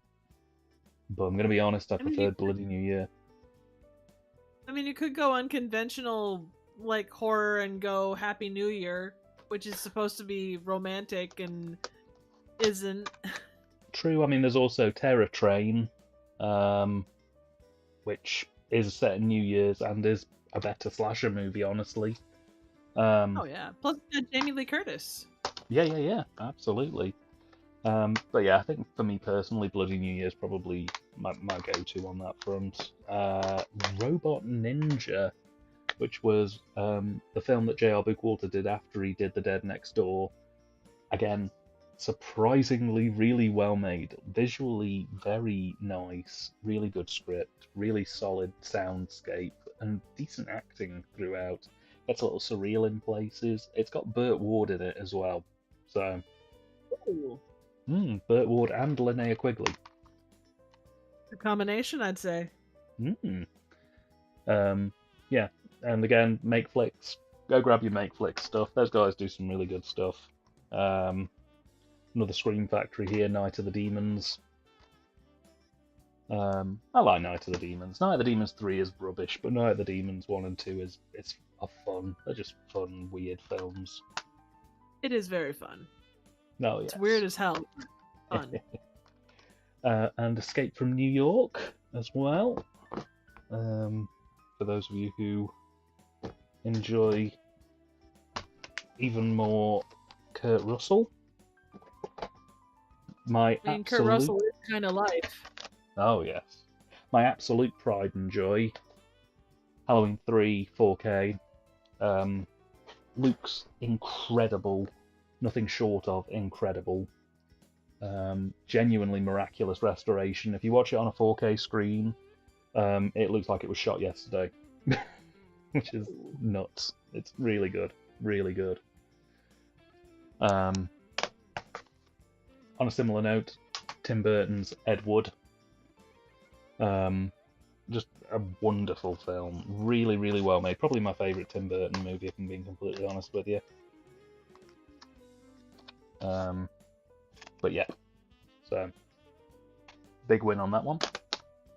Absolutely. Kurt says, I love those Scream Factory Halloween releases. Oh, agreed. They really did a good job with them. They really did. My favourite version of A Christmas Carol is the Alistair Sim version. I think that's the one that captures the personality change with Scrooge the best for me. I mean, I know a lot of people go Michael Caine or George C. Scott, but for my money, it's Sim all the way. I mean, it took me ages to get a Blu-ray copy of it because they just seemingly didn't put it out for ages, and then when they did, it was a really limited edition thing. So, I don't know. But, yeah. Oh, real quick, James says Ed Wood was great. Kurt says, I seem to remember 3 people talking about Ed Wood. Whatever happened to that? Well, I believe you can find them on Bandcamp as part of TYTD's The Wild World of Ed Wood collection, available only on Bandcamp, where 3 very wonderful people spent a good while talking about all of Ed Wood's movies, but in particular, the 90s Tim Burton Ed Wood movie. Oh my god. Were they crazy? Or Probably. just really crazy? Probably. Next up is a triptych. We have Enter the Ninja, Revenge of the Ninja, and Ninja 3 The Domination. Ninja 3 tends to get the most sort of comment on them, but the other 2 are actually surprisingly solid films as well. Or part of the 20th Century Fox family. Apart from Ninja 3, which was canon. Nice. After that, we have Raw Force, which was Vinegar Syndrome release I picked up. Very odd film. That's another one I need to do a rewatch on, because all I seem to remember was I believe there's a scene with Hitler in it, out of nowhere. Yeah, a wild one. A real wild one. Nice. Real quick, James says, my favorite Tim Burton film is still Edward Scissorhands, but Ed Wood wins. I'm sorry. My favorite Tim Burton movie is still Edward Scissorhands, but Ed Wood wins by a hair. Yeah, I can believe that. The next one is a weird one. It is a blaxploitation film, but it isn't put with my blaxploitation films. It's called The Black Gestapo. And the plot of the film is it's set in the 70s, and a black guy basically starts up his own version of the Nazi Party, but exclusively for black people. And he basically forms this militia. There was that was it Eric Andre did the black Nazi, like he was blind and he joined the Nazis? I think so. Yeah. I'm just having a quick skim through. That was Ku Klux Klan, not Nazis. That was the one, yeah. I'm just having a quick skim through. We're on the last pile now, and I'm just having a quick look through to make sure that I've removed anything with boobies on the cover so I don't get held up. But this is it, guys. This is the final stretch. So, if you've got any whiskey, drink it, because we're nearly done here. All right, guys, we're in the 7th inning stretch. We are. We've been out to the ball game. I love them Bears. They're my favorite baseball team. That explains why they're not doing so well this season. Well, it's almost like they haven't played. I'm very disappointed. I know. So we have the Candy Snatchers, which is a exploitation abduction film. Basically, it's about a group of people who kidnap a schoolgirl to hold her for ransom, and it goes very wrong very quickly. And I didn't love this film, but it's one of those where they don't really make them like this anymore, so I kind of, by obligation, have to keep a hold of it. I really want to talk about it on the channel at some point, because it's quite interesting. There are people who really, really like this film, and yeah, some people like this film for the wrong reasons. I think that's fair to say, but I'll probably get around to that in the next year or so, so I look forward to doing that one. Oh, real quick, John Cleveland says Dave Chappelle played a blind KKK member. Thank you for that, John. I appreciate it. I was all over the place with that one. I do apologize. No worries. It's the early hours of the morning for us all at this point, but we've only got a little bit left to go, guys. And thank you so much, by the way, I do need to say, for sticking around as long as you guys have with this one. It's been really nice being able to just chat with you guys and sort of talk movies and go through movies all in one sweep. So thank you. The next one up is the Blu-ray of House. I have the DVD version. I've got the soundtrack on vinyl. It's one of my favourite sort of Japanese horror movies. It's one of my favourite horror movies. Just very surreal. I love it. So it is good. That one? Oh yes. Won't come as no surprise. Hocus Pocus. Who doesn't love a bit of Hocus Pocus? It always gets a spin. Absolutely. Have you seen the second one? I have, yes. I watched it this Halloween, and it was all right. That's the best way to put it. I didn't love it to pieces. I didn't think it was as good as the original, but it was all right. It went about as well as the sequel to it could have probably gone. Fair point. Kurt says, not a fan of Hocus Pocus. You know what? Fair.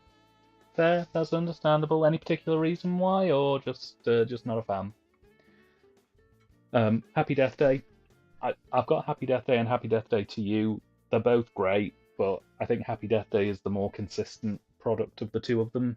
Happy Death Day 2 felt a little bit kind of all over the place. Well, Happy Death Day also features the MST3K poster too, so... It does. It certainly does.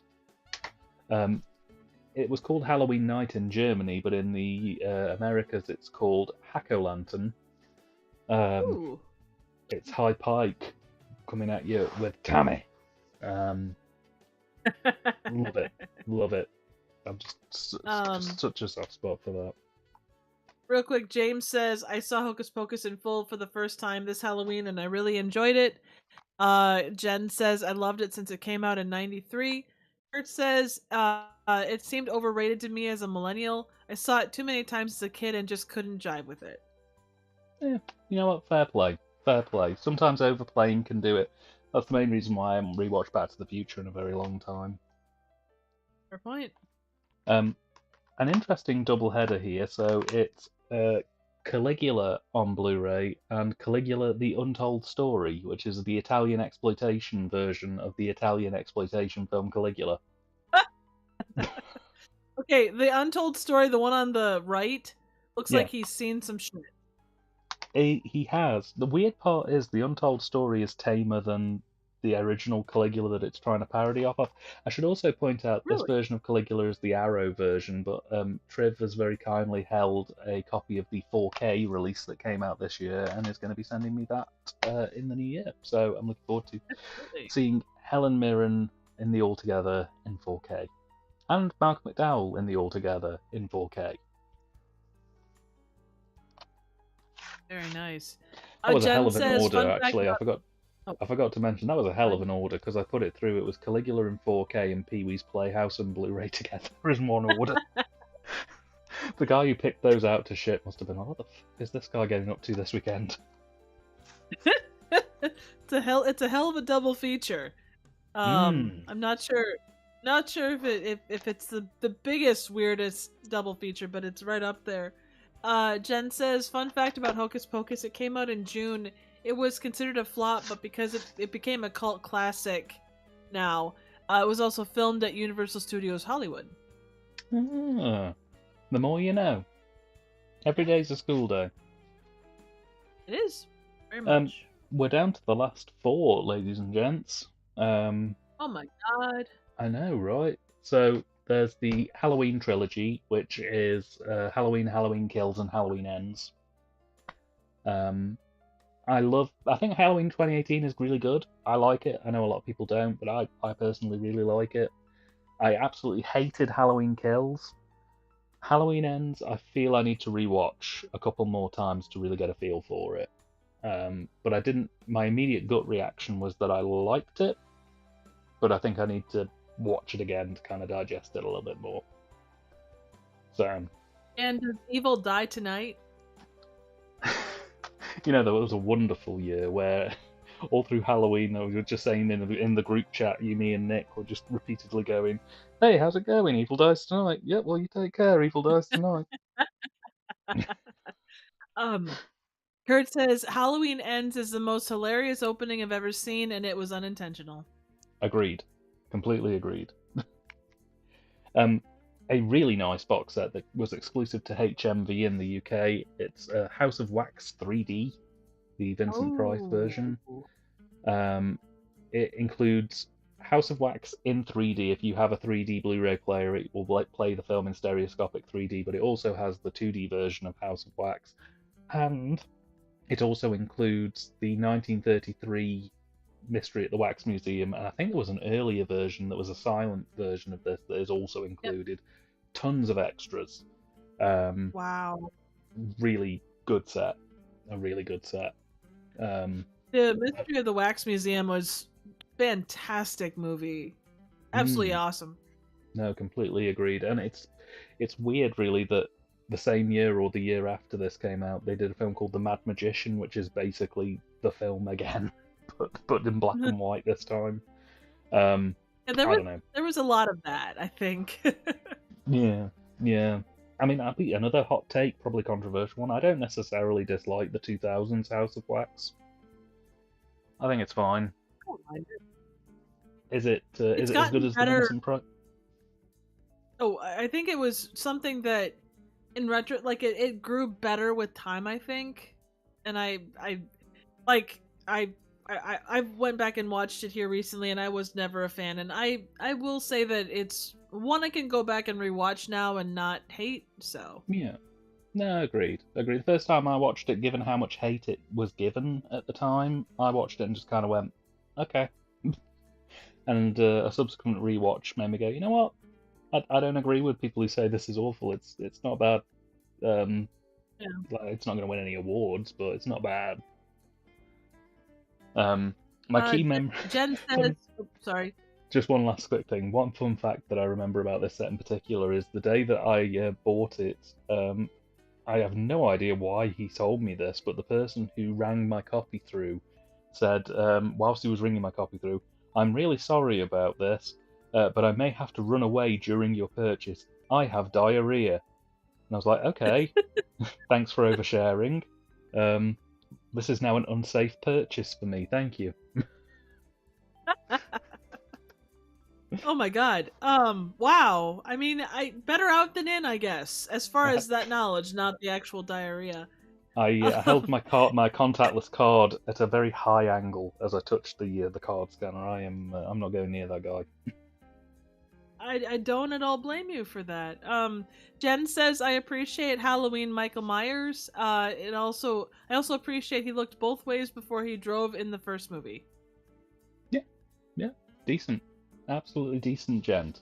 How he learned to drive, who can say? He was in a hospital for many, many years, but here he is. Yeah. Our penultimate title is H.G. Wells' The Time Machine.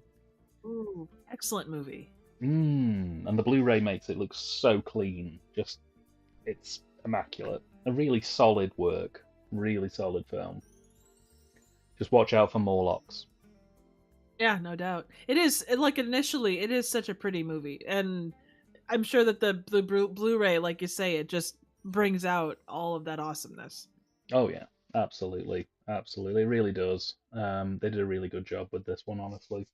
So yeah, there's that one. No extras, bit light on the ground, this one, honestly.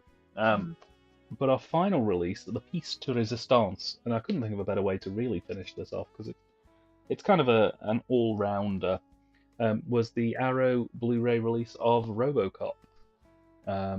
It came in a nice limited edition hard box with posters and a little book and a load of extra features. And I was a bit of a late bloomer to RoboCop, if I'm being completely honest with you, but I got into it probably about 10, 15 years ago and never looked back, I'll be honest with you. Nice. Kurt says, I'd buy that for $1. Oh, agreed. Oh, agreed. So, yeah, that's it, ladies and gents. That is all of my movies, everything completely unboxed. It will all be going onto the shelf tomorrow.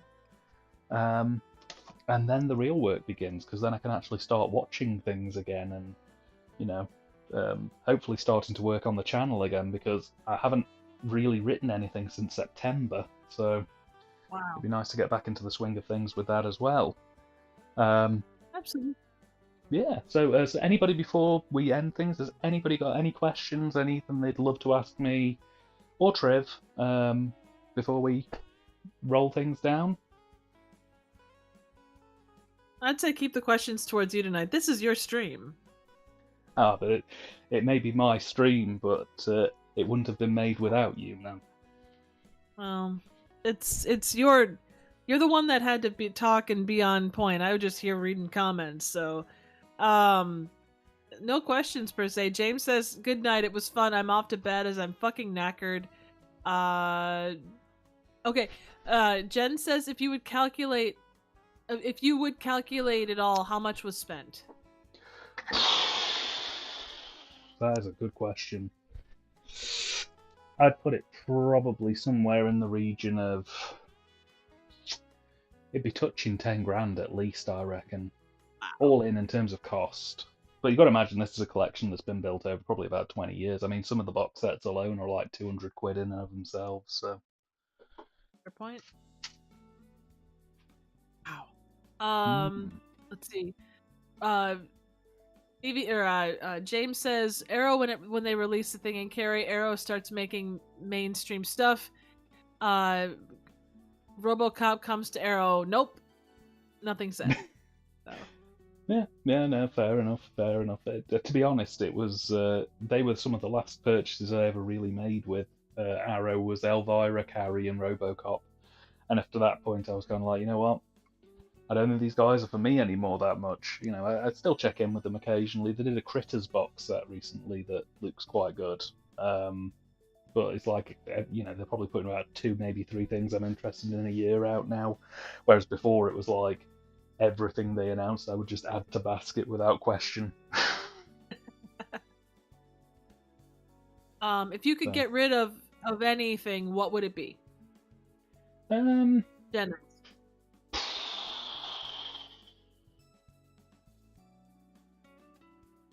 I'd probably get rid of it. And this was in the last stream. This was the last one that you and me did, Triv. There was a film that I covered called Psycho Paul's Film Festival. I'd probably get rid of that one. It cost, I think it was $30, and it literally is just a kid in his basement recording really bad sketch comedy for an hour and a half. Oh, that's right. That one. Yeah, if I could have my $30 back for that, I'd be quite happy. James says, I mostly buy catalog titles from Arrow, more or less. Yeah, that's kind of where I'm at, really. I'm sort of either backfilling or mopping up 1 or 2 titles a year. Jim, for God's sake, I'm sorry. John says, no questions, thank you for the stream. Hey, no trouble at all. Happy to have you all on, and like I say... I was just going to ask if there was anything from the collection that you were for sure looking at. Like, obviously you're still planning, but is there anything that you know for sure that you want to put in your next round of reviews? Camp Blood 6 is almost certainly going to be on there. I've been tempted to do another Doc Shock. I've got a few more documentaries I'd really love to talk about. She-Mob I really want to talk about, because that one's very, very interesting. Nice. I suppose one of the other things I'm sort of working towards is I've had a new audio release, an After Dark Volume 2 set written since early 2023 that's just been sat there because I've not had the time to record the audio for it. I'd love to get that done and dusted, because I've got an idea for the next set I want to do, and I've had it for about 6 to 8 months, but I've just not been able to do anything on it because I've been working on house stuff pretty much non-stop. So my attention's kind of, a lot of my planning around like channel reviews and stuff is I pick a few key ones that I definitely want to hit, and then I kind of fill it out from there. There is one that I really want to cover that I picked up just before all of the house stuff started, and it's called Midgets versus Mascots.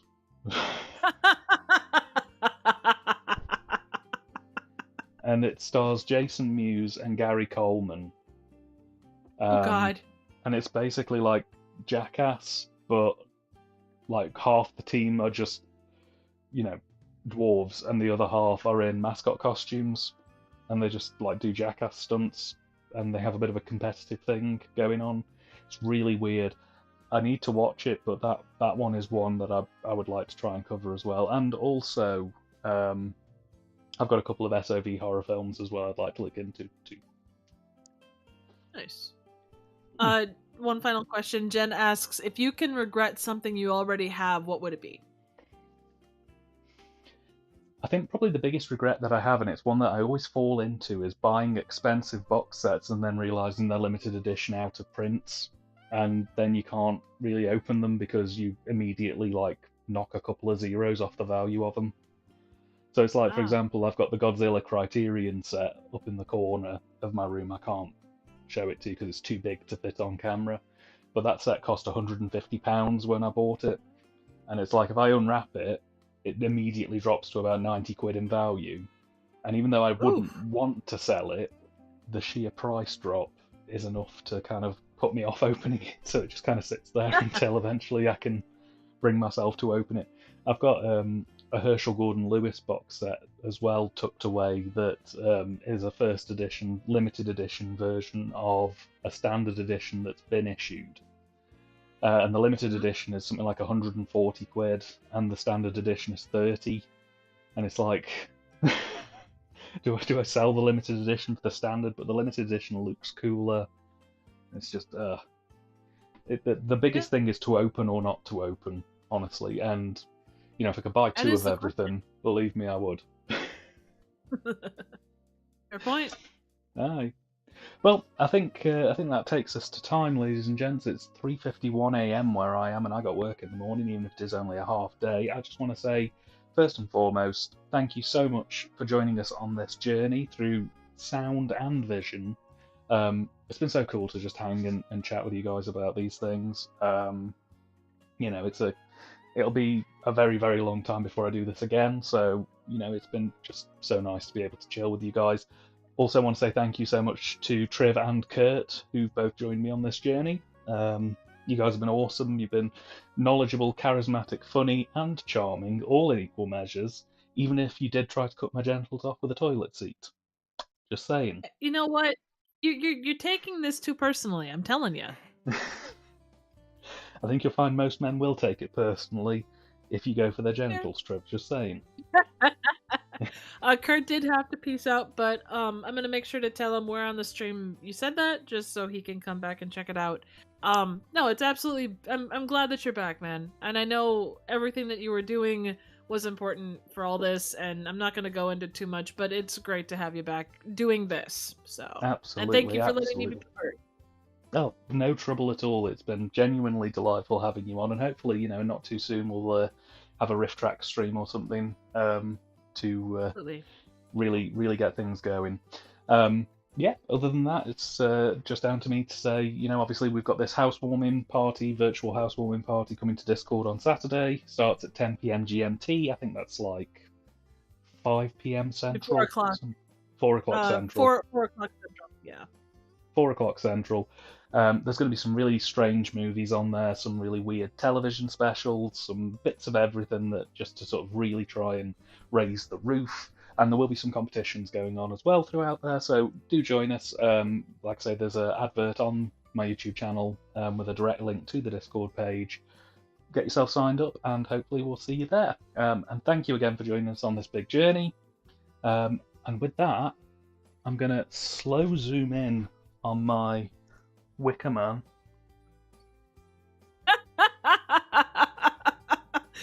He stares directly into my soul. And then I'm going to slowly put him out of focus. Oh, it's so artistic.